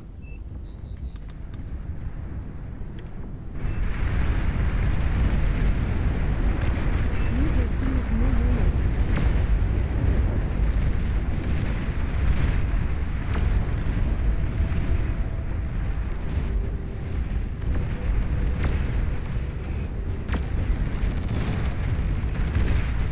Titan detected.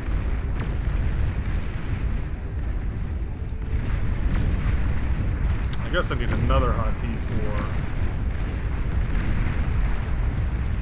There we go. Lances will go on 2.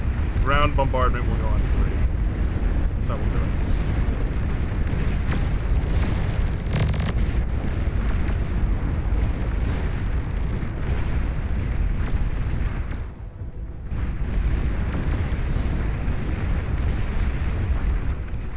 He's gonna lose this, though. He's not paying attention to it. We're blasting it down, slowly but surely. There we go.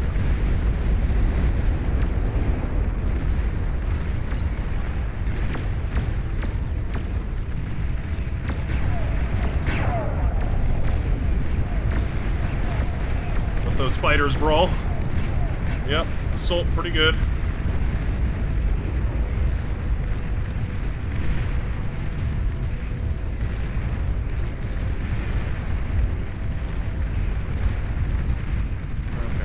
Laboratory is overwhelmed regardless. So we don't need to contribute much more over there. I think it is time, though, for our next expansion.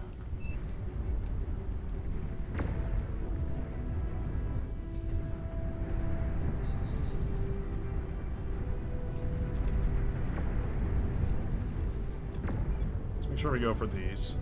Make sure the team has everything it needs. If you go like that to block off the walkway, it's okay.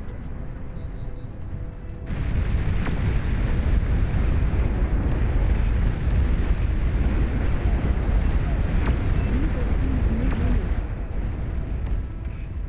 Legion Constructor. Wonderful. Perfect. Thank you.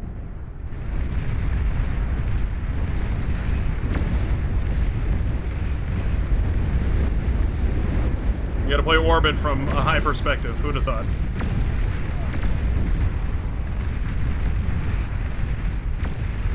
I don't really want to use those, actually. The drones don't do much, but the boats actually have a little bit of a sting to them, I would say.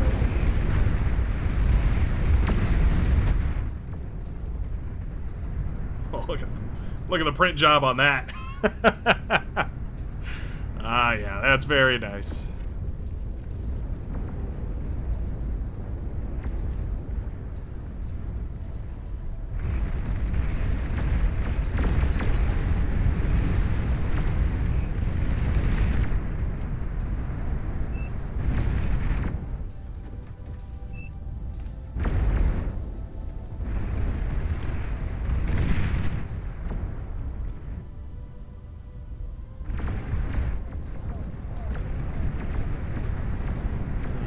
Let's go for something like this.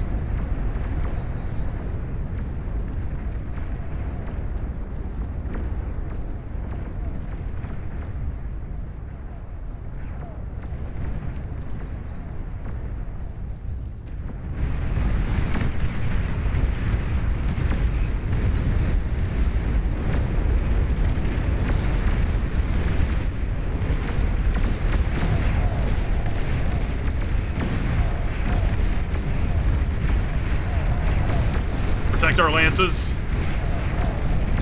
The drones will form a shield around us.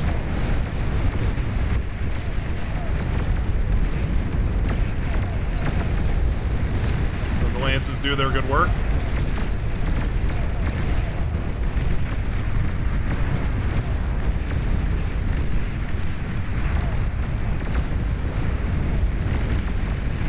They're like the sharpshooter of the skies.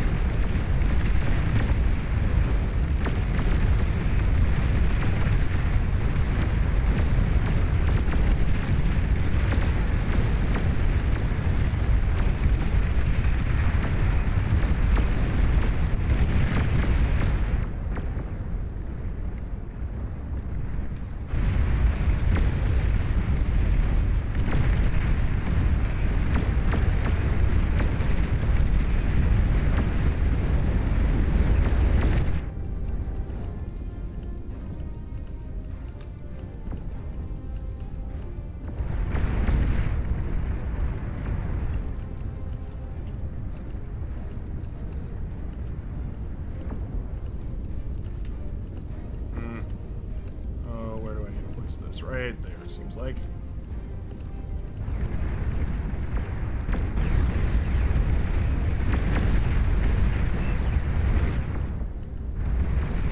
There we go.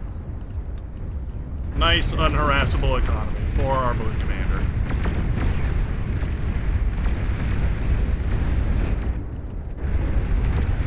And let's make these in mass. I love these things. I love the lances so much. They just are so cool.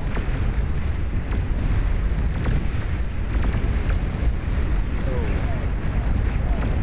these are all over the place now. Have faith in the lances. They will do good work. They will save us. For the most part. Most part. We have a bunch of idle Longinus for some reason. The rest of this, pretty good.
Yeah.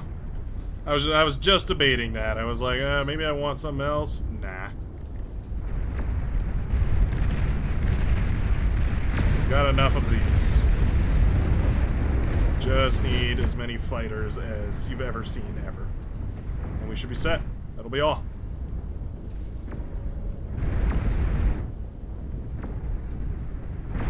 Titan detected.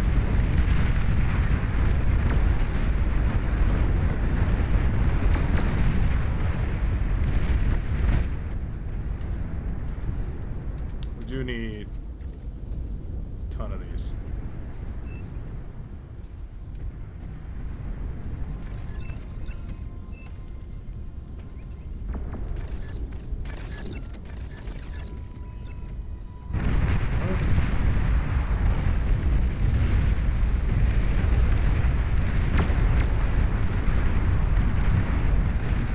Unit capped wind? Oh, wow. Really went all in on the wind there. It's pretty impressive, honestly.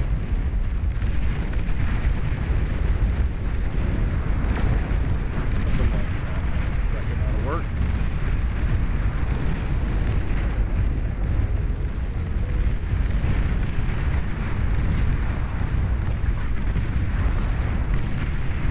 Hand all of this over to somebody who looks like they're microing hard, and that's Liwa. Congratulations, sir. You've inherited a tremendous Space Force. Your task is now to use that Space Force to conquer our enemies. To the best of your abilities.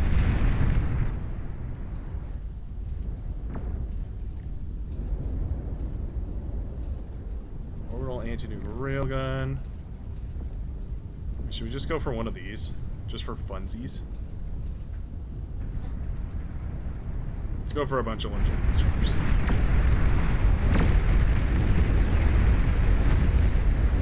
Behemoth, of course, doing behemoth things by carving apart T3 as if it were paper. Nice control right there. Liwa doing some good stuff.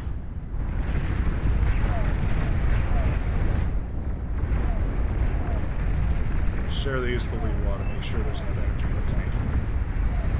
There we go. T3 unit is ready. You're going to be making these around the clock. Don't stop. Don't stop believing.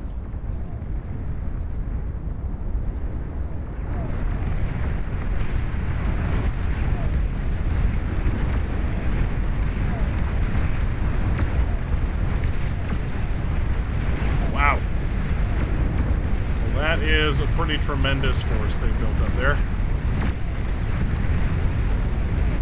I think this battle's going to be won on the ground.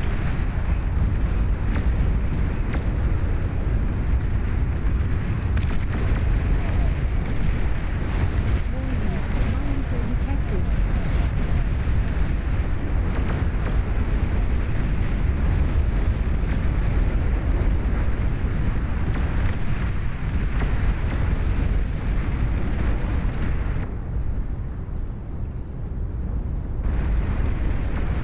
Really building the wrong combo. We want basically just pure Longinus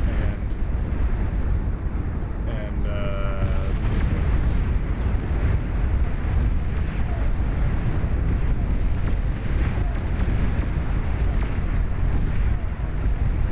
Just scout.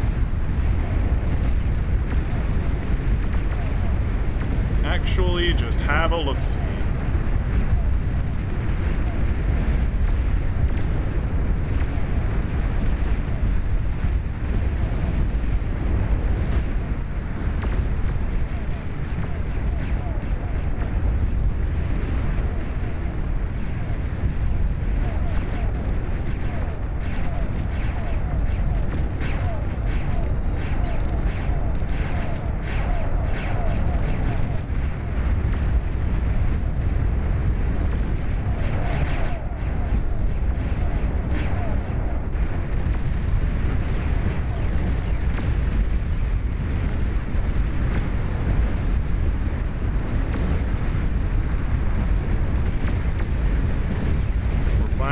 The behemoth has frankly got it. We don't need to worry about it too bad. We're creeping the thing forward. I guess just the behemoth printer must print. We're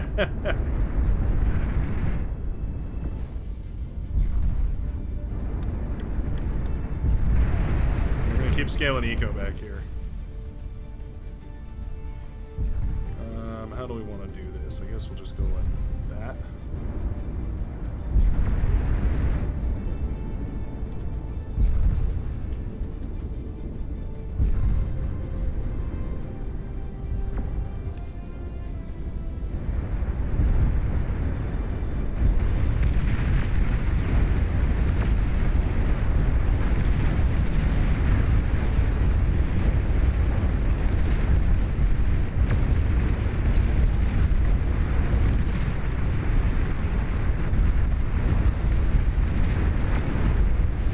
These are ground units is the issue. Switch to ground production. Ground assault. This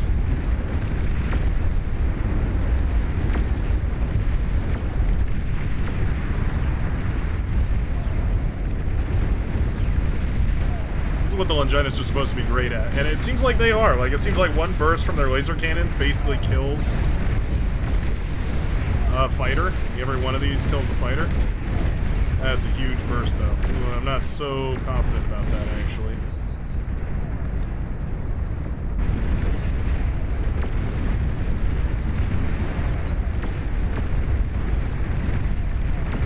Titan detected.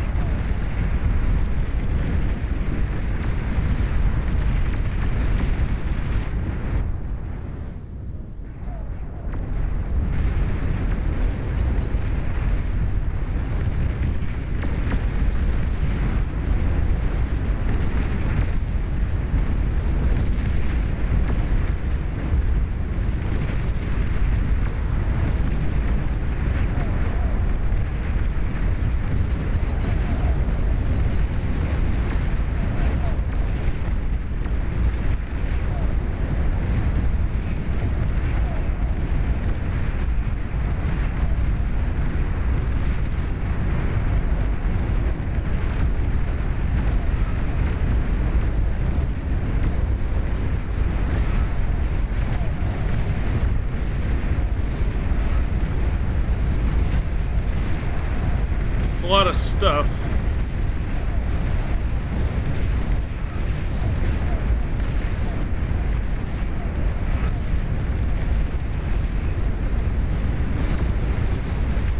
We need to target these bombers down. They're really the only things that actually do any damage.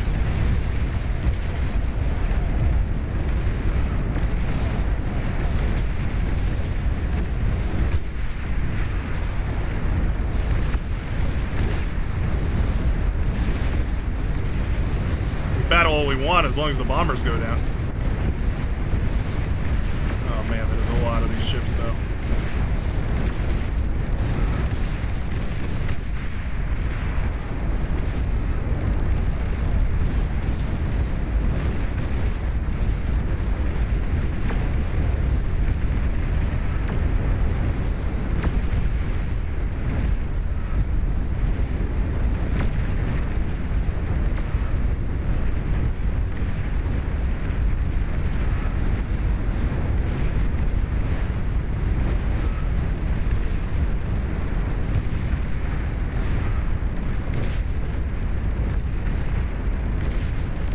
Those. Yeah, nice.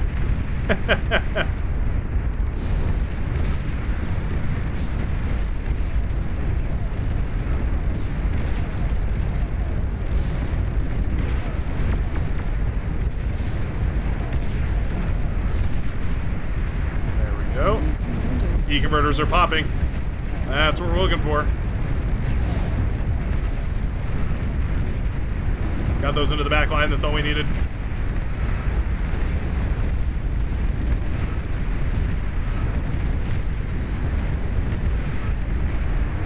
That's Pink's metal production down. We have... Oh, that's dangerous. Oh, marauders. Wait. Finish this up. Okay. Constructor.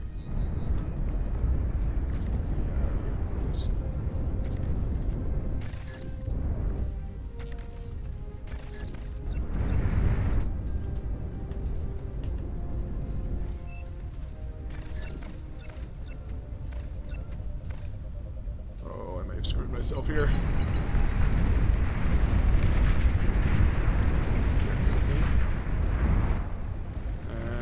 Maybe not. Maybe it's just...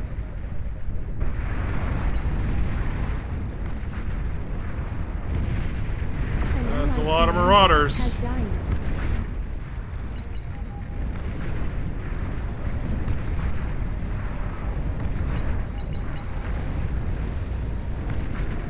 I do appreciate pointing that out.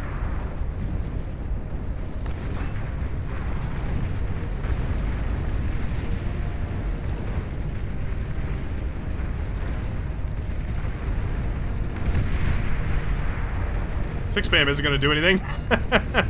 Some marauders.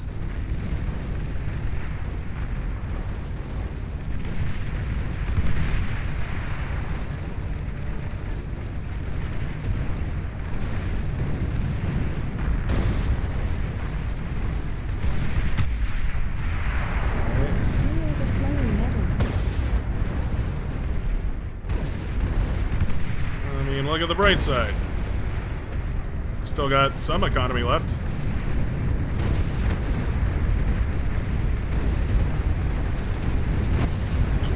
Let's explode.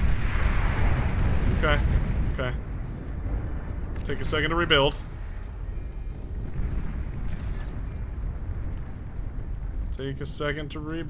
How do we rebuild? X. Yeah, that thing. Go.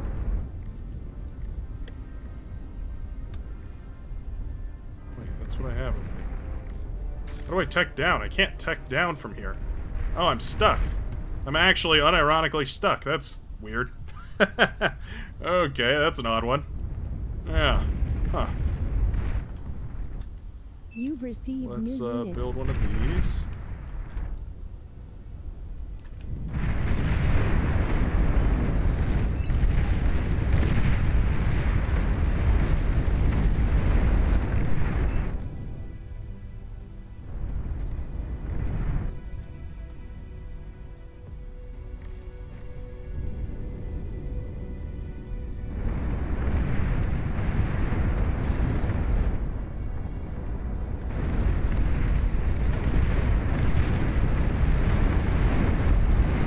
Hot Pink still has a sizable economy, is the issue.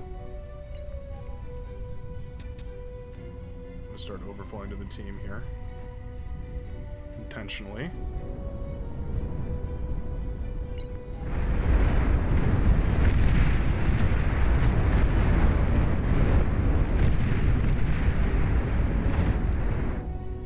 Thank you. I'm good. I survived. I managed to patch it together. You're overflowing metal.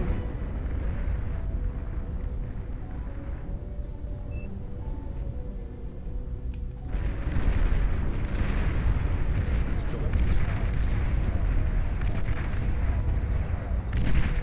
Oh, why aren't we using these? Oh, use these. Great. It's a game winner. He's literally got him in position. Wait a minute. Oh no. Like, wait. We have the solution.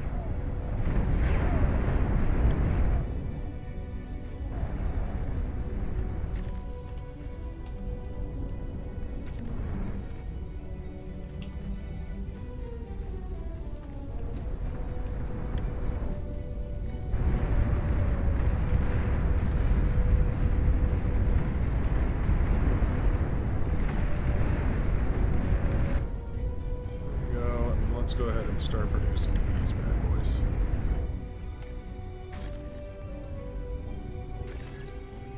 I guess you can help with that if you want.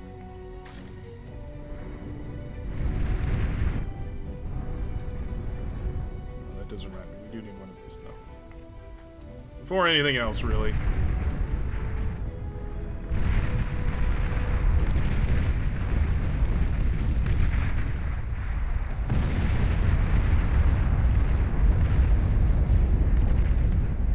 What happened to the Vanguard? Oh no. We've got them charged up over here. It looks like these are all full. All your Vanguard ship are full.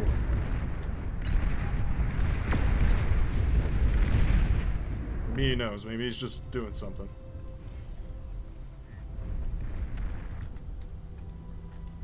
Just want to make sure he knows, though.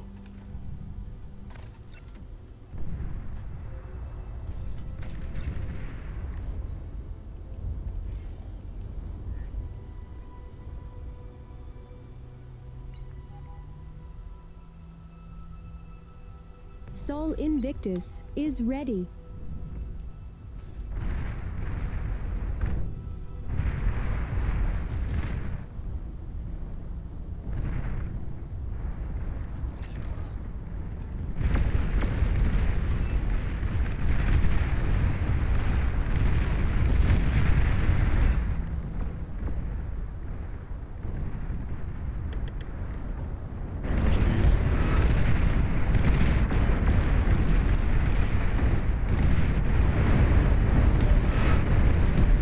We've got a wicked economy back there, but we've got decent economies of our own. We just need to send units forward. Like, a big spam of units might actually just be enough.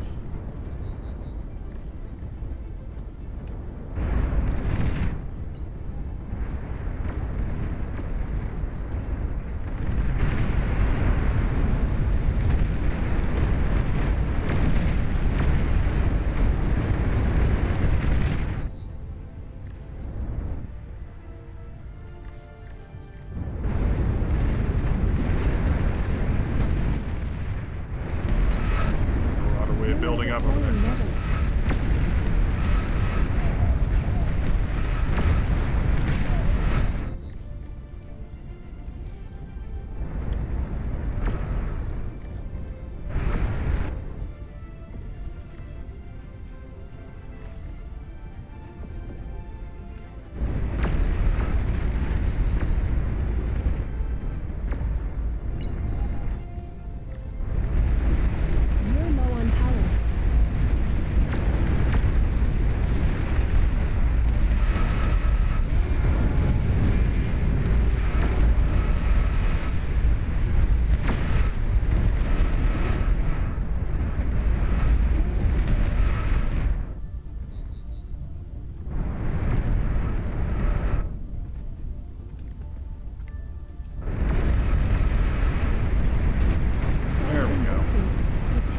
There we go. There's the Vanguard being deployed. Oh yeah, we're looking good now.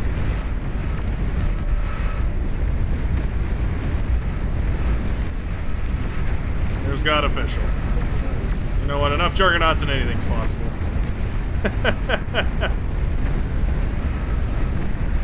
If those really can't break through, that is insane.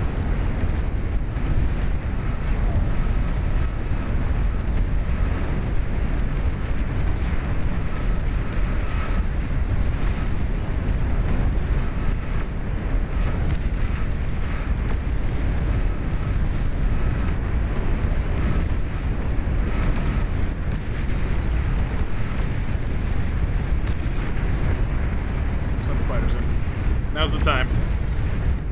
If there ever was a time, now's the time.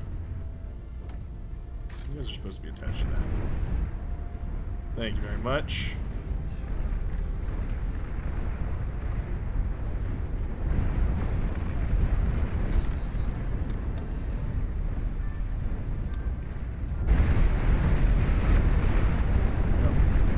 That's what the Sol Invictus are here for. Literally just the Marauder Guard.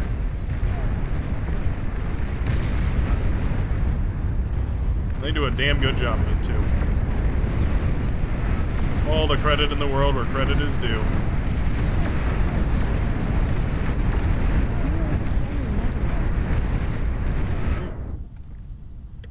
Alright, well, in that case. I mean, waste not, right?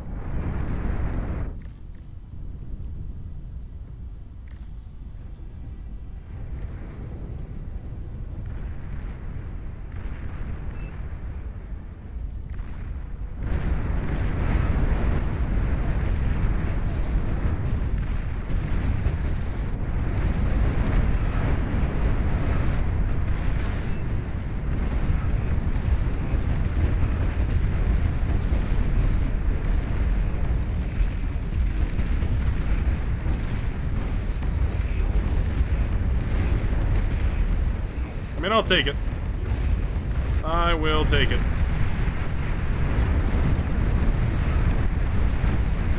Scuttles have managed to dismantle the base over there.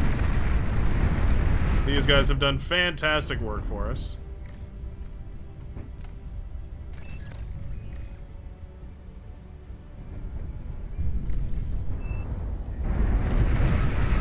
There we are. Phew! Destroyed. Hero the flowing metal. That is awesome. What a cool match. Look at this. Boom. Ended. The deployment of the Vanguard is so epic. Oh man, watching those things fire off is just so good. So good. Man, took a good hit too. Those Marauder were an excellent little run by. Caught us lacking for sure. I feel like maybe I could have defended it if maybe I just set the lab up properly without fumbling it so badly. Still though, we got there in the end. Vanaja managed to hold the sea. Jamaica's tried to retake the ocean, but it just wasn't quite enough, and of course the capital ships stand no chance against the solar lance of these bad boys over here.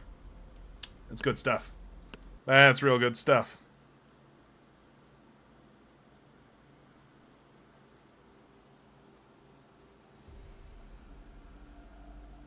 You disabled air, which is the tech down path for space. Is it really?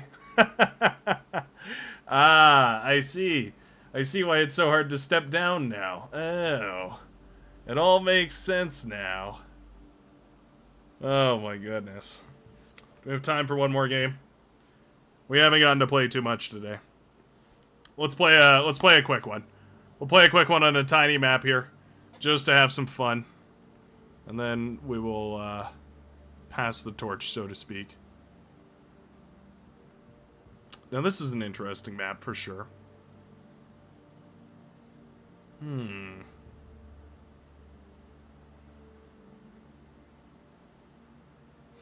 Here's what we'll do. We'll do the center. Oh, hold on. Lobby is thinking a lot. It's almost there.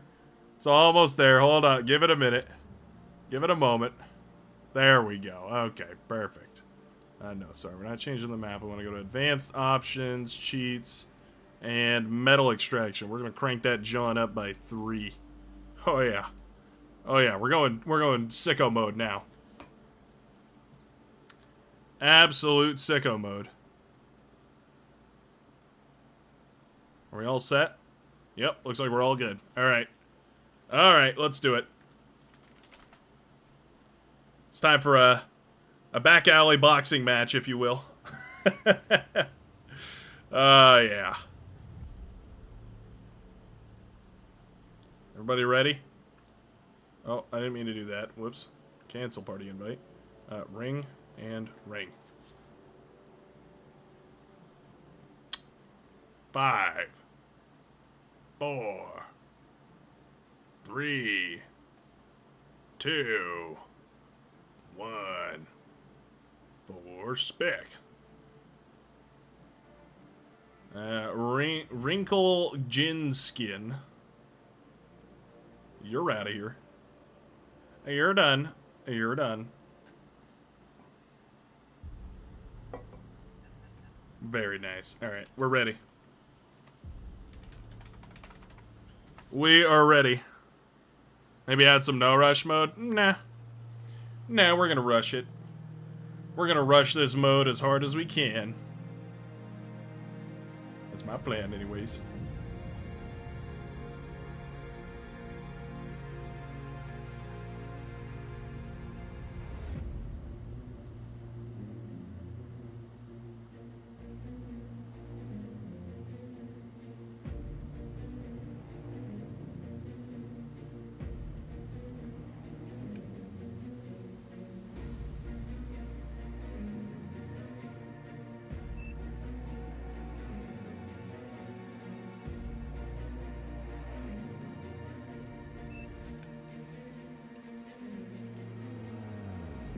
It works as well as you think it would.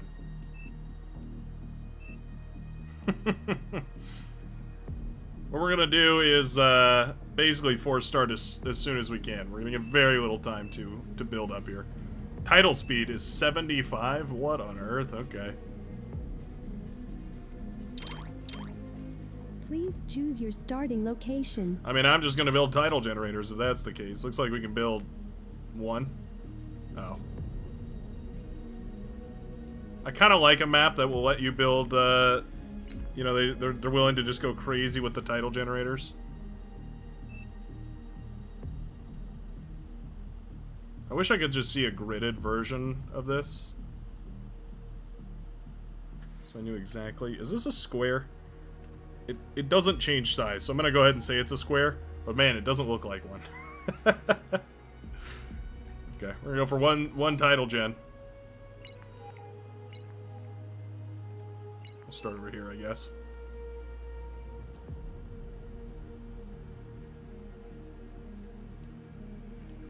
I got no promises like that. None promises left beef. How much metal is all this? Metal extraction of 5.2. 38, 38. I mean, it's not bad.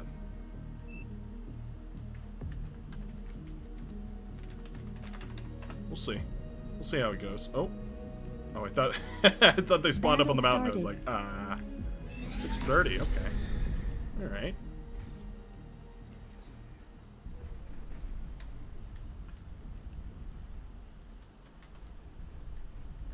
There's no air, so it's not like we're gonna be comm dropped or anything. We're set. We're golden.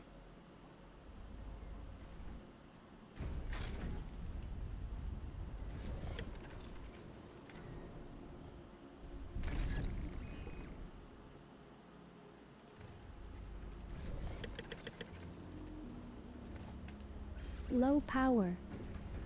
Let's put this down.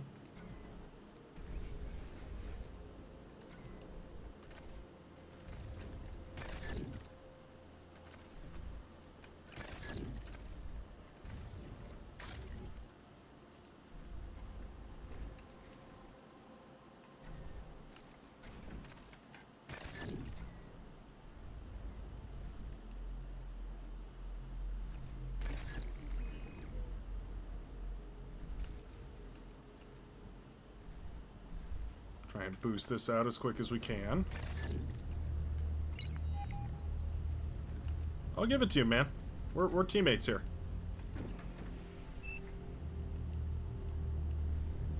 We can share. We're not like fighting each other for this here.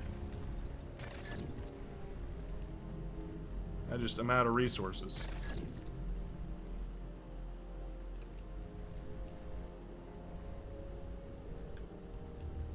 An allied commander self-destructed.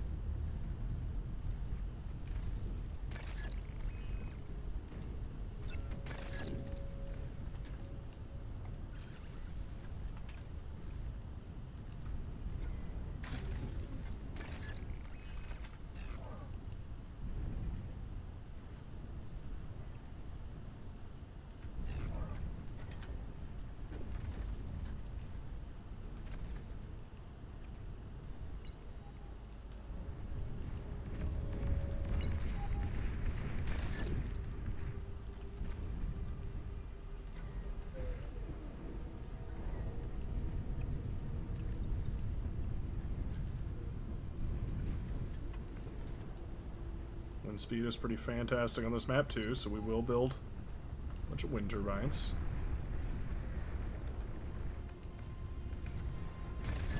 Let's get our commander out there. Have some fun with it, you know? I mean, there's no reason we shouldn't. They're rushing T2 right now, so we need to get ours started pretty quick. You're overflowing metal.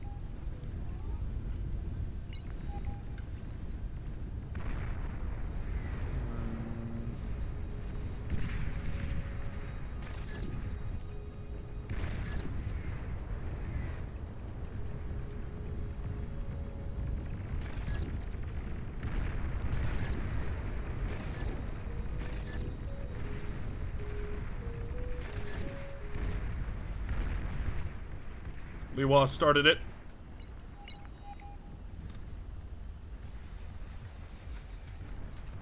Share me BP.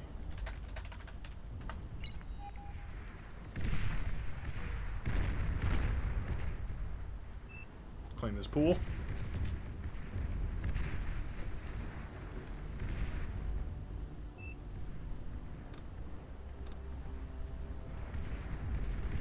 Build power.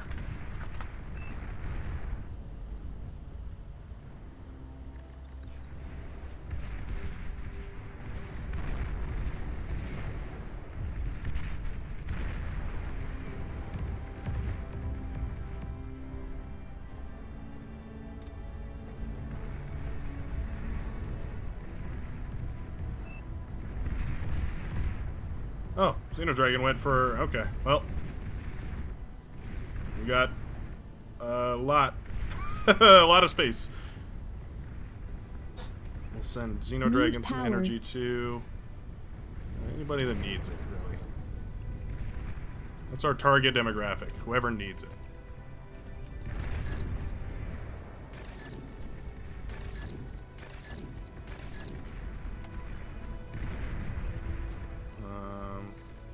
Some more power.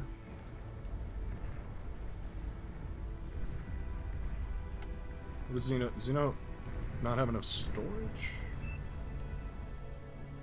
Oh, he has an E-store. It's just okay. You're overflowing metal. It's a mood meeting.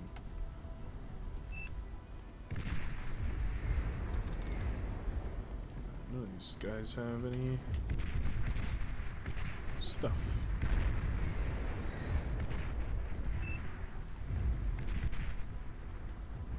T2 unit detected.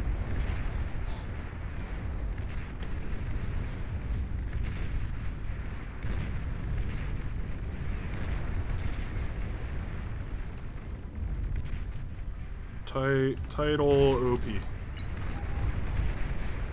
Sure that boy knows that his title is phenomenal.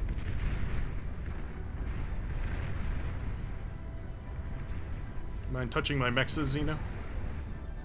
Give me a little once over with that T2 con you got floating about up there. We actually have a lot of T2 cons.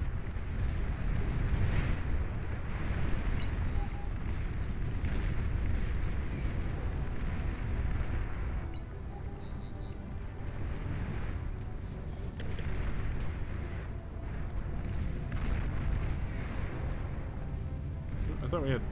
Oh yeah, we have some vehicle stuff.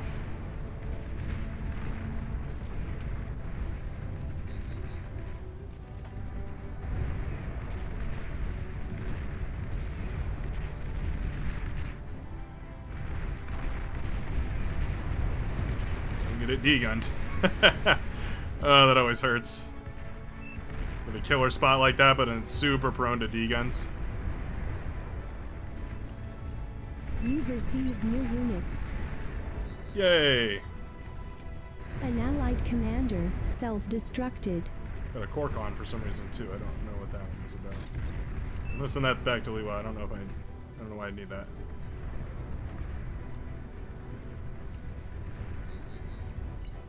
That's great though. We'll do that and then we'll upgrade this Geo to advanced Geo. Wonder if they're nuke rushing us, because they haven't really sent anything to the front, and it makes me really suspicious. Super, super suspicious.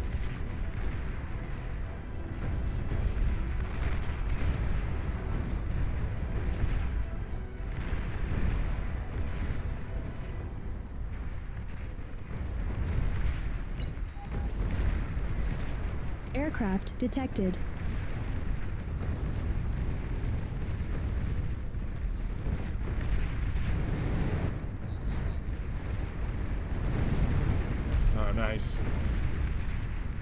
Oh, and I can shoot down there too. Oh, it's super annoying. Enemy commander destroyed. Oh man, that is so annoying. Oh wow. Great spot right there. That worked out phenomenally.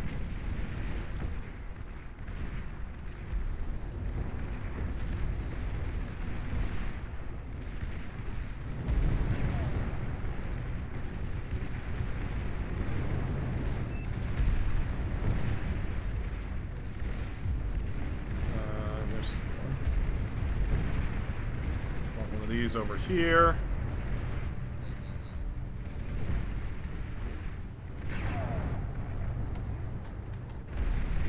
Wind is still scaling, so I'm feeling pretty good about that. Is there some hidden water over there? No, it doesn't look like it. Nuking your side of the map to make water, that'd be pretty epic.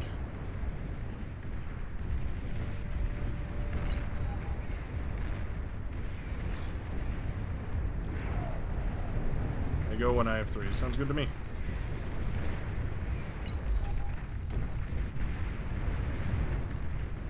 We've cleaned out our side of the map.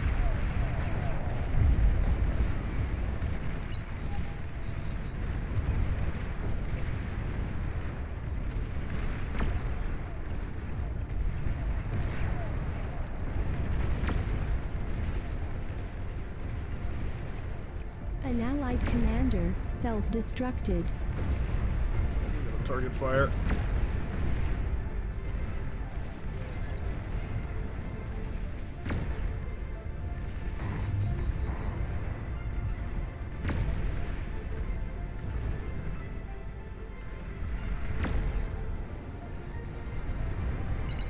Watch out!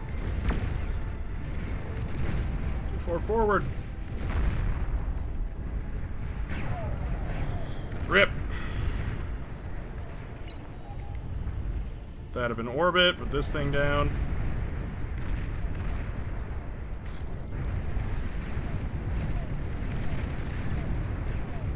And just reclaim with this thing. Share BP.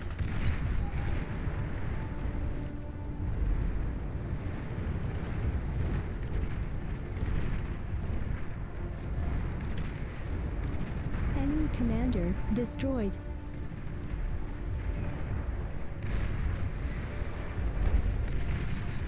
We're hyper fixating here. We either need a new scout or we need to change You've targets. received new units. You're overflowing metal.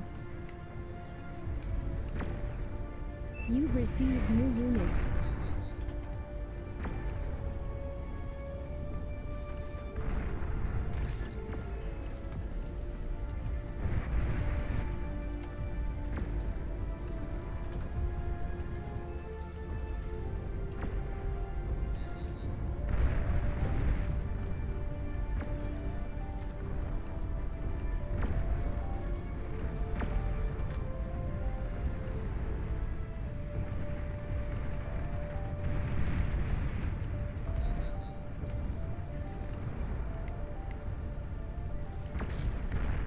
Nope.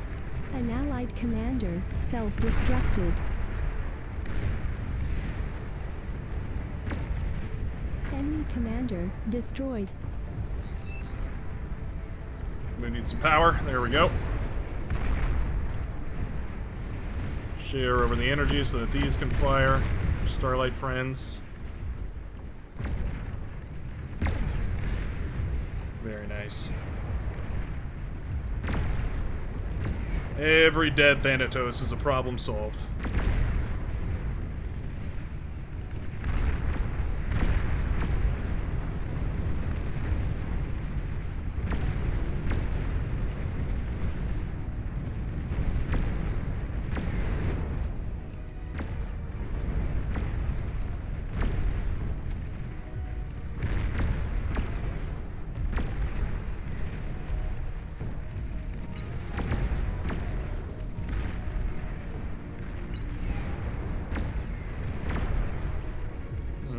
Something fun, eh?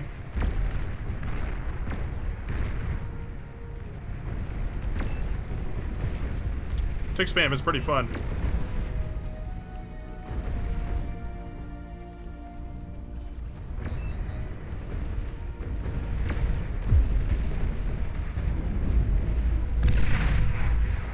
got some serious orbital firepower, actually.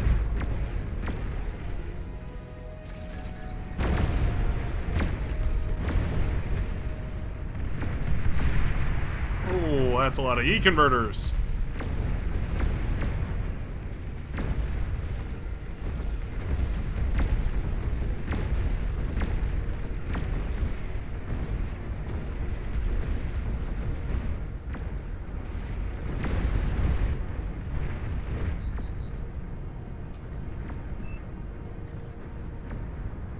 You're low on power.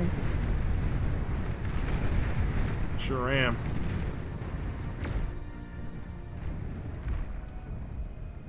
Oh, really? Oh.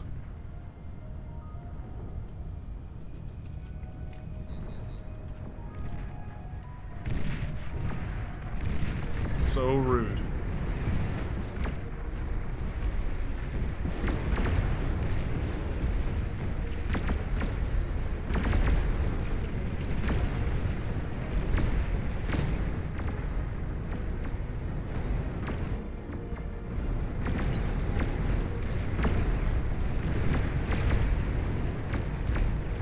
Oh, 150. Oh yeah, because the metal extractors are awesome. Forgot about that. The mexes are worth way more than the E-converters.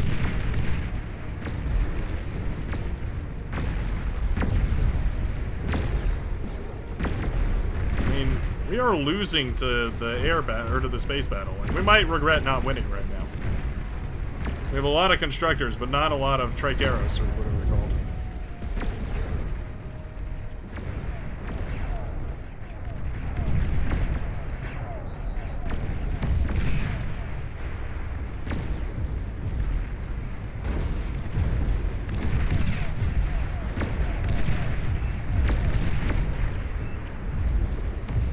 Glad we built this thing, yeah. It'd be rough without it.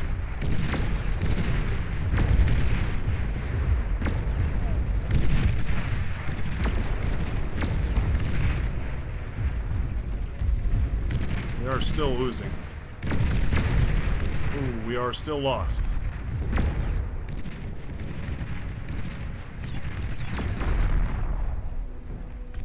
Yikes. There we go. There we go, that's something.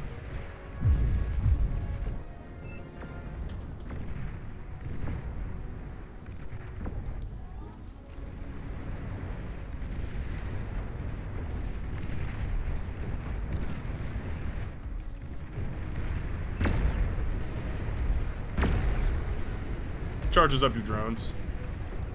It's the amount of drones you got available.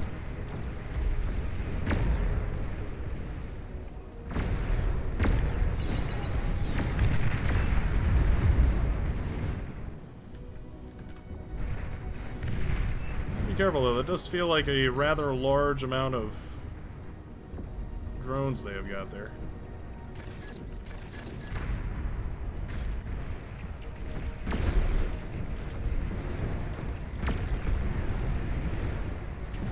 I have a feeling we're about to heavily regret not winning with those starlights.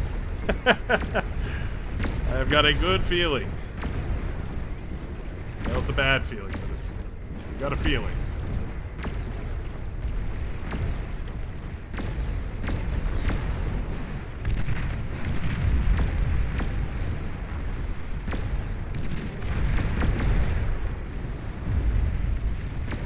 Tricaros are the ones we need.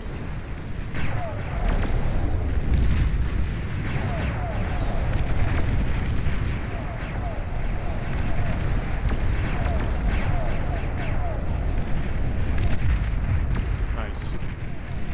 Kept that guy alive. That's what matters. Oh, look at that. We got some infestors.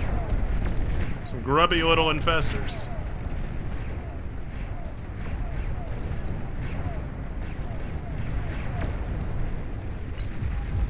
Need power.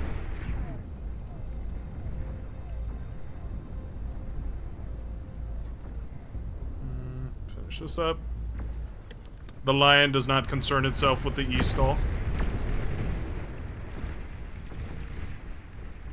There's a lot of termites and whatnot right there. Won't lie to you, it's even a concerning amount of termites, one might even say.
I have a feeling we're losing it, Mr. Krabs.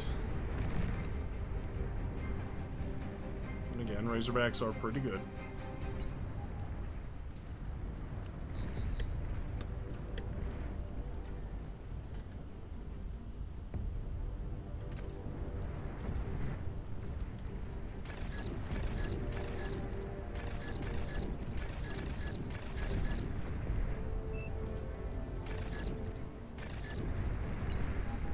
No, I don't think anyone is. I think that's the major issue. Nobody really cared for Eco much.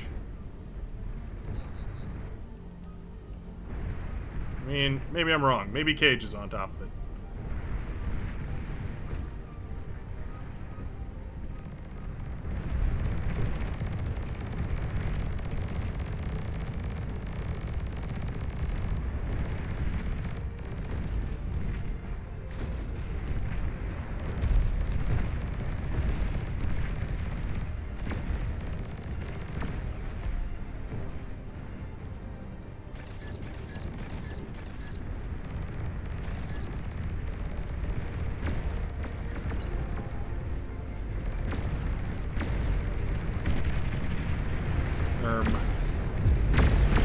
Nothing's great. See, there's the power of the Triceros. Fire away from such long range and do tons and tons of damage. They also have a Longinus up and running. Didn't even notice that. Very cool. Oh, I don't like those going in. Not without a self-D. Oh, we better self-D that. Oh, yikes. That's not good. Oh, wait. Oh, Jamaica's commander is right there. Oh, no self-D on that one either. Yikes. You've received new units. Oh, okay, I'm microing now. Time for Micro Jackson.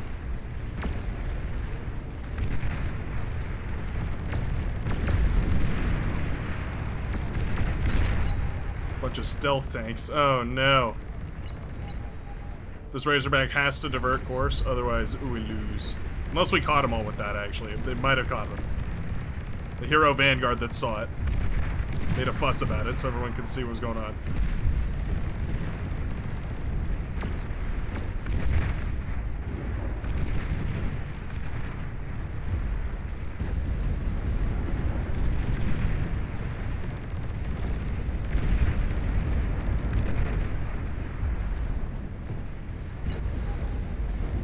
You've received new units. The LRPC is crazy.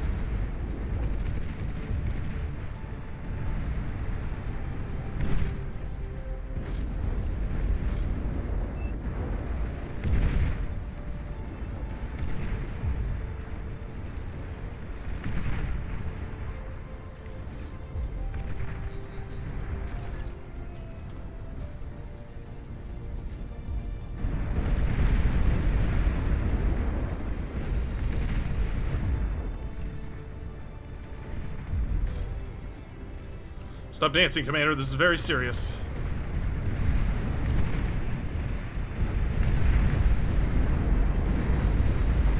Oh, they absolutely have a spy bot or something.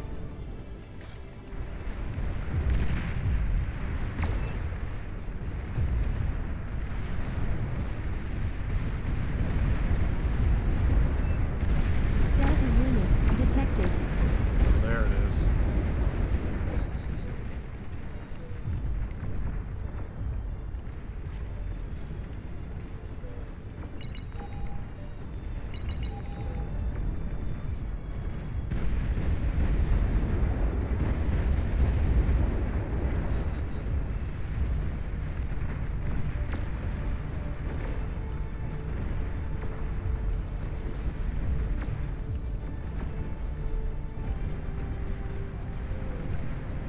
No, that's a... I think it's a scuttle. It's gotta be a scuttle. Oh, it's just a spy bot. Oh, I see. Okay.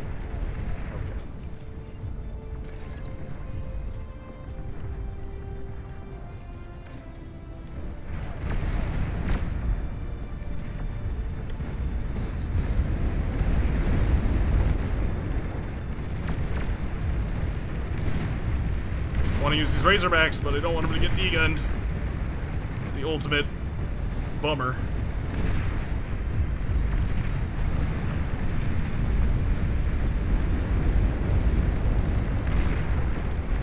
Apparently these can shoot space.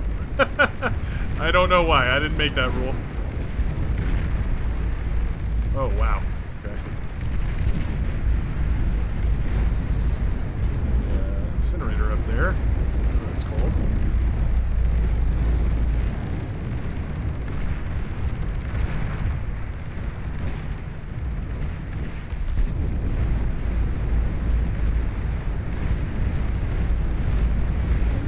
Commander destroyed. Nope. 2-3 unit detected.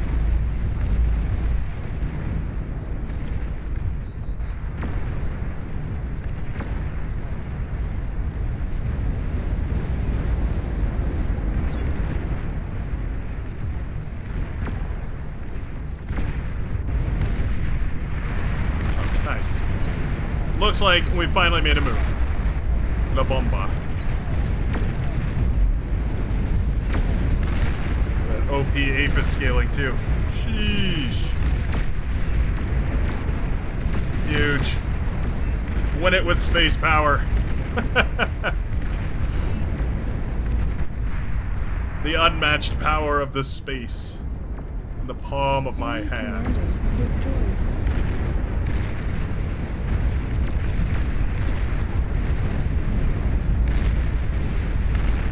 You've received new units. Yay, more Razorback. I need my Razorback, Razorback, Razorback. EMP missile silo There we go. detected. I like the EMP missile silo idea. That's pretty cute. Detected. GG, well played. Very fun. That ended up being a 26-minute match, so Enemy commander quite a lot more. destroyed. Quite a lot more than I was expecting. Battle ended. Yeah, metal extractors being super OP was great when we had a bunch of them. That ended up adding up quite a lot. 3x is OP when you have Legion upgrading all the mexes in the back too. That works pretty good. Yeah, cannot be mad. All right, ladies and gentlemen, that is where we're going to call it for today. Thanks a ton for tuning in. If you did tune in through the very first part, too, for the first hour and a half or so, where we got a brilliant explanation about the mod from the mod's very own creator, then I appreciate it. If you haven't seen it, then feel free to rewind, of course, because YouTube saves all these as a VOD, so you can always go back and have a look-see later, and I think you're going to have a wonderful time checking some of that out. Especially if you have questions about how some of this works, that's a great reference for where to go have an idea put in your brain. Thanks a ton for watching, everybody. Thanks a ton for hanging out, and I will see you again in the very next live stream of Beyond All Reason.